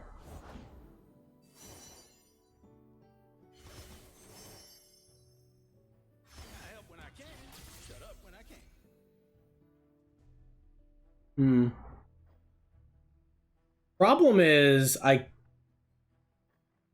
can't... Mystic Shot fizzles this? They can't iterative the pillar? Oh, okay. Yeah, I just have no idea what's in this deck. I have to look it up. I like all the arcade cosmetics, Dan. I mean, we're just like dead to everything, right? Guess I'll just play this. Hold up Avalanche Mana, maybe. Wait, you can't iterative the pillar? Oh, you can never iterative the pillar because it's It's like, what's the word? Yeah, we don't actually have the avalanche, because it transforms. Yeah, we just did, huh? If we actually had the avalanche, it would be nice.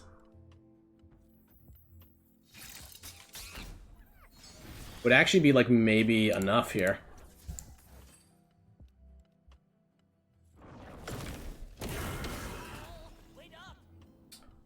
Yeah, it's definitely one of those tough matchups because they are similar to our deck, but they make some concessions and they're just actually have like late game supremacy, right?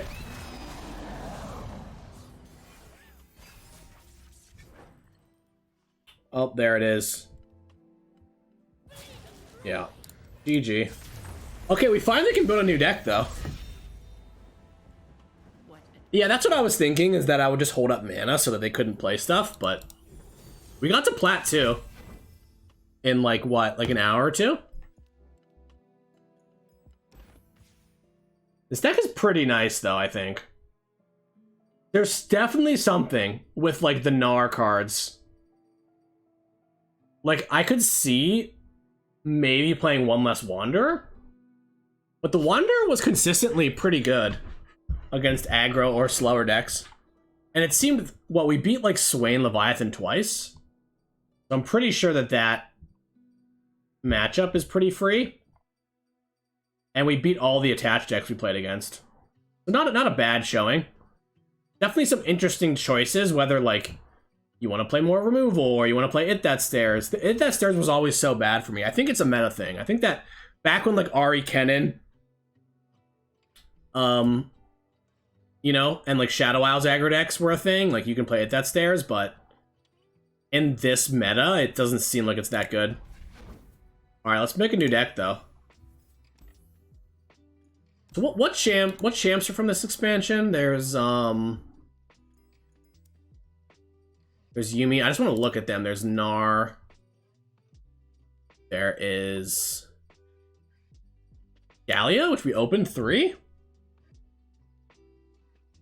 Volpine is a really good card. Yeah, I mean, it seems quite good in Shadow Isles Frail. It is just an actual upgrade over Avarosan Sentry. Almost, you know, it's you can't say that it's strictly better, but it definitely seems to be much better. Since it's like actually good against aggro. I think it's just mostly better against everything. I'm missing a champ or two here, right? Oh, it's Udyr. I think I opened an Udyr. So, what about Demacia?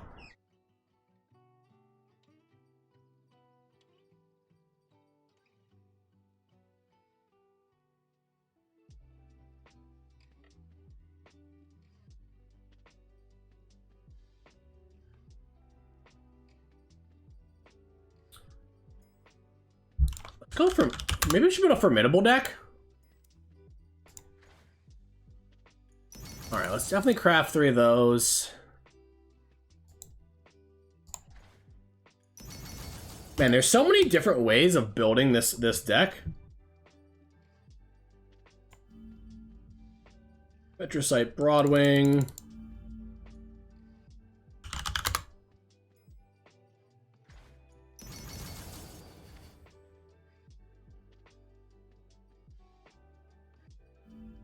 What if we played like, what if we played like Scargrounds? Is there a deck here with Udyr? I only have one Udyr. Udyr Demacia is interesting. Like, you get strikes. It's very strange, because like Udyr is like, well, you can go all in and level them up, like in like a Sejuani style, Gangplank style deck, or you can go more for like the stance value, right? Because like Troll Chant seems really good. Troll Gifts is kind of interesting too.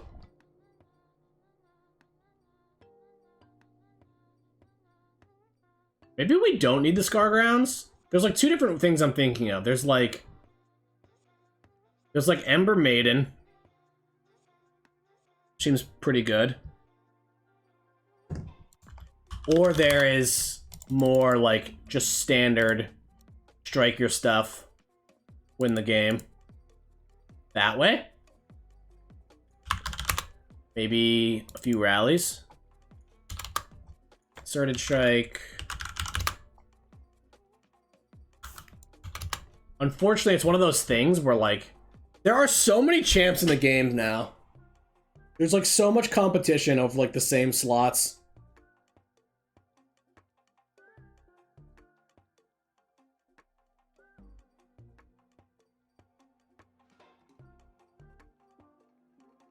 Because Gnar and Braum both seem like they're good here as well. Three Sisters seems quite strong, though. I will give it that. Like, because it gives you Obliterate, it gives you Flash Freeze, which is good against Gnar. It gives you Fury, which is just, like, not actually that great for 5 mana, but gives you some options.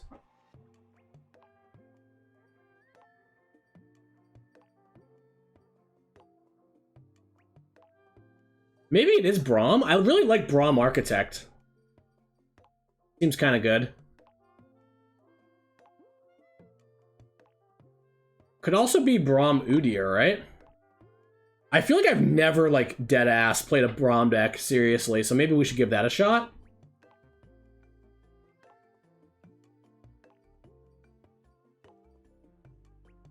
Braum with Golden Aegis is a hilarious combo.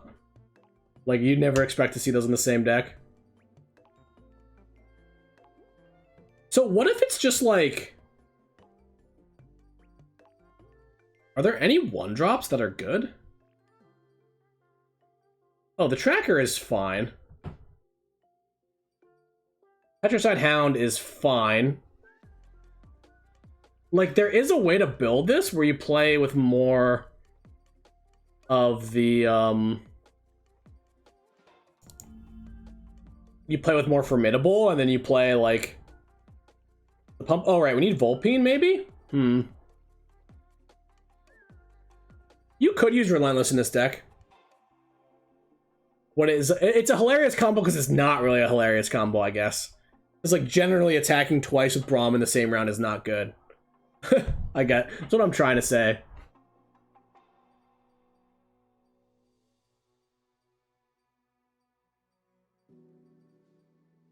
I really like Ember Maiden with Durand Protege.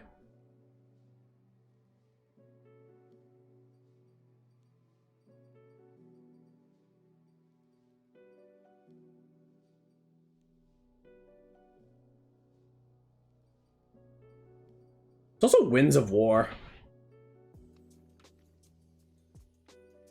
Let's craft. Oh, we're out of wild cards. I think I opened 3 Gallios, though. That's nice. We got Udyr, we play Volpine. Volpine. So do we just not play a 1-drop? Like, we kind of want to just bank mana?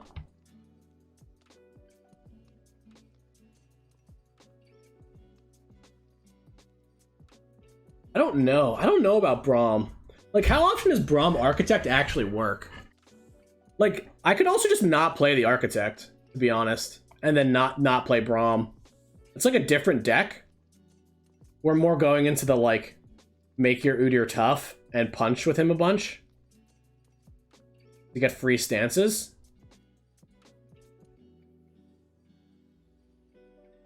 Also possible you go lower to the ground, and you don't play Galio, but you play Gnar, huh?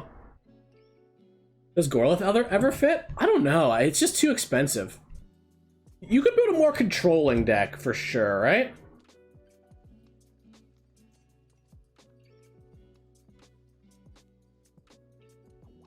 I really like Chain Vest also. I guess Omen Hawk just kind of blows, right? Because there's also the Brightsteel Protector. The Brightsteel Protector might be better than the Ruthless Raider, huh? Like, what's better, Wanderer or Raider? Kind of tough to say. Probably not a Raider deck. Unless you're going more into the like level up my Udyr, which I don't think we are. I think we're going more into like mid-range, I think.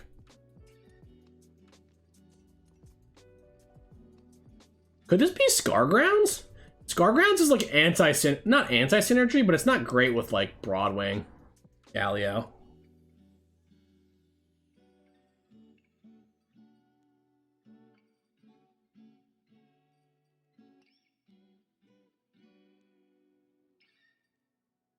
Oh, Tusk Speaker. Probably better if we were playing Gnar.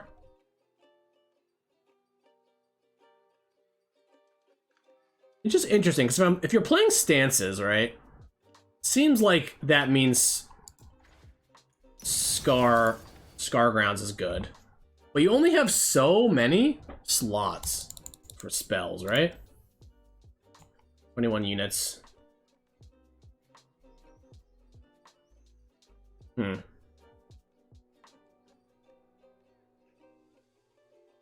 Maybe we try without Architect, because Architect just chump attacks, right? Which I don't think we are that interested in.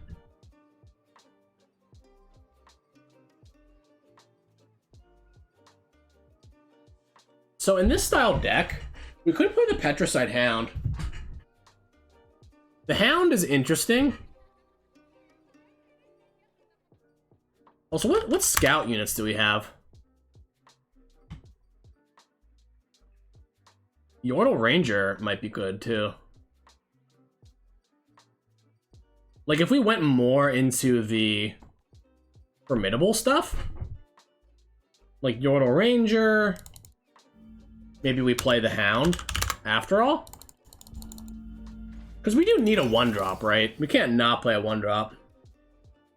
Yeah, Omen Hawk, maybe. Troll Chant, Vulpine Wanderer. Durand, Aegis. Don't really have any 4-drop units. So I actually like... Lauren Protege might be good here, right?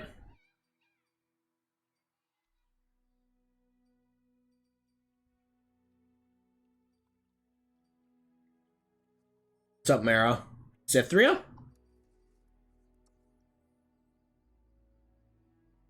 Yeah, Cythria might be better than Yordle Ranger. Not really sure.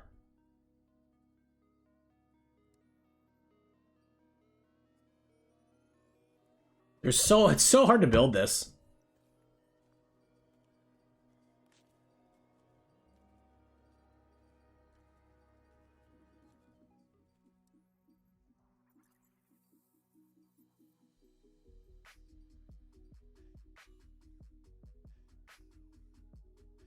I don't hate Scargrants. I don't hate Vanguard Sergeant.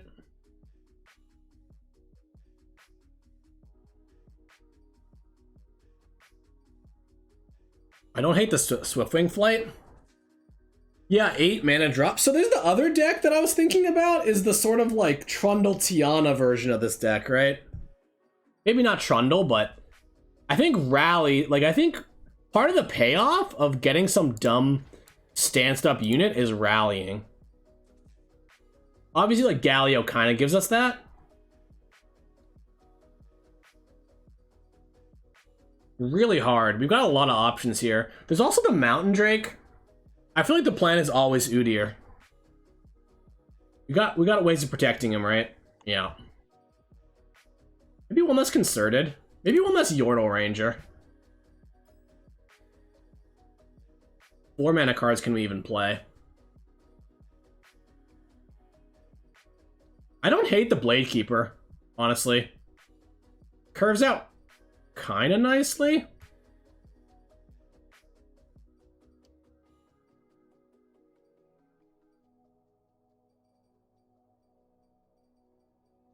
Babbling Beer guarantees the, You like Stag? I think it's too much effort to get to work, to be honest.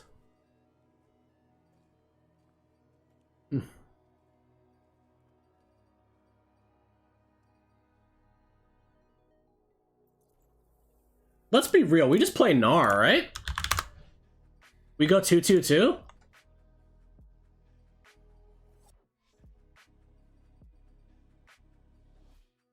It's like the best 4-drop we can get. And we've got a lot of protection. Concerted is good with Gnar. I like this. It helps our curve a lot. Maybe we don't play Yordle Ranger. I don't know. I love having like one good scout unit to like force my opponent to do stuff. I could see Chain Vest being good also. I love 2-2-2 decks. Having 3 champions in play at the same time is like, most decks literally cannot achieve that, right?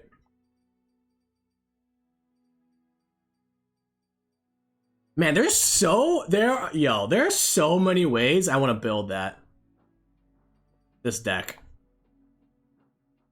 Maybe like 1 Ranger's Resolve is good. Just because we've got formidable units. Brightsteel, yeah, I like Brightsteel. It's weird because when we play Brightsteel, I kind of want to play more challengers.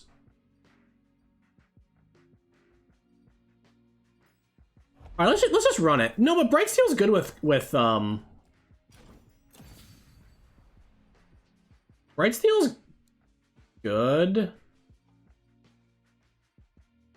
Maybe 1 less Protege? We really light on 3 drops. But I guess we're just banking mana a lot.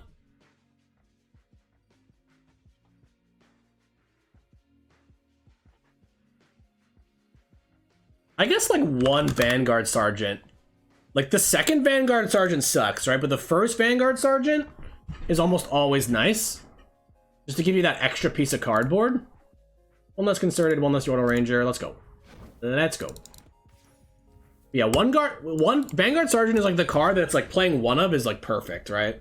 Very rare that you can actually play 2 4 Demasias in a game. Thanks for Ziggs. No problem, Burns. Though to be clear, Ziggs is like a Concerted is very good against Lee. I only worked on Ziggs in final design. So a lot of his design, you know, was already set in stone by the time I worked on him, but I definitely worked on the landmark archetype from Vandal City a decent amount. Vandal City Shurima. So thanks, I'm glad that you like him. Looks Concerted, we probably just keep. I guess we just keep. I don't know. It's funny, it's a full keep, but this hand looks bad. That's why I was not thrilled by it. Nice. Yordle Ranger with attack token on 6 is pretty nice. Our eyes lead to hidden paths. Can see the Demacian border from here. We can finally see who reigns supreme.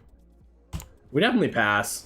We've got Yordle Ranger and Galio. There's no way we trade this off, right? In Avarosa's name. Do I Brightsteel here? Or do I save it? Let's save it. Play our Gnar. Actually, this card's good with Galio and Yordle, huh? So they could have a Flash Freeze.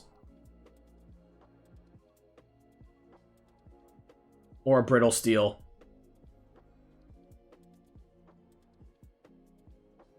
I think we attack anyway, though. Do we? Passing just gives them the initiative? What happens if they Flash Freeze? I Sharp Sight, and then they Pokey Stick this next round? It could have a Brittle Steel as well. Twin Disciplines is like whatever, because I can finish this off with Pokey. Pretty sure we do attack. Like, Twin is not even the end of the world here. Oh, wow. That's kind of surprising.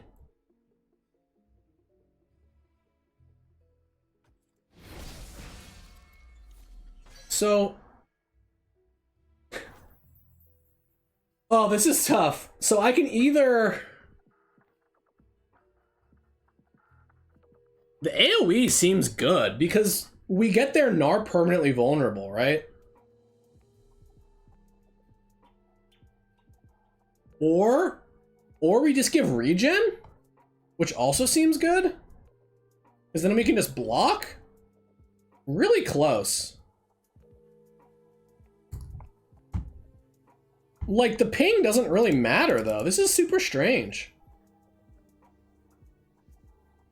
I guess we don't need to level up. We haven't got a stand swap yet.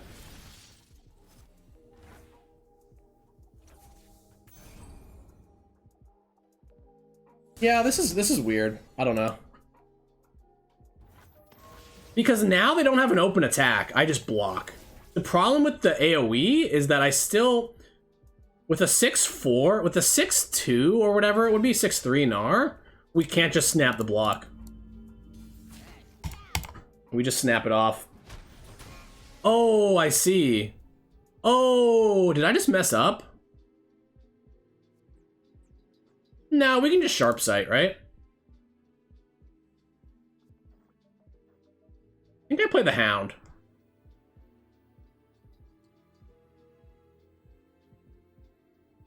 The barrier doesn't do anything, though. Like, remember, they're Ionia Freljord. They could have, like, an avalanche or something, but they don't have enough mana. Yeah, let's just play this. Let's keep our mana open. Maybe the Vanguard Sergeant is better. Yeah, it is an avalanche, and we just... I guess this is only...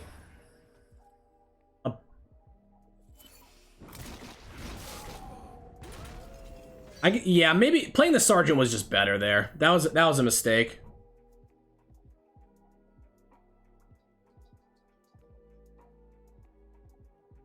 So how do we play this?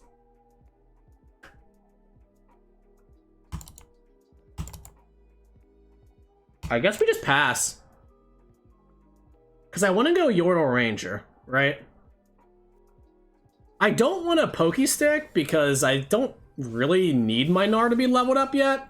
If Gnar levels up, then the Yordle Ranger does not pump. The open attack seems good here. But this seems good as well? I don't know.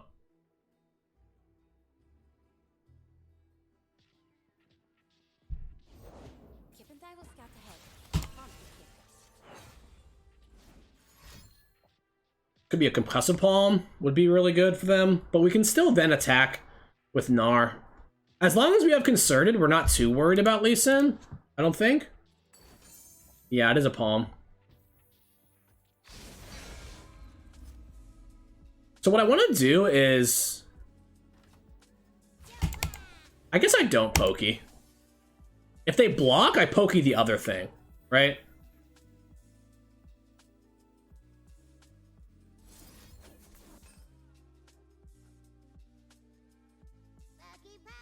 And if they don't block, then I just deal with having one less. Rally's good. There's the Lee Sin.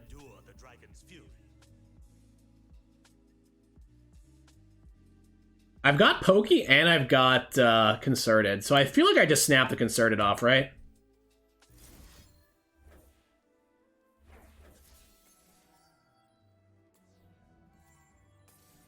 So wait, I want the Gnar to strike first, correct?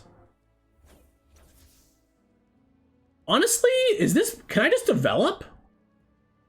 Seems very tempo negative to Concerted now, huh? But it does kill. Will kill.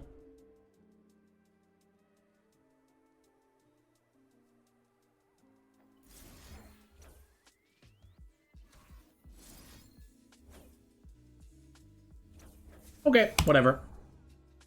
I don't know. Nice. Yordle Ranger is kind of nice. Because it really lets your Galio level up fast, right? Also, it just has Scout, which is exactly what you want. Like, you want to take soft actions.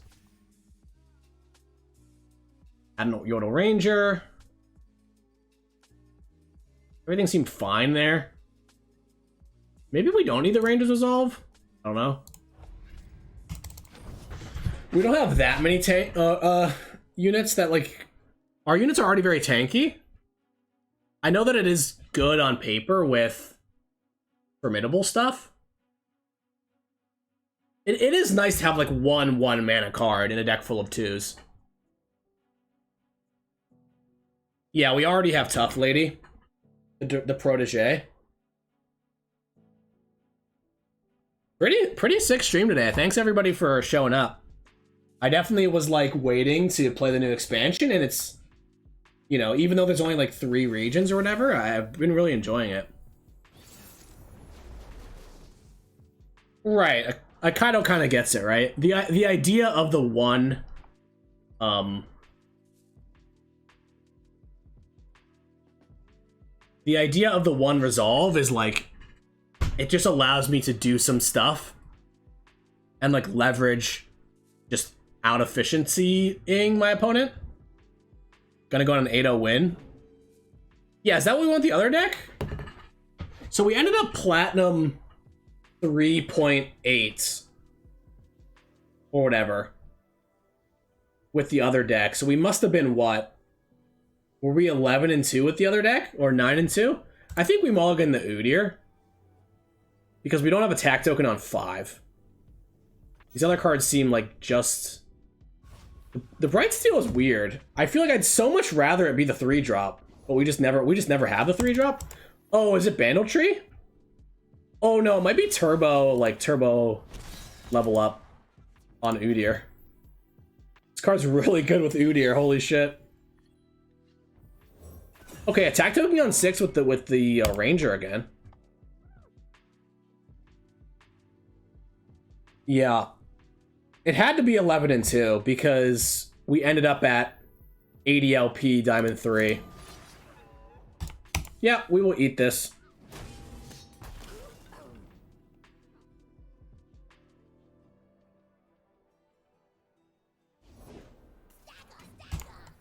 Yeah. That Udyr might come down leveled up.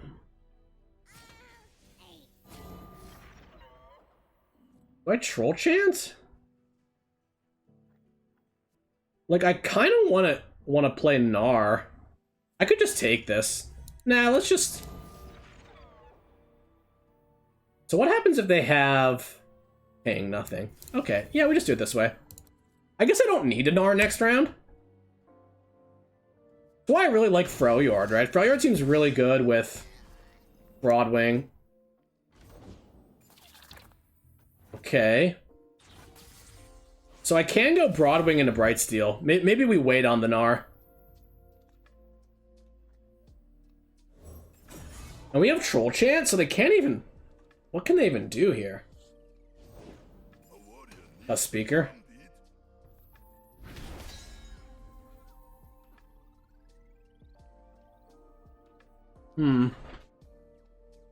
So I could just clean this up and keep the burbs healthy.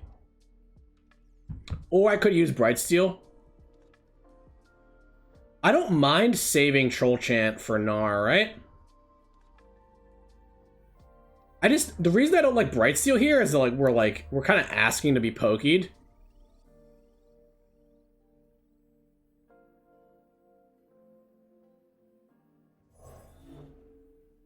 What's interesting about this is I kind of want to barrier this one, but I can just wait. Like, this health, we want to use the health as, like, a resource, right? And just kind of chill.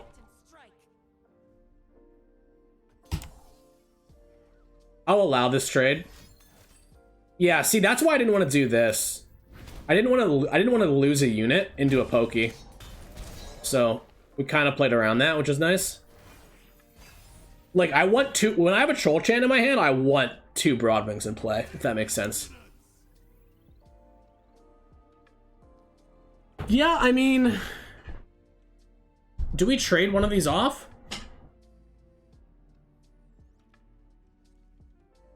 We're about to play a Ranger. I actually am just, like, gonna play it slow. This seems... We're so far ahead on board. Look at this. Actually nuts. The Toad is pretty good here. I guess the Toad is a reason to not to use the troll chant, but Ready, this stop, feels pretty good. take to the skies. Yeah, this is a bit scuffed. That's okay.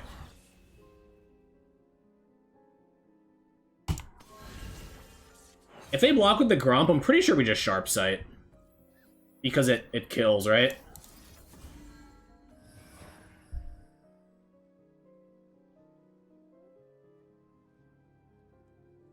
Let's go!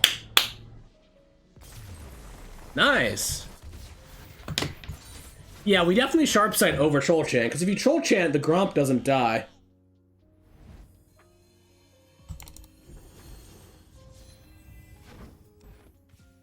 Seems pretty good so far.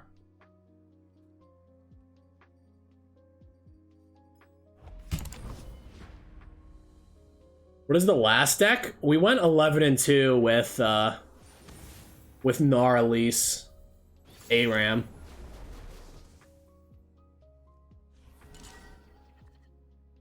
See, now we have the Durand Protege, but I don't know if we can even keep it. I think we do keep it. I think we can keep one. Oh, mistakes were made. Mistakes were made. Yeah, maybe we can't keep one, huh? Oh, no. We're gonna... I mean... I feel like we're kind of, our deck's beating ourselves here. I'll cut them apart. Okay, we take 5. Yeah, I mean, it's an L, maybe. Ooh. Okay. You can do Play one of them out. or a Durand. This is real tough. We need, like, any unit, actually. Okay, there we go. I'd love to see it.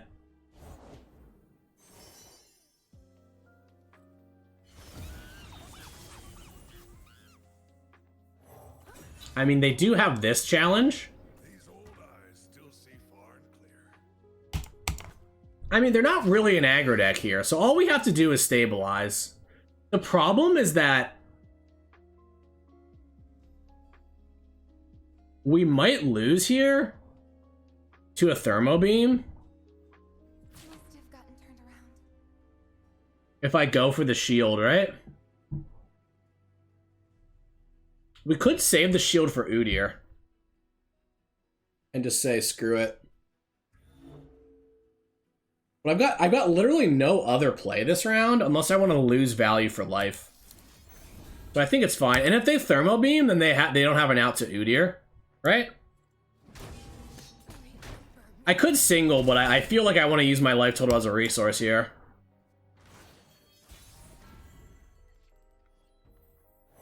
Okay. Flame Chompers are really awkward because we've got all the single combats. Okay, this might help me actually, because we don't want the Golden Aegis. But our stuff did it. Oh, unfortunate. Unfortunate.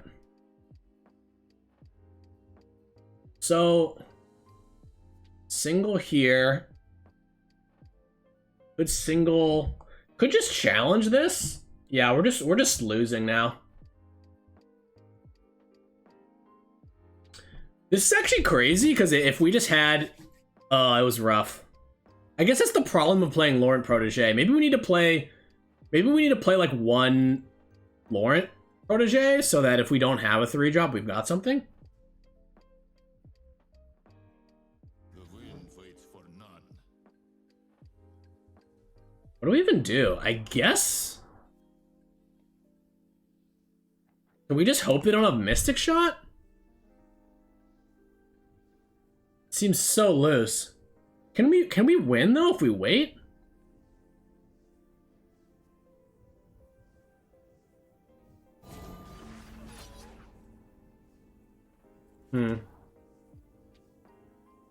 I guess we just go in. This is oh crap.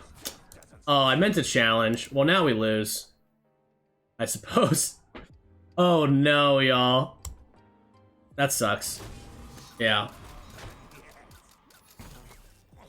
That's rough. I guess we just die. Tough. Oh, that would be such a good draw, too. Unfortunate.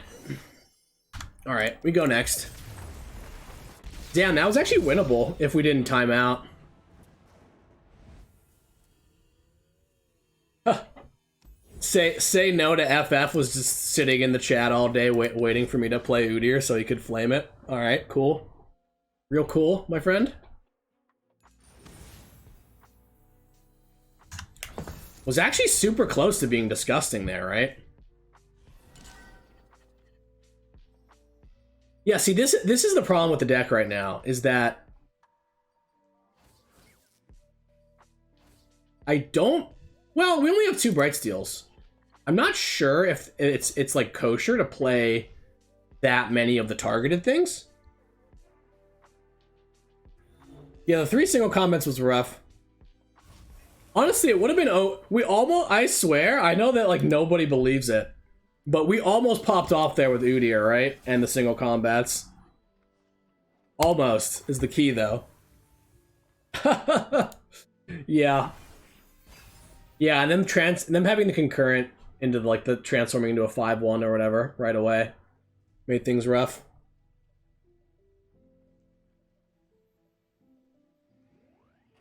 See what they have here.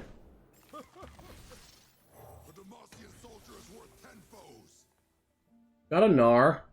Got a Troll Chant. I don't have a Challenger. Maybe I should... Honestly, should we just play Silverwing Tracker? Silverwing Tracker Durand does not seem like bad to me, you know?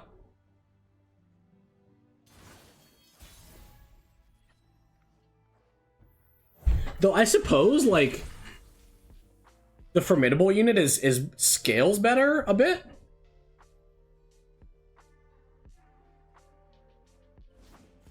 Oh yeah, I mean that's why I was kind of making fun of that one dude in the chat who just jumped in to say to talk about how bad Gnar was, and I was just like, or sorry, not Gnar, Udyr, and it was just like, it's a weird game for that. Seems pretty good for me.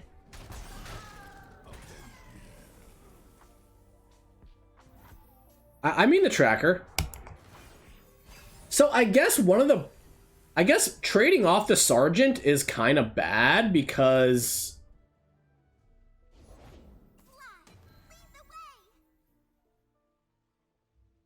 Do I just concerted that to just snap it off? It reduces my Pokey Stick. They could have a Sharp Sight. So I guess what we do is...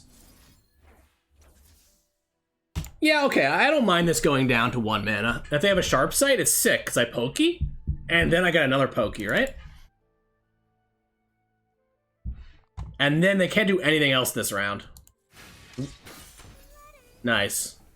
And we can Durand here? Oh, I was gonna say, trading the Sergeant I think probably was bad. I always forget, with Yordle Ranger and Galio, you just don't want to trade. You want to build up like a fat board with a lot of health.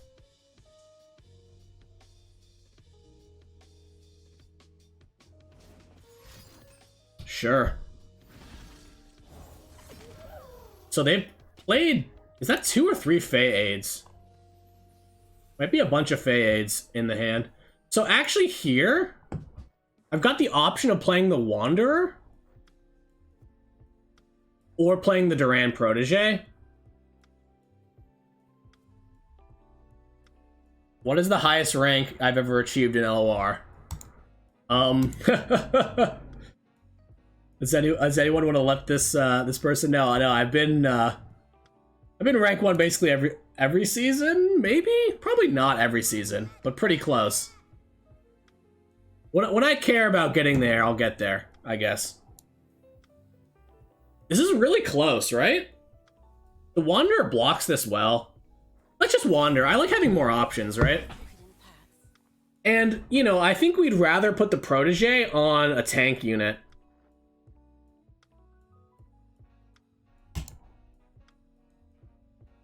Did we miss Rat last season? I think we didn't get there last season. Though it also really depends on how much I play, obviously.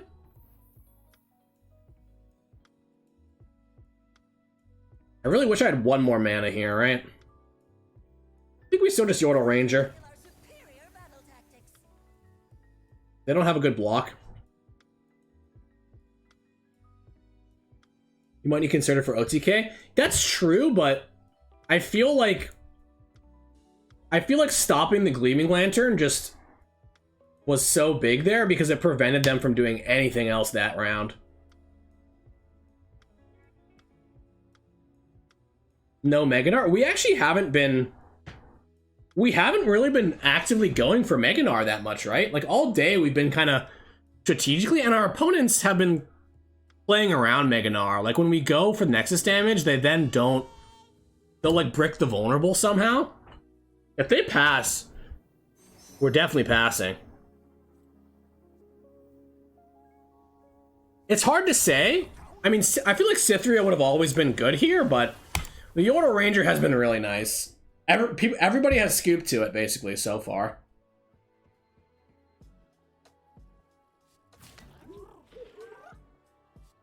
Kind of in a tough spot because Sharpsight is good here.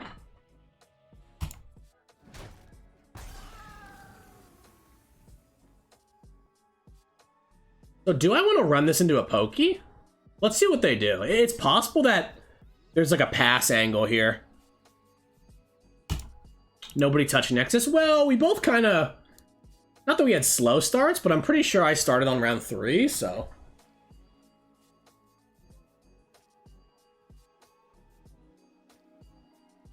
So much Demacia now. How do y'all feel about our Demacian overlords, everybody? I mean, I love it when Demacia's meta. Single combat is just so fair and interactive, you know? Like, I feel like it's good that the meta is... This is my opinion, obviously.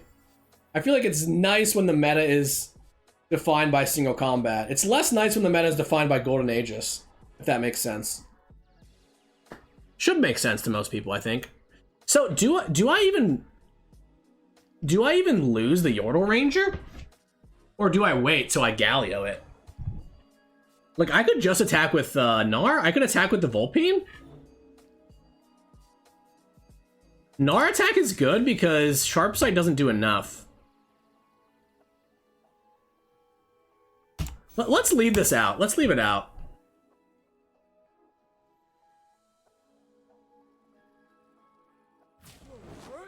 Okay. Yeah, I should have attacked with a 2-3, y'all. That was so dumb. They didn't have a good block on it. So I could pokey face here. I'd rather wait. We really could use a rally. Like, I kind of want to kill them soon. Yordles in their Whatever. bowls. Must be some magic about. Opponent is a Fey deck. Yeah. They're on the Fey, the Yuumi only, which I think somebody told me that there's a deck that, like, it's only one Yuumi. Rally from Galio's level up. Yeah, I mean, if they let us, I can just not block anything, right? And level up. Like, Pokestick does not get them through the Galio. I was planning on blocking, but maybe you're right. Maybe I don't need a block here. I woke up for this. What's super nice is, like, it's hard for them to mess up my rally, too. Because I've got the scout attack.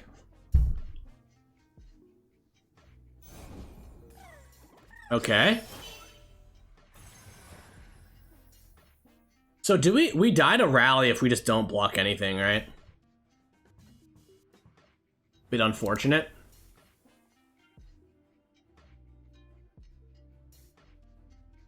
I guess we can block the second time around? Oh, do they not attack with this? They probably don't realize that this attack is actually good because it prevents the Galio level up. Sure. Let's see what her notes say. think we pokey face. I think we just pokey face. We have to kill next turn. The rainbow fish. Okay, okay, okay. We're good. We're good, right? Rally? If they rally, I can take it all. Okay. I mean, if they're going after my units and not my face, that's pretty good, right?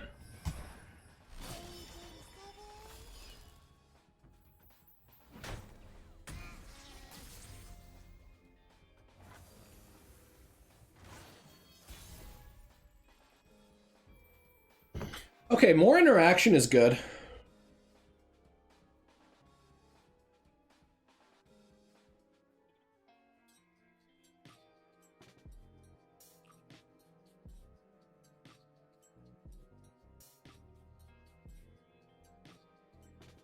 They didn't get the scout off.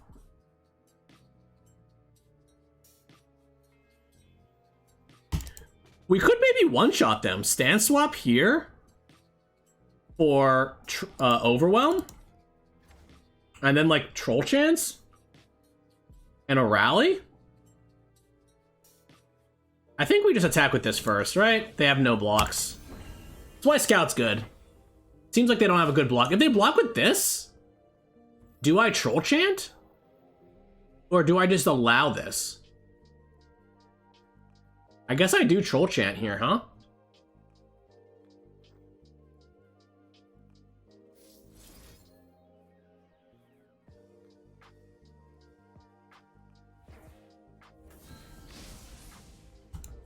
Seems pretty good for us.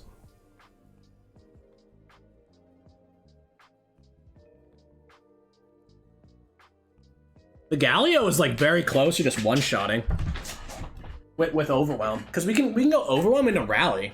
They don't have any interaction, right?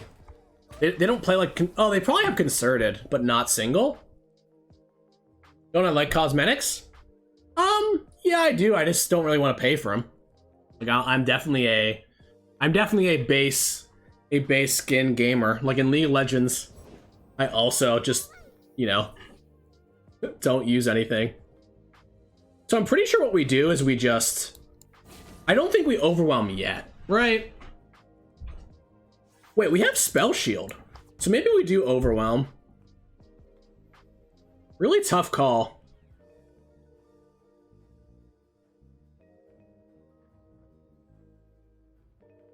Can we kill this round? Overwhelm. I think we do Overwhelm. Overwhelm is 10 Overwhelm with a Rally? And I've got Spell Shield, so Concerted doesn't stop, right? That's kind of the key.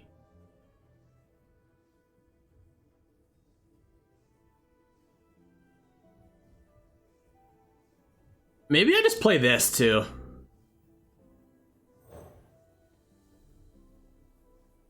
Ah! This was bad. I don't know. This is 3 damage, though.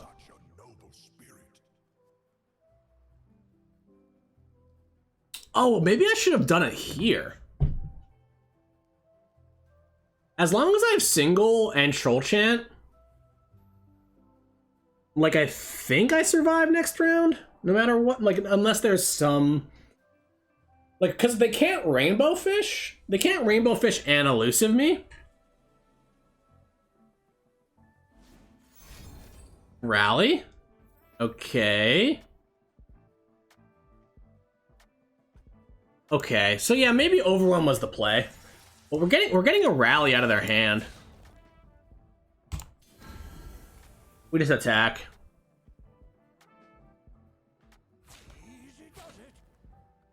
So the question is, do I pokey here? See what they do. Radiant Strike?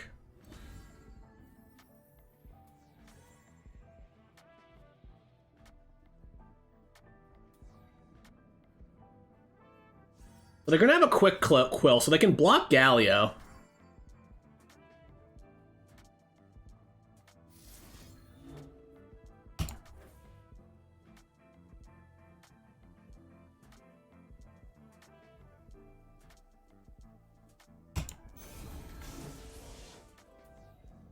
I do think we want to draw one deeper. Just to give us more interaction, right? Sharp Sight, perfect. I was gonna say, like, the reason we want to just use the draw now is just so that we have all the singles, Sharp Sights, Concerteds that we can. Oh, we're one off there. I wonder if I could have done that better. Okay, another single. I mean, yeah, we are just chilling.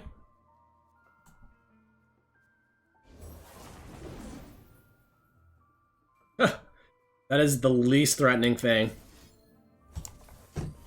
Let's give the barrier to the thing that's gonna scout. Since we have Sharp Sight, we're just like literally never ever dead.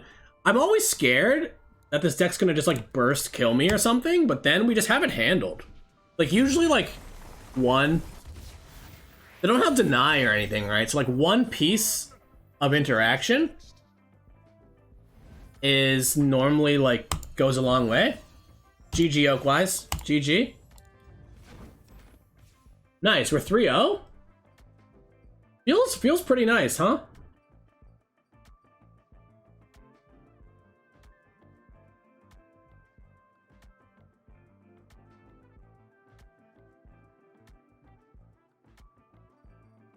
Let's put the hoodie back on.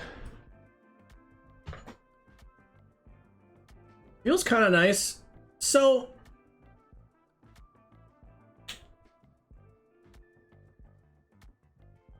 Galio seems really good.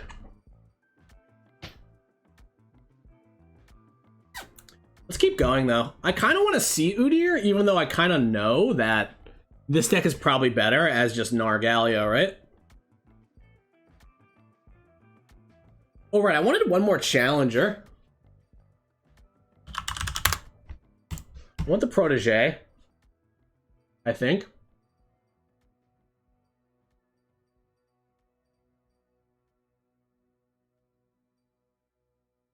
Right, I wanted one Laurent and one less. I still believe in the Duran Protege. Maybe we do it this way. Because Laurent is also good with Udyr and Laurent is also better than Vanguard with Udyr or Gnar because they can let you set up attacks, clean attacks, right?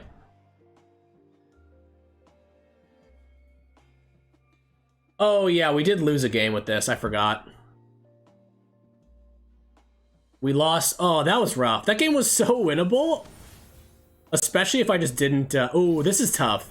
So Sejuani is just so good against Demacia with Concerted Strike, but I guess Formidable actually might let us beat Sejuani level 2, huh? Yeah, this is one of the decks I wanted to build today, maybe. So let's see how they built it. Oh, this is sick. We could maybe give this +0/+1 in tough, and then we could give it +0/+2 in regen, and just give our opponent the business. They can open attack here with Make It Rain, but we're just gonna block if they do that. Oh no, this, oh I forgot. I needed a Sharp Sight. Oh no, that's not, oh god, I'm so dumb. I think I pass. I don't want to let them Make It Rain here. Okay. Whew, for a second I was like, wait, the 1 damage is gonna get me. Okay, that's fine.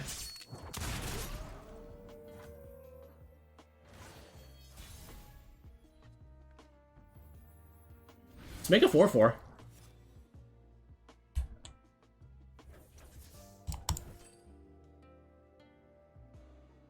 There's nothing they can do about that, so. Hello, new best friend. Have you met my good friend Badger Bear?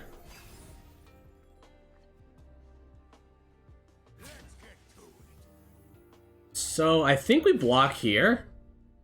It's pretty cheeky because they can Make It Rain on the stack, but I doubt they do that. And then we give tough. Stake is the first step to improving.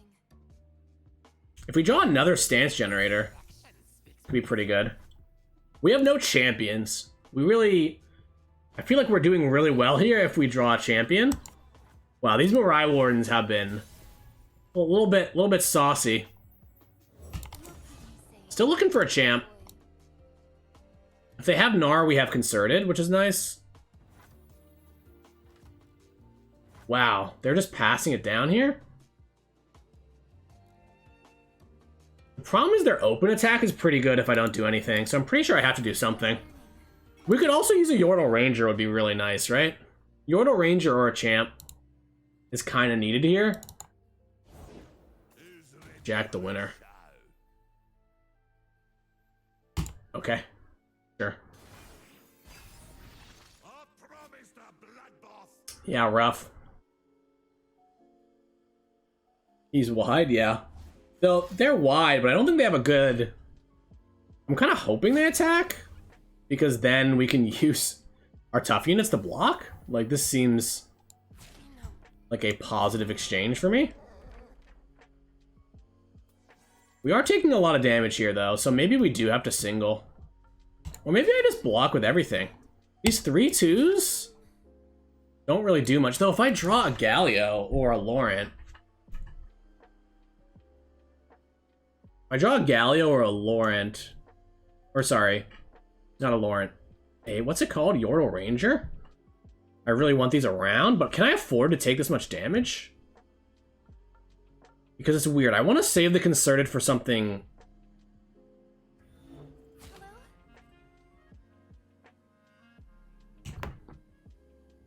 This is tough. This is really tough. Like, if I block, all of a sudden Galio or Yordle Ranger isn't really that good of a draw. But I think I hedge and I block like this.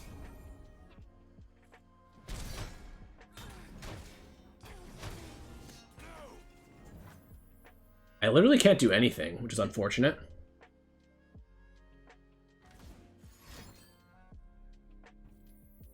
Oh. In that case, we do Concerted, right?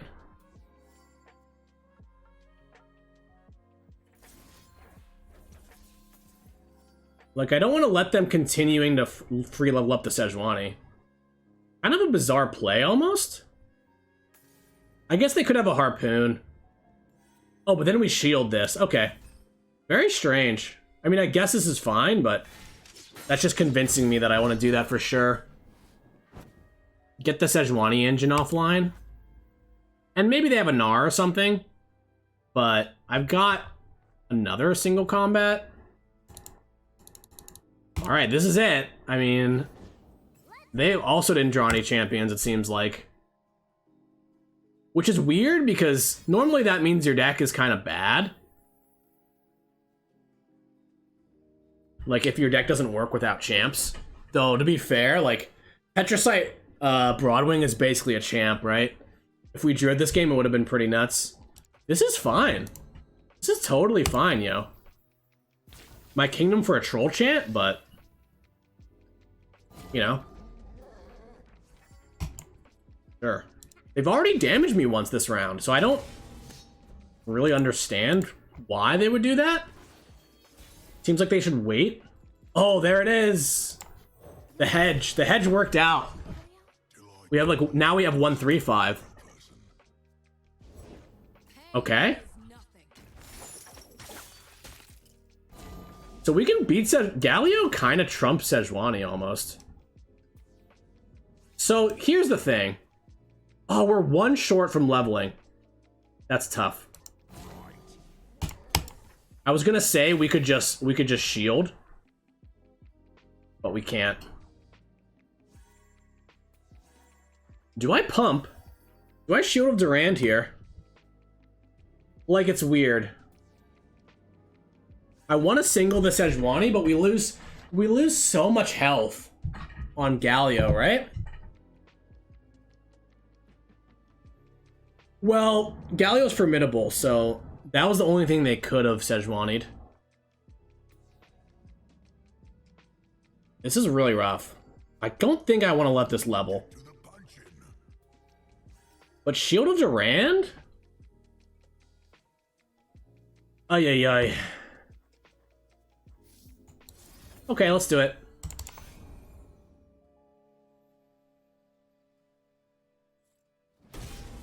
For me, I actually love that for like Demacia can kind of beat a Sejuani now. Because it's not leveling up next round. And I can now single with this, right? Ooh, okay.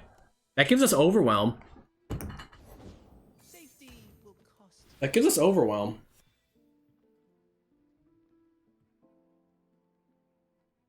Pretty good, right? Kip and I will scout ahead. Won't we, Kip? We're leveling now. Sure.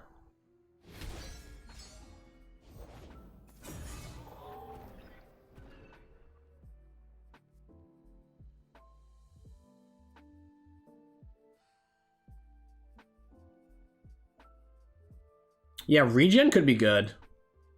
I'm pretty sure we just want to get the Sejuani off the board. It's so strange. The single, every round, it's like if I single, then my Galio's not going to level up. But because I have the Golden Aegis... Actually, so what'll happen, since this is on the left, it should heal before... It should heal before, right? Round end? Yeah. Champions couldn't get nabbed? Oh yeah, you're right. The Broadwing is basically a champ. They can eat a 2-2. It does put me off. I actually have no idea if my Galio is going to level up or not.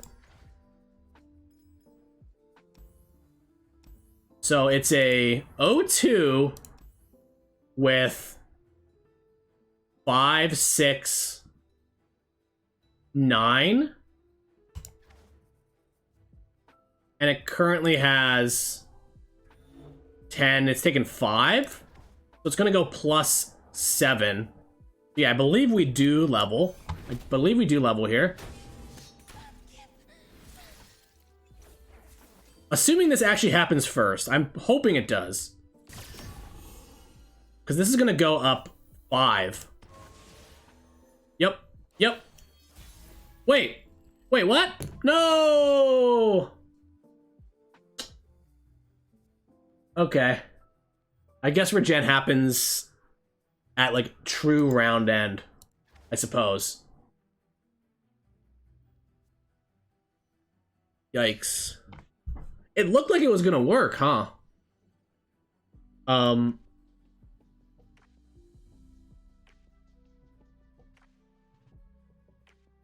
Is it worth playing the Protege?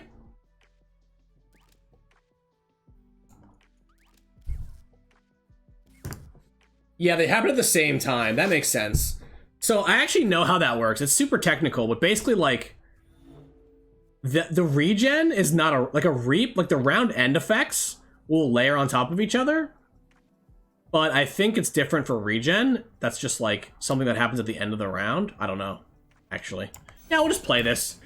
If I'm gonna rally, like, I want this to be in play.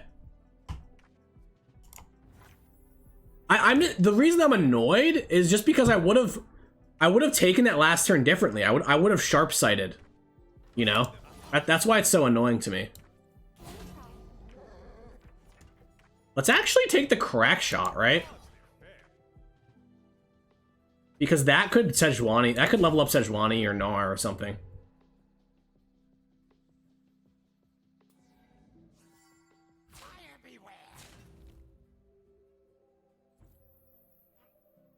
Yeah, like, it's different than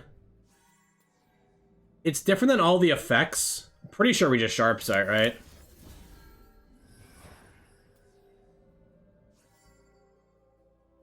I think what they lose if they have FTR. I've got enough, I've just got enough damage.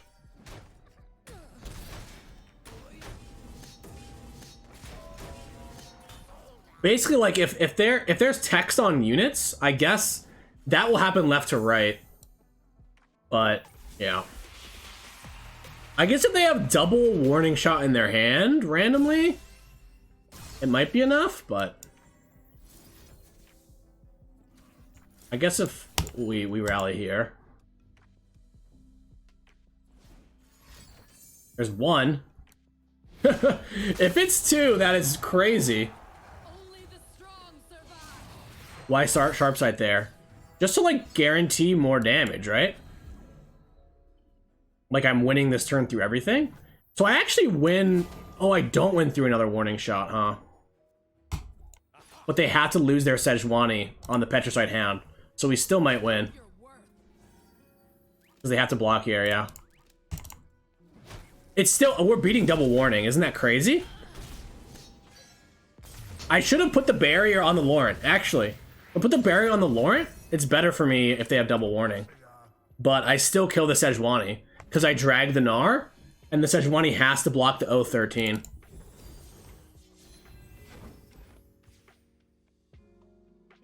Formidable, the Sejuani counter? I don't know if it's a counter. Like, I'm still terrified of Sejuani, right?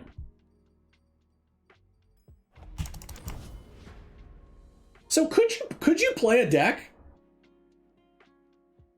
Like, Galio seems like... Could we play a deck with just Galio and like Entreat? Or are we losing too much? I guess we'll go till we have 2 losses with this deck. Since we're over our 4 hours. Okay, they should dumpster us, right? We really want 1 drop. We really want a 1 drop.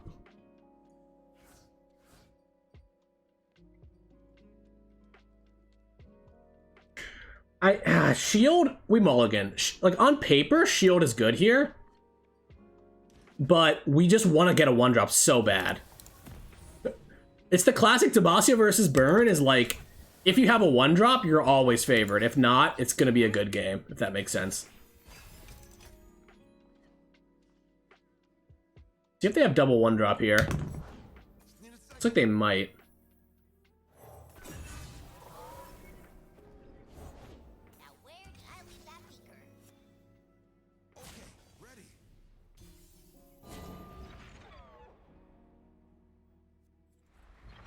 Just one of those things. We just have no healing, so we're definitely pressured to do some proactive stuff here. Okay, Rally, it's weird in this hand, but it's good because actually it's kind of a race. So do I want to just let them pokey me here? I think it's fine. I'd rather Bright Steel on a turn where they have Gnar on the attack. It just really sucks because Pokey's really good here. Okay. So, I don't think we trade this for that, right? We have Concerted in our hand. We have 2 shields.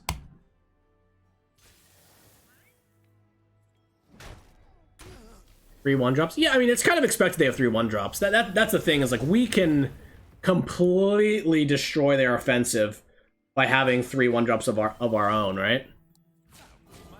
So... Oh, we can't shield here, right? That open is really good play.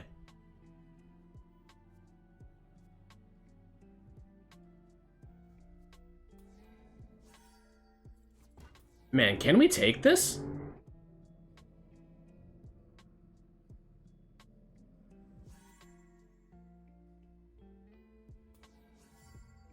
Pretty sure we just shield this, right?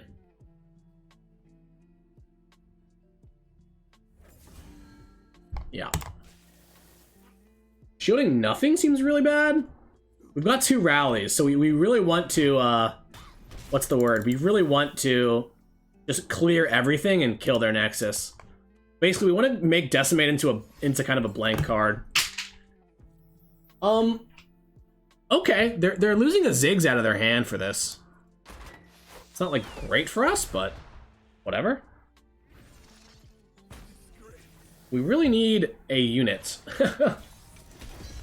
Yeah, we're at 9. This is gonna be rough going.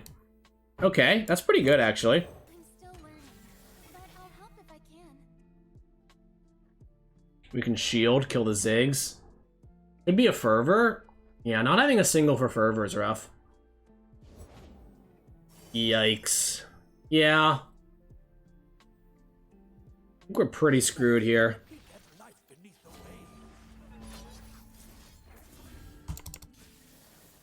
Maybe there's no Fervor? I guess Fervor is like... It's weird. It's so unlikely we can get the Fervor with a Concerted. But... Yeah.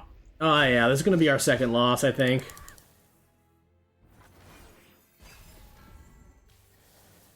Just one of those things. I guess if they don't have a decimate, we can win, but I feel like that is not the most likely thing. So I could shield this into rally. I just play Gnar, whatever. I guess leaving up concerted, like shield guard leaving up concerted could be good into like fervor or something. It's gonna be. Ooh, that was a really bad hit. Do we get to see what they pick? Okay. Wait, there's life here? We are one.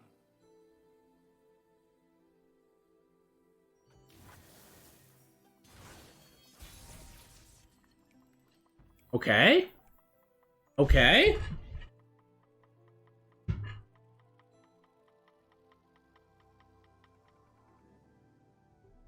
Okay, so I have... Wait, can I win here? Selfless Shield Guard on the 3-2 into 2 rallies? My shield is yours. We never... This is not enough damage, right?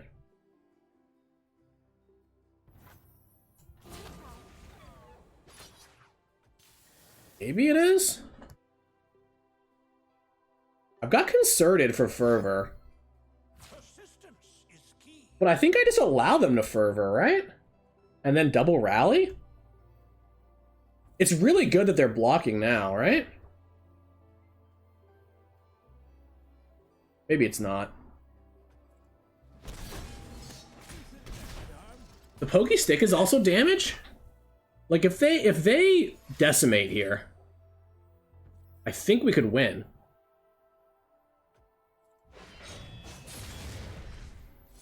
If they don't have another unit? They could have an Electro Harpoon, I guess. Hey, we win, right? It's exactly what I said. We want to make Decimate a dead card with rallies, and we did.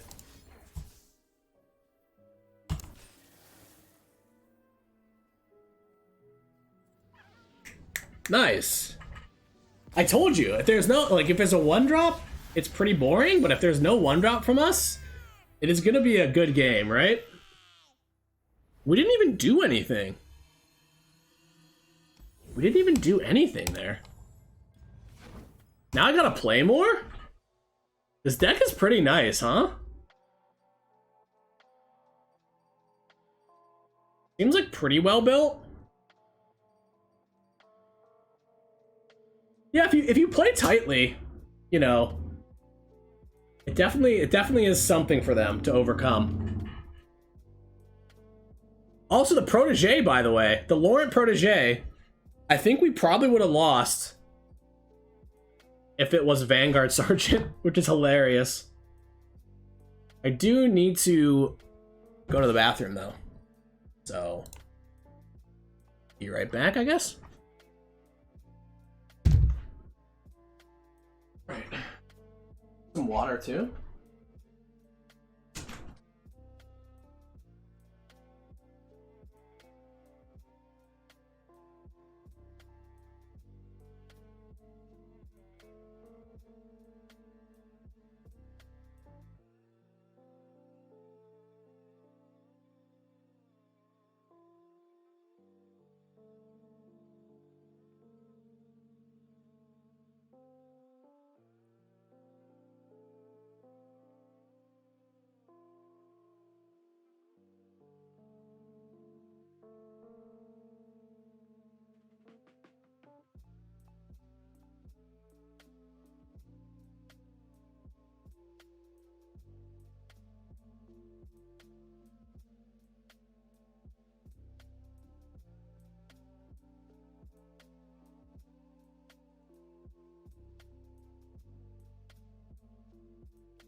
All right.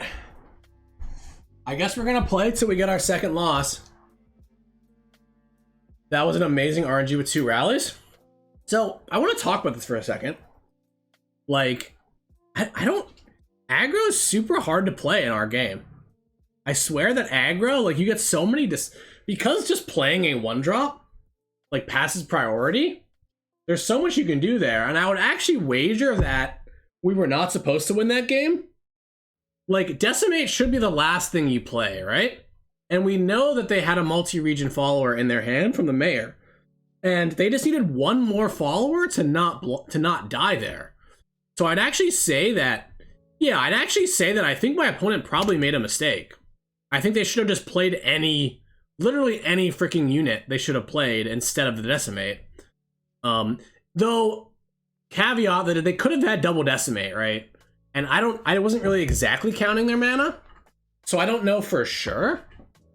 That's kind of fun to watch. Sure, yeah, it's Demacia, dude.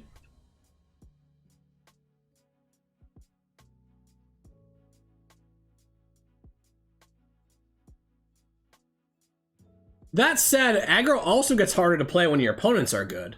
Like, this is just statistically correct that decks like Pirate aggro and Spider aggro have historically, and Scouts have historically been higher win rates at lower leagues, right? So it's not like, you know, it's not like other decks don't have skill as well, right? There's definitely a ton of skill expression.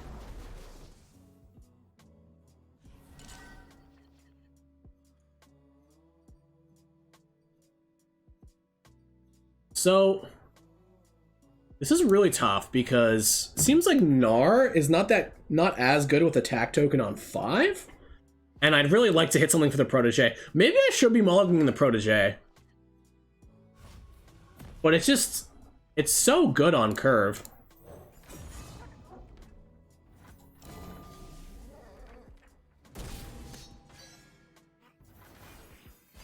Papercraft combo? We'll see who the combo deck is, okay? Can I block here? Oh, they don't attack. I was gonna say, I was like, there's Shapestone. I'm still learning, but I'll help if I can. This is just so much pressure. But imagine we had Broadwing. Yo, I swear we never have Broadwing. Where's Broadwing at? So do I attack? I feel like we don't. I feel like we attack with this. Well, is that good? They can block with Akshan if they want to, which could be pretty bad for us. Gnar? They might just pass back. Yeah, they will, right? Oh no, they're going for it. So I feel like it's just concerted, right? Or is it not? I don't want to invest 2 cards in killing the Gnar.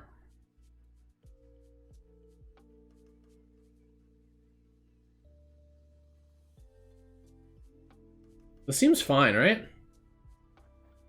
Man, it's tough because Sharpsight here is very tempting. Just such a good trade for us. But he gets a Pokey Stick too?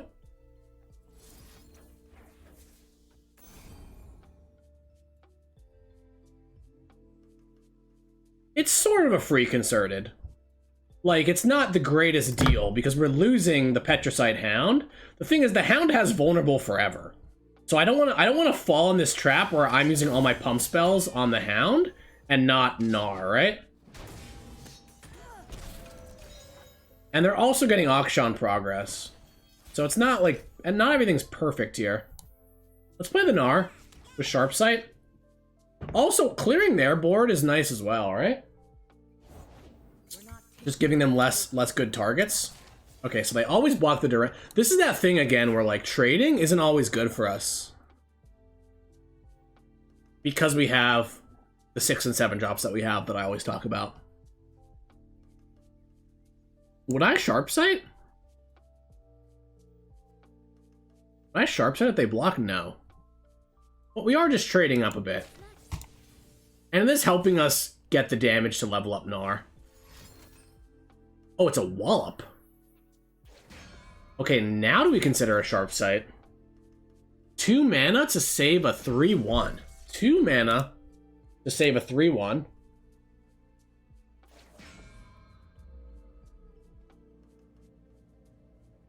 I just say no, right?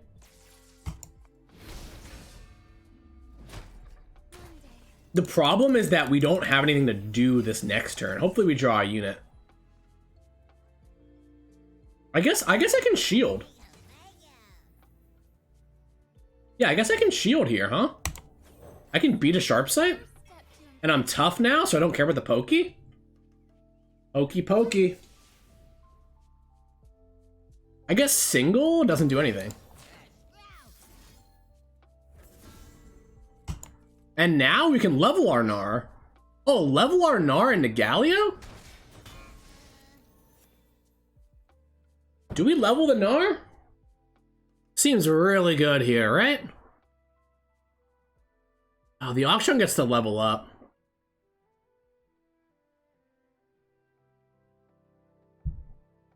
I'm playing around Demacia, but you're right. I keep thinking it's Demacia. It's because of Auction that I keep thinking it's not.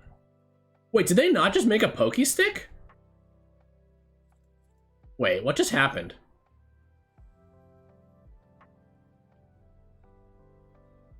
Do they not have a Pokey Stick? Oh, they have a Pokey in hand because they're Bandle City. Let's go. Let's go upstairs. Okay. They have a Pokey in hand. That's super interesting. It's actually crazy. I learned this today, y'all, that Gnar has been good in these Freljord decks because we don't have main decked Pokey. You know what I mean?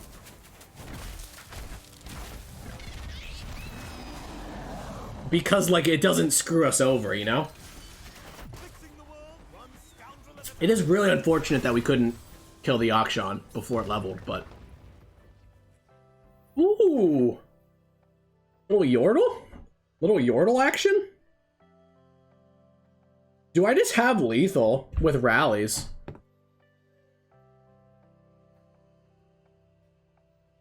Look, I feel like I don't want a Galio on this board because it's not that good.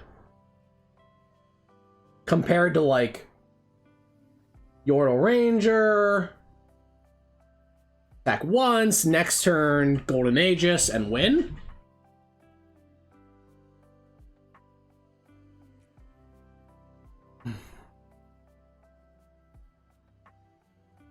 Open attack isn't so bad either, right?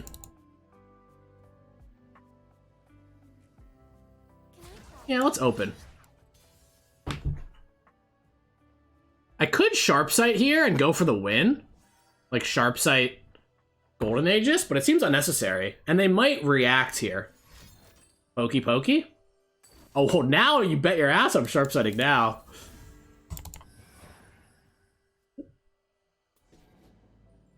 Because now Rally is just... Oh, it's so close to being lethal no matter what.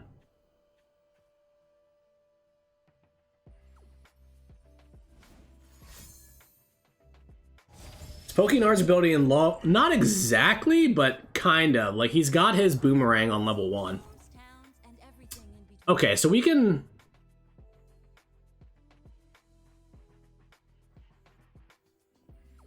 Wait, we have lethal, right? Is this lethal? Am I just... Is my brain not working right now?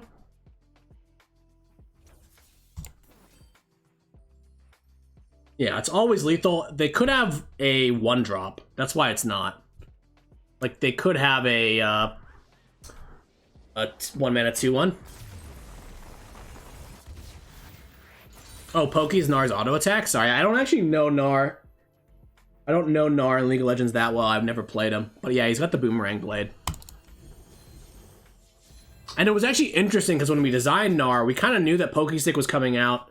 Since Pokestick was like a what's it called? Like a core card for Bandle City. It was coming out in the first set, but Pokestick was part of Gnar's kit, which was something I don't think we've ever done before, right? Nice, it's going pretty well. to be honest, I'm getting to the point where, like, Galio and Gnar have been quite good. Well, Galio is kind of clunky, right? Maybe we keep going. Maybe we give Udyr a chance. We only lost the time that we played him on round 5.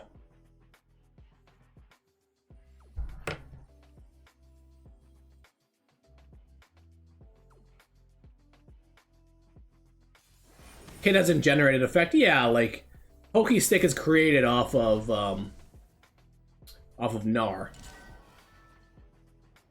Oh, we got our champion here. I almost want to keep a rally against this type of deck. So, do we keep the Vulpine? So, what's interesting is I actually want to, since I have the Broadwing, I don't need a 2-drop. And I'd much rather draw like +0/+1 and tough, right? Ooh, awkward. I actually keep Udyr there and the Vulpine if I had the attack token on 5, but I don't, right?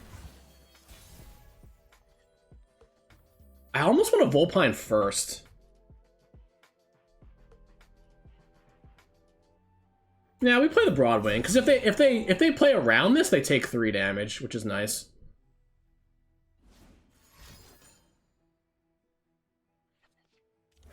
Yeah, this board is sick. Oh, can we, like, do anything here? What if we hit these Pac-Men? What happens? Nothing?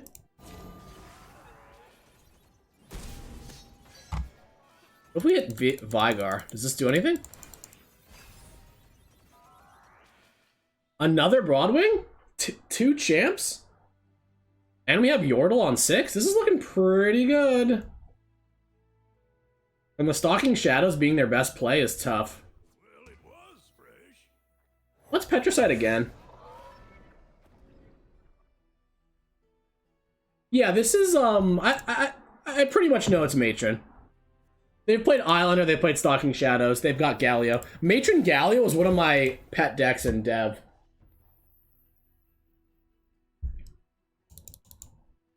So, I need to be careful of like a Radiant Guardian here.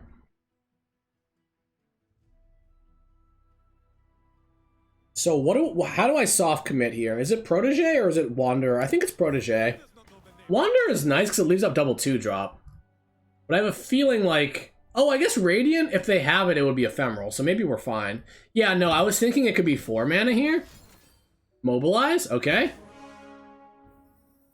So we definitely need challenge with this. I just love that sound. Okay, so they could have a Cithria, like, literally now, right? Fresh?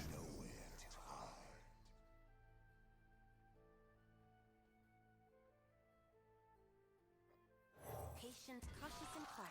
This is our So, they have Mobilize. Let's see what they do. Let's see what they do here. Yeah. Do I Sharp Sight this? Feels like it's gotta be worth, right? Because if they have a Vile Feast or something, we can single it. Finish it off.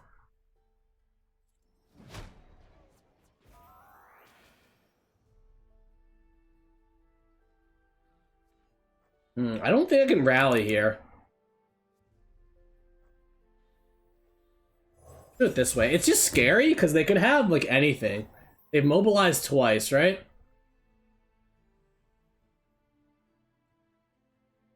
So I can attack them for 10 right now. Oh, but then the stand swap is lethal.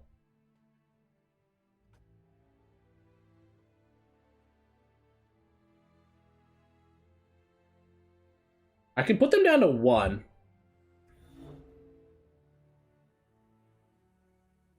I'm pretty sure we put them down to 1 and stand swap is lethal. I'm pretty sure that's what we do.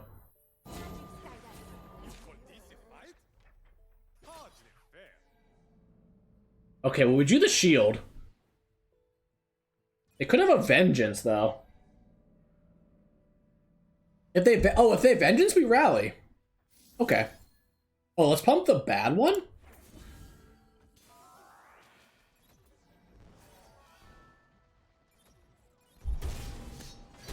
Okay. I feel like we killed him in the nick of time. I feel like we were about to get fucking wrecked on that next turn. Nice, nice. Okay. Man, we're gonna be here all day. How long does it take me to lose 4 games? Like, come on. It does look solid. Honestly, I have fun with this kind of deck because it's just very fair Demacia deck with like nice little synergies. Rallies, but not like all in like Zed rally, but kind of like more strategic rallies. Okay, maybe not that much more strategic, but you know what I mean. Like I like setting up those lethals. Okay, this is gonna be tough.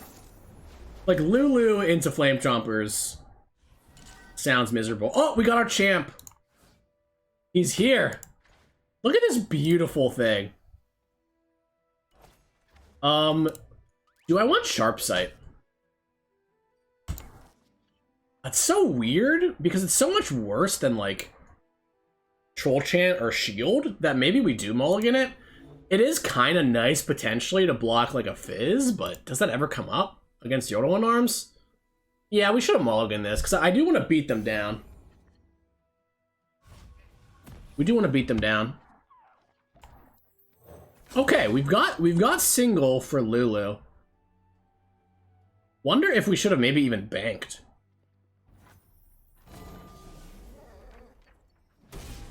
Oh yeah, Vulpine Wanderer for Poros and for Fizz. Wait, did we mull a Vulpine? Yeah, that was bad. Oh, here we go. Got double Petricite.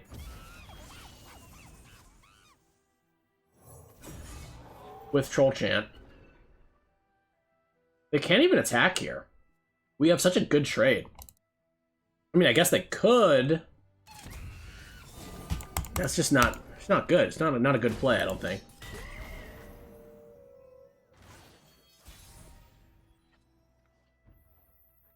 Okay, let's play the Hound. They can't Lulu. Okay, there's a Baboon. This is really awkward because, like, now that makes sense. They attacked because they had another one. I don't want to lose a Broadwing here. Maybe we just push a bunch of damage. It's an easy one. Not exactly. Like, they could play a Yordle Captain next turn. They could start flooding the board. I think we play another Broadwing and we just attack for 2.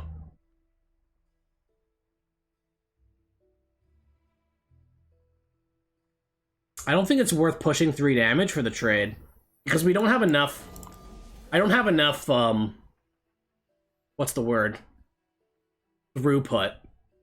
Like, I'm not gonna kill them. They have through all these Flame Chompers, like, out of nowhere. Okay, deal. I will keep trading my 1-drop for your 2-drop.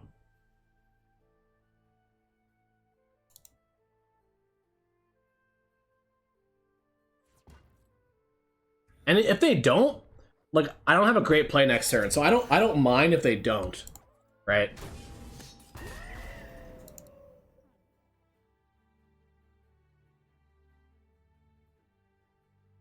Hoping to draw units, though. We're definitely a little spell heavy here. Like, it's weird because we have Lulu covered, but we have to play 2 cards for that to work. Okay. Maybe I allow the attack and Troll Chant. How crazy is that? Versus Sharp Sight single. No. Sharp Sight single is better, right?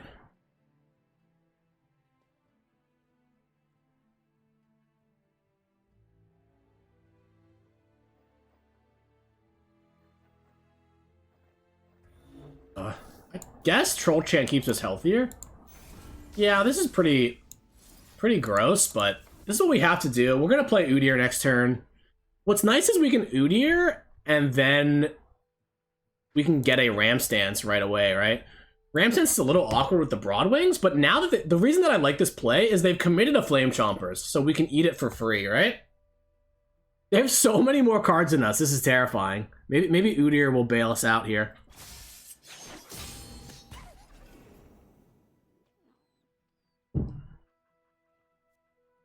They can't attack because we've got temporary health. Yeah, this is definitely a matchup where you can strike for free with Udyr. Whoa! I'm gonna block. I'm gonna play around Yordle and arms and stuff like that. And just block. Yeah, it's an awful attack, my friend. It's just awful. Because I've got temporary health in the Broadwing. Ooh! Ooh! No, we still Udyr.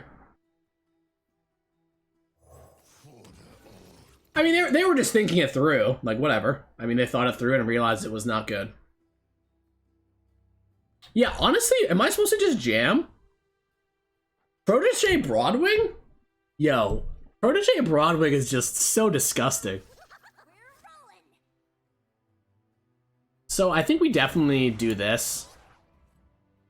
The question is, like, do I just do this to protect my Udyr from Pokestick? Because leaving the Broadwing in play has value as well. Honestly, if my Udyr dies, he dies. I get a 0-mana stance swap. Yeah, let's do it like this. It does suck, but I think we can win without Udyr now. And even if I block, we still die to Mystic Shot or Get Excited, so it's not like it's not that unlikely. And Pokestick is still bad for me because they can ping off this Petricite Broadwing. That's the idea. If they tap out, that's great, because then we can maybe Boar Stance. I have to check the names because I always forget.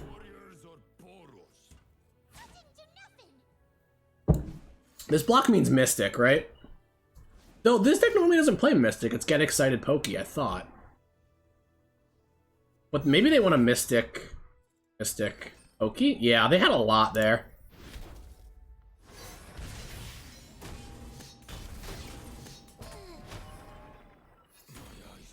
This is fine. I have the stance swap for Poros. I'm not in a rush to cast it. I've got Duran Protege here. They have a good open, which is a little annoying, but, you know, whatever.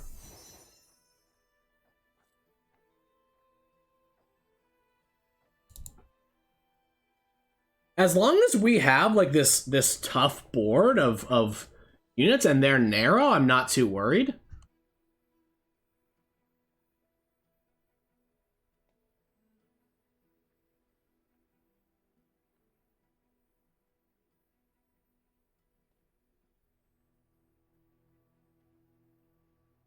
Bandletree? I mean, there could be better landmark removal, but directly, like, I think mana cost or, you know, some sort of change where interaction is a lit. Like, what the problem with Bandletree, I think, is one, yeah, landmark removal could be in a bit better spot, but more so that, like, you know, landmark removal isn't really even that good against Bandletree, because you can just play more.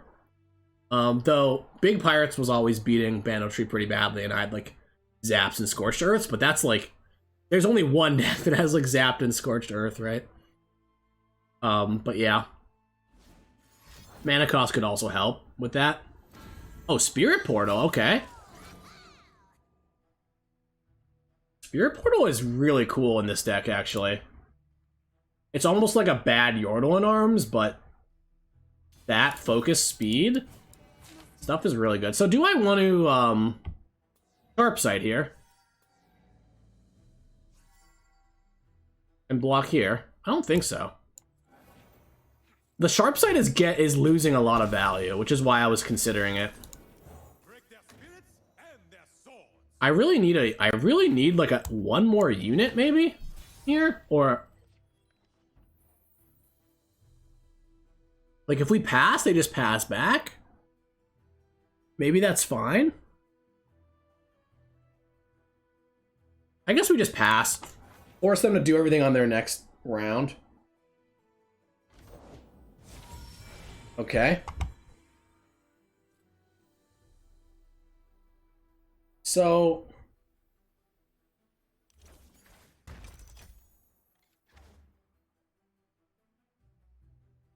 okay, maybe we do soft pass with the stance here. Not getting much better. Like, I kind of... saving this for Overwhelm would be nice in case we draw, like, a Galio or something, but I think if we draw a Galio, we probably have enough juice in the tank to win. So I could do this and hit them for a lot of damage. 9.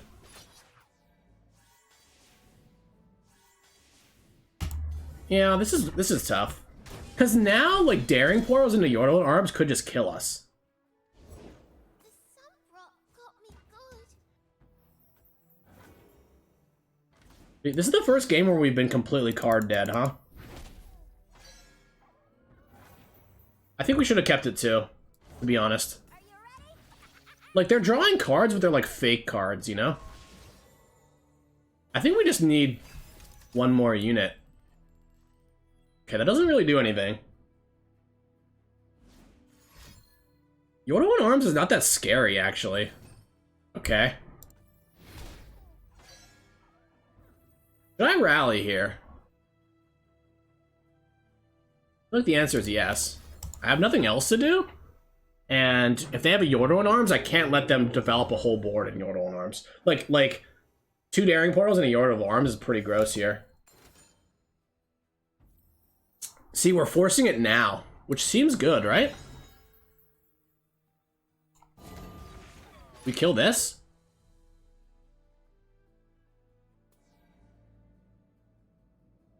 Pretty good.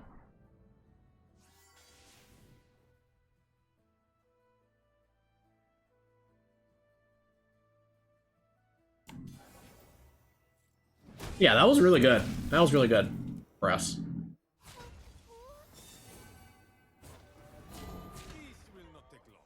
I think I just shield.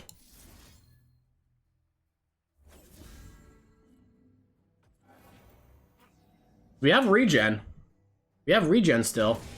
So if there's a Mystic, we Sharp Sight. Which is great. And this 2/2's coming out. We can just munch it. I would really like to draw what, like a Gnar? Okay, Broadwing is fine. We're threatening 11 damage. I wonder if we just take the 11. Because if we take the, like, it's weird. We want to use the regen, but if we take the 11, then they're in, like, then they're in the having to block every round, huh? Which was what we kind of want.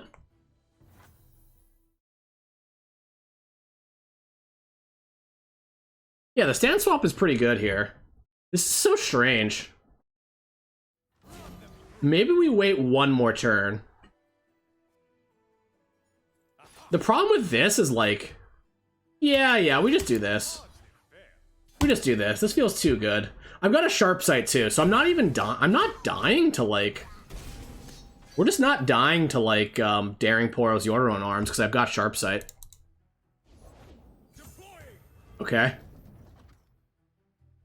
Doesn't do too much. I can just kill it the next time I attack.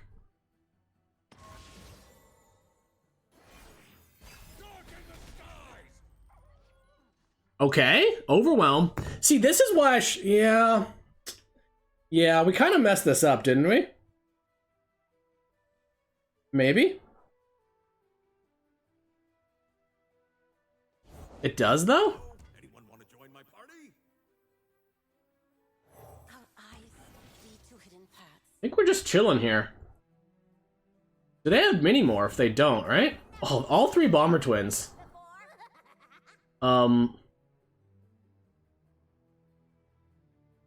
Overwhelm is GG, right? Is it? I'm such a fish. I knew that I should have... If we lose on this, I'm kind of sad, because I knew that we should have dealt 11 to their Nexus. And I couldn't like articulate why, other than the fact that we could use challengers to get it in again. And now we're in like a rough spot.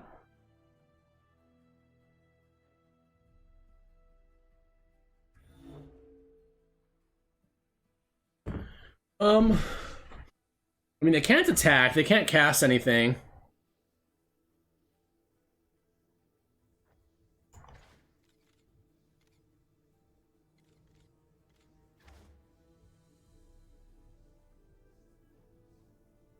I guess we just wait. I guess we just pass. Oh man. Dude, the Bandle City rabbit hole is crazy. So do I overwhelm now? Challenge this, challenge. Challenge this. The overwhelm is, how much damage is that? It's 7, 8, 9, 10. Sharp sight is 2 more. Oh, so close. I think we pass. I don't know.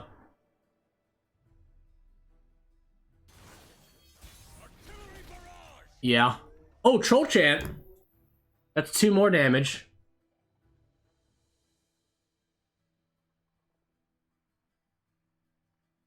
$11?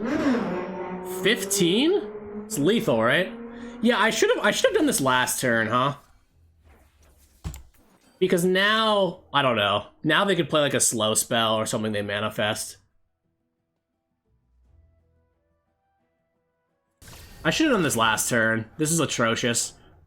Like a stun. I don't know if they could have a what's the card called? I'm gonna tilt off the wall, the Hextech Hexplosive Mine or whatever.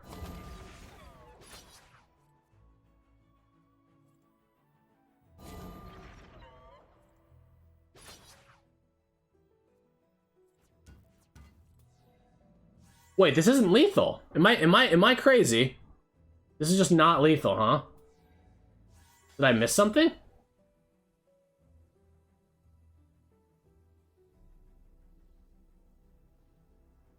Yeah. This is rough.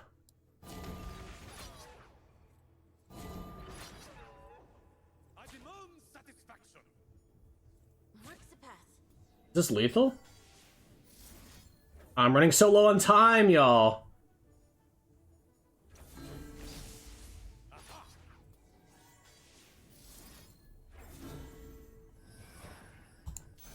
Oh, this shouldn't have attacked. Fuck. Shouldn't have attacked. Damn. I mean, we still might just win. This attack is so bad, dude. Why? They can also Mystic Shot this. Ugh. Ran out of time. Roping too much. Yeah. Actually, does this even matter, though? Yeah, this Star Tip Peak is just, like, terrifying. I mean, we win next round. Oh? Dealer is kind?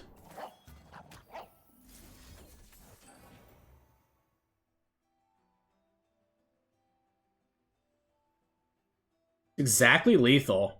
So Yordo and Arms makes it not lethal. Oh, I should have Golden Aegis this, dude. Oh my god, bro. Maybe I should just be done after this no matter what. Oh, that's horrendous. A quest? Leave it to me. Yeah.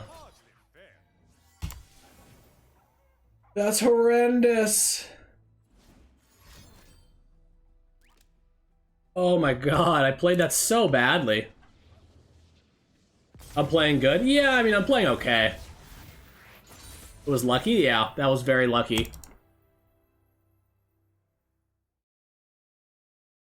So it's unclear, like, their Udyr giving me a stance is very good. But, like, maybe Gnar? Well, they would have get excited to Gnar. Like, maybe Gnar would just be better. But even the Volpine Wanderers are like fine even without the Udyr, right? I feel like Udyr is just a little too much to ask. I think technically it is fine in the deck, but when you think about it, like I could be playing like Screeching Dragon or something. You know? So it's not like it's not like it's bad, it's just it's not enough better than what else I could play.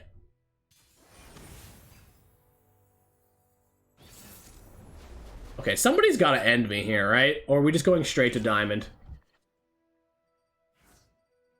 Full Maul. Okay. Broadwing is here. Alright, I'm gonna eat dinner after this. So I'm hoping my boy Tiago just beats me.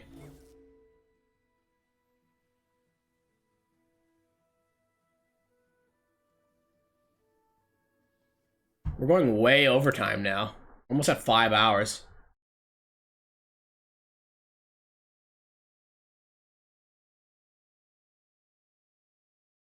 So Bandletree is interesting. I feel like if this is the Flock, like House Spidery version, that's going to be tough. Ooh, Yordle Ranger.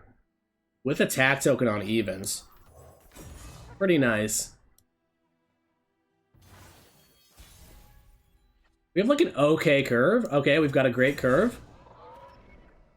Do I even want to attack this? Like, let's say they play like a House Spider. Okay, I was going to say, do we even want to attack into that? The answer is no. Answer is no. Sure.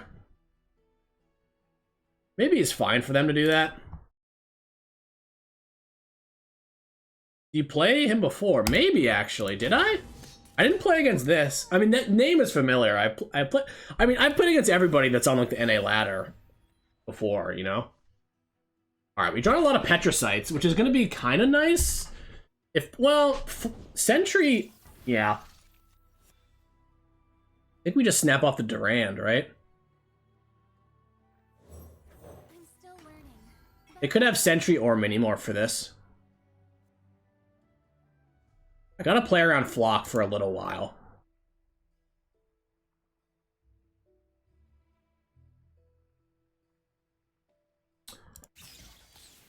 I think I block with 3 too. Nah, I've got the Yordle Ranger. That's what I thought. The Pump Fake is interesting. Okay, we've got Galio. Okay, that's so sick. So we don't have attack till 8. But I'm pretty sure we soft commit with this. I think I definitely challenge a Spiderling. I don't want to mess around with any Flocks on my Broadwing.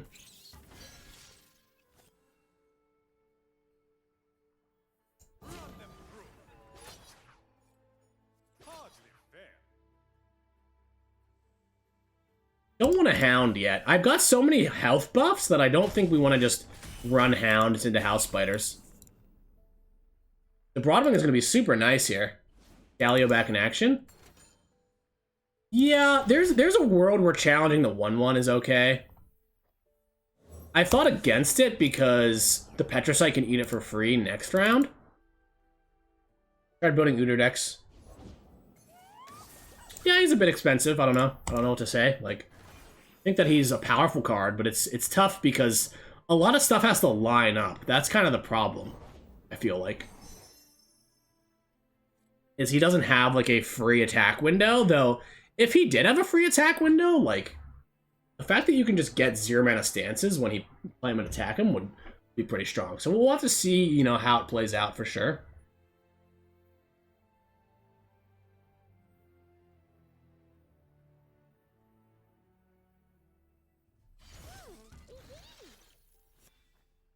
So this is a bit of a weird spot, right? My Nexus can take some damage. I don't really want to play the Bright Steel because it could actually, like, I could pick off a Gnar or something later on. Yeah, they're just like literally doing nothing, playing cards that don't do anything basically. But we might take a big hit here. if I don't play the Brightsteel. But if I do, then I have to override. So I think we just let our Nexus take some damage. Okay, they're just not kidding around. They're on the Bandle Tree plan. I mean, there's got to be a Sentry or a Minimorph, right? There's no Sentry. That is nuts for us, though. Because even a Minimorph here is not that good, right? They definitely overlap. They do 2 House Biters and 2 Grumble Slugs, so, like, they're not doing that great on the Bandle Tree. I am missing a Rally. But Galio should probably level, unless they've got, like, Pokey plus, or Sentry plus Minimorph, or Group Shot plus Minimorph. Like, if they Minimorph here... Okay, I was gonna say if they Minimorph here, we're pretty happy. Looks like they're not. So it's probably gonna be a Flock. Now I can even take out a 2-1. But this is the classic, like, their Bandle Tree, so maybe I don't even do any more attacks until we Galio. It's gonna be it's a Buster Shot. Really sucks I don't have one more interaction piece here. But I think we do this. And now I'm actually willing to attack here because we're still going to be out of Flock range. Though now would be in Scorched Earth range. But I think it's fine.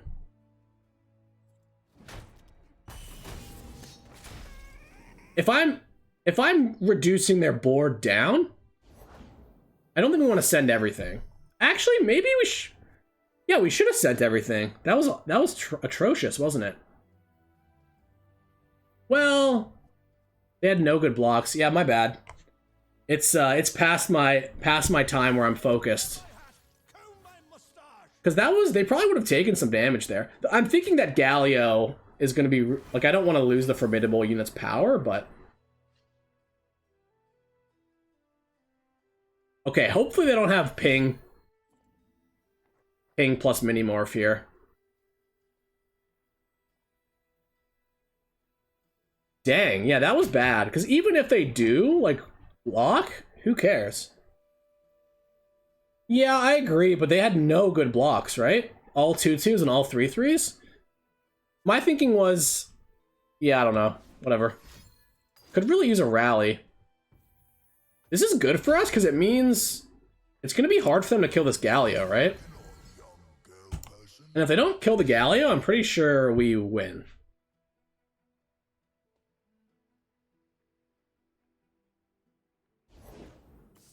Yeah, they're so good at filling up their back row, it's insane. Nice. Yeah, they didn't have Bandle Tree, so they weren't really clocking us there.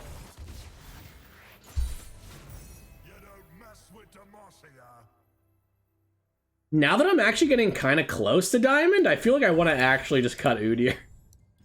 Because if I'm going to spend this much time, maybe we should play one less Udyr. Like 2 less Udyrs, a Gnar, a Galio, and then we need... What 5-drop is best? It's really hard for me to know. Like, what's better? Like, Screeching Dragon? I tried, y'all. Though I still want to get rank 1 with Udyr, because Frank Scarron, one of the other people that work on LOR, was like... You know, was kind of like daring me to try. Mountain Drake? Is that better than Screeching, though? Like, the Challenger, having the Challengers is just so strong.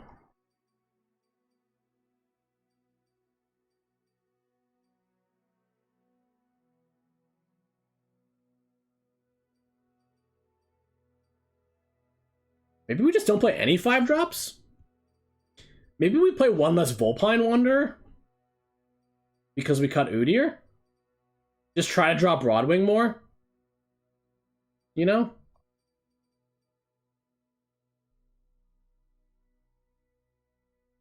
Like this. Let's play one Mountain Drake just to try it out. Ramta Shaman? To be honest, like, Frostbites don't seem that bad in this meta. So I could see a 3 Sisters or a Frostbite centric deck. Honestly, Udyr isn't that bad, though. It's weird. It's weird. Because it seems like Gnar is quite good, which makes it hard to fit Udyr into the deck. So 2 Gallios has felt kind of perfect. Like, we've had games where we couldn't play it.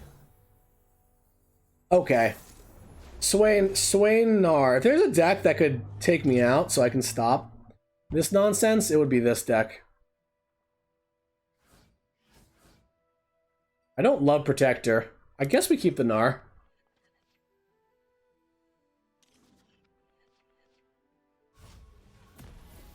Yes, Screeching is just a good card in general. Like, I'm not so convinced that Mountain Drake is actually that good, just because, like, it's not good on its own. That's what I don't like about it. I feel like there's other cards that just are good without needing any sort of support, which Screeching is nice with. Also, Challenger plus Rally, it's just so good. Okay. I think I will block the 1/1, actually. Whatever.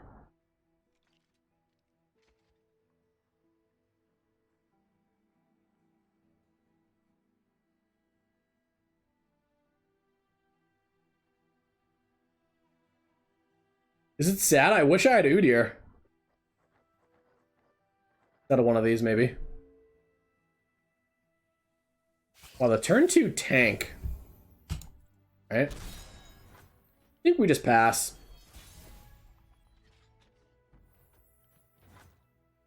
I don't see a great reason to do anything. Pass back. Yeah, this is tough. Gnar's gonna level. So the question is, do I even want to have...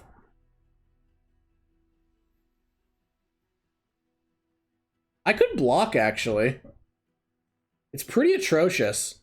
But I could block. There's nothing this deck... Oh, Death's Hand. They could have Death's Hand, right? Man, I knew it was too good to be true. Alright, let's play it. I was gonna say we could block and shield, but Death's Hand would blow me out.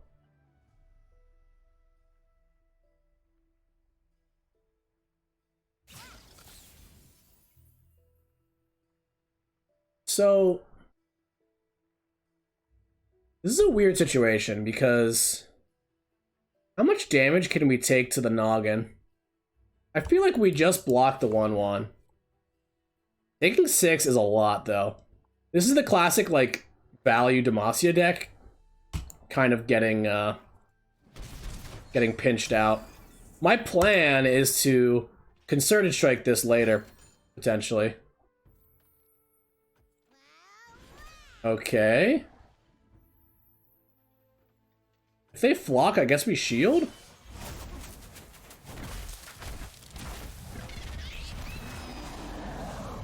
I mean, they're killing the same something that's vulnerable, right? So it's not...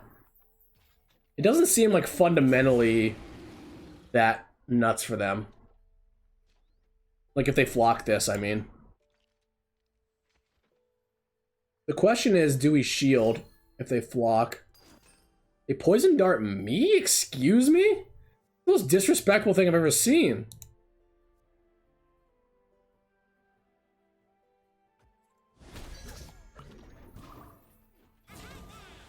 Attack with the 2/1. Yeah, it might be a Teeny-Dactyl, it might be a Toad. The 2/1 attack is like, how is that of any value? If they're just gonna Toad me, why wouldn't they wait for me to attack? It's just not a great order of operations. Because now we basically know they already have a Gnar in play, so it has to be like a Teeny-Dactyl or something. They could, if they just block the Gnar, I'm just gonna let it go. And then Pokey Stick their Gnar, basically. The 2/1 attacking might actually be fine, though. I'm worried if they block with Gnar, it's actually a little awkward. But yeah, I'm gonna do it, whatever. If it's a Toad, I want to attack with this. Okay, they can never flock this, right? They are blocking. Sag. Yeah, maybe this is atrocious.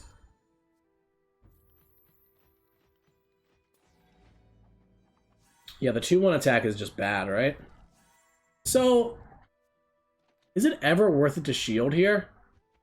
I don't have any other plays.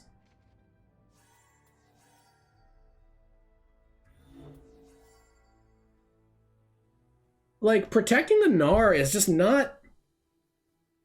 It doesn't really do much, right? Because... it's just vulnerable. It's just going to get absolutely obliterated. Yeah, the 2-1 attack was just so bad. I kind of knew it was bad, but... you know, so it goes. Okay, we just let it happen. So if they tap out beyond Scorched Earth, we can just give regen, which seems pretty good here. Oh, they do have a Scorched Earth. Oh, we're so dead. God damn it. Let us take a peek at life beneath the waves. Pretty annoying. Yeah, they don't, but we still can't do anything because they could have it. This is really bad. You know, I'm not going to block the Gnar. I can't concert it either, right?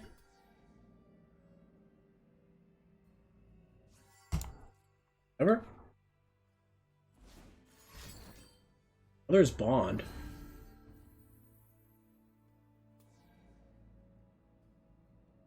Yeah, we're gonna get scorched here. Oh man. Am I not supposed to attack with the Drake so that we don't get it damaged? Can I win at 3? It seems so unlikely. Eventually there'll be Leviathan or something. Yeah, I mean, they got me. See, the difference here is if I had the 2-1 in play, I could, like, sharp sight it. Yeah. But I don't. Pretty unfortunate. Like, if I had the 2-1 in play, I get to sharp sight it, and then we kill the Gnar. And then we're actually, like, maybe winning. Game is just so hard, you know? Game is just so hard.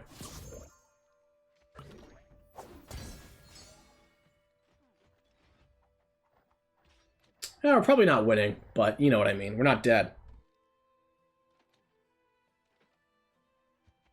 No, they wouldn't have used it last round. There's no reason for them to use it proactively against this kind of deck. Like, the play that they made, like, why would you block a...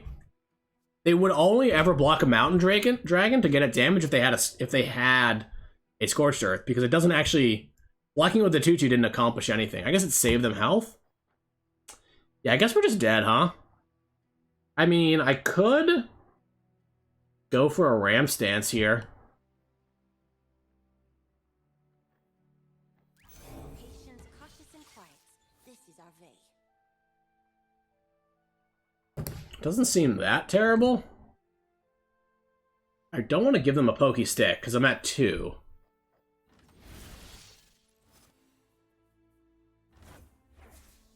But I go to 1 here. I mean, I'm just screwed every way, right?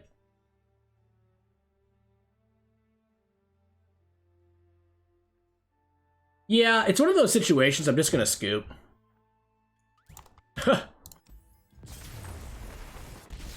Because I'm gonna be done. GG, though.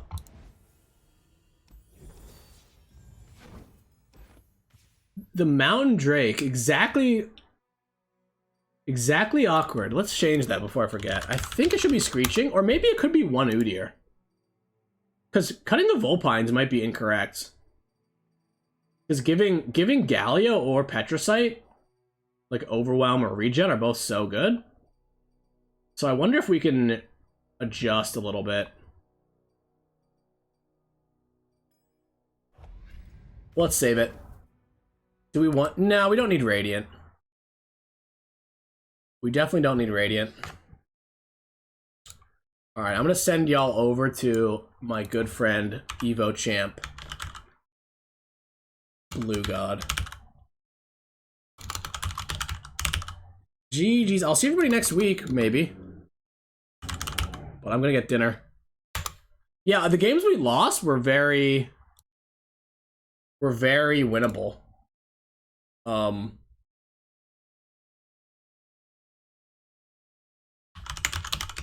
How do I get to my chat?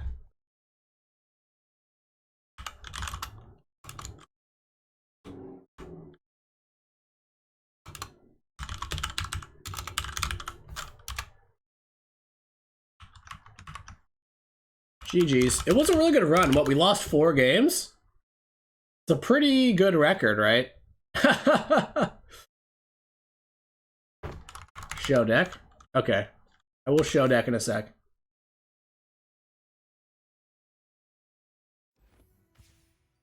So here are the 2 decks that were both quite good. I'm not sure actually about Gnar in the second one. But there's this one. And then there's this one. Man, Trundle, I hate Trundle being on the cover because he's so freaking awful, but you know, whatever.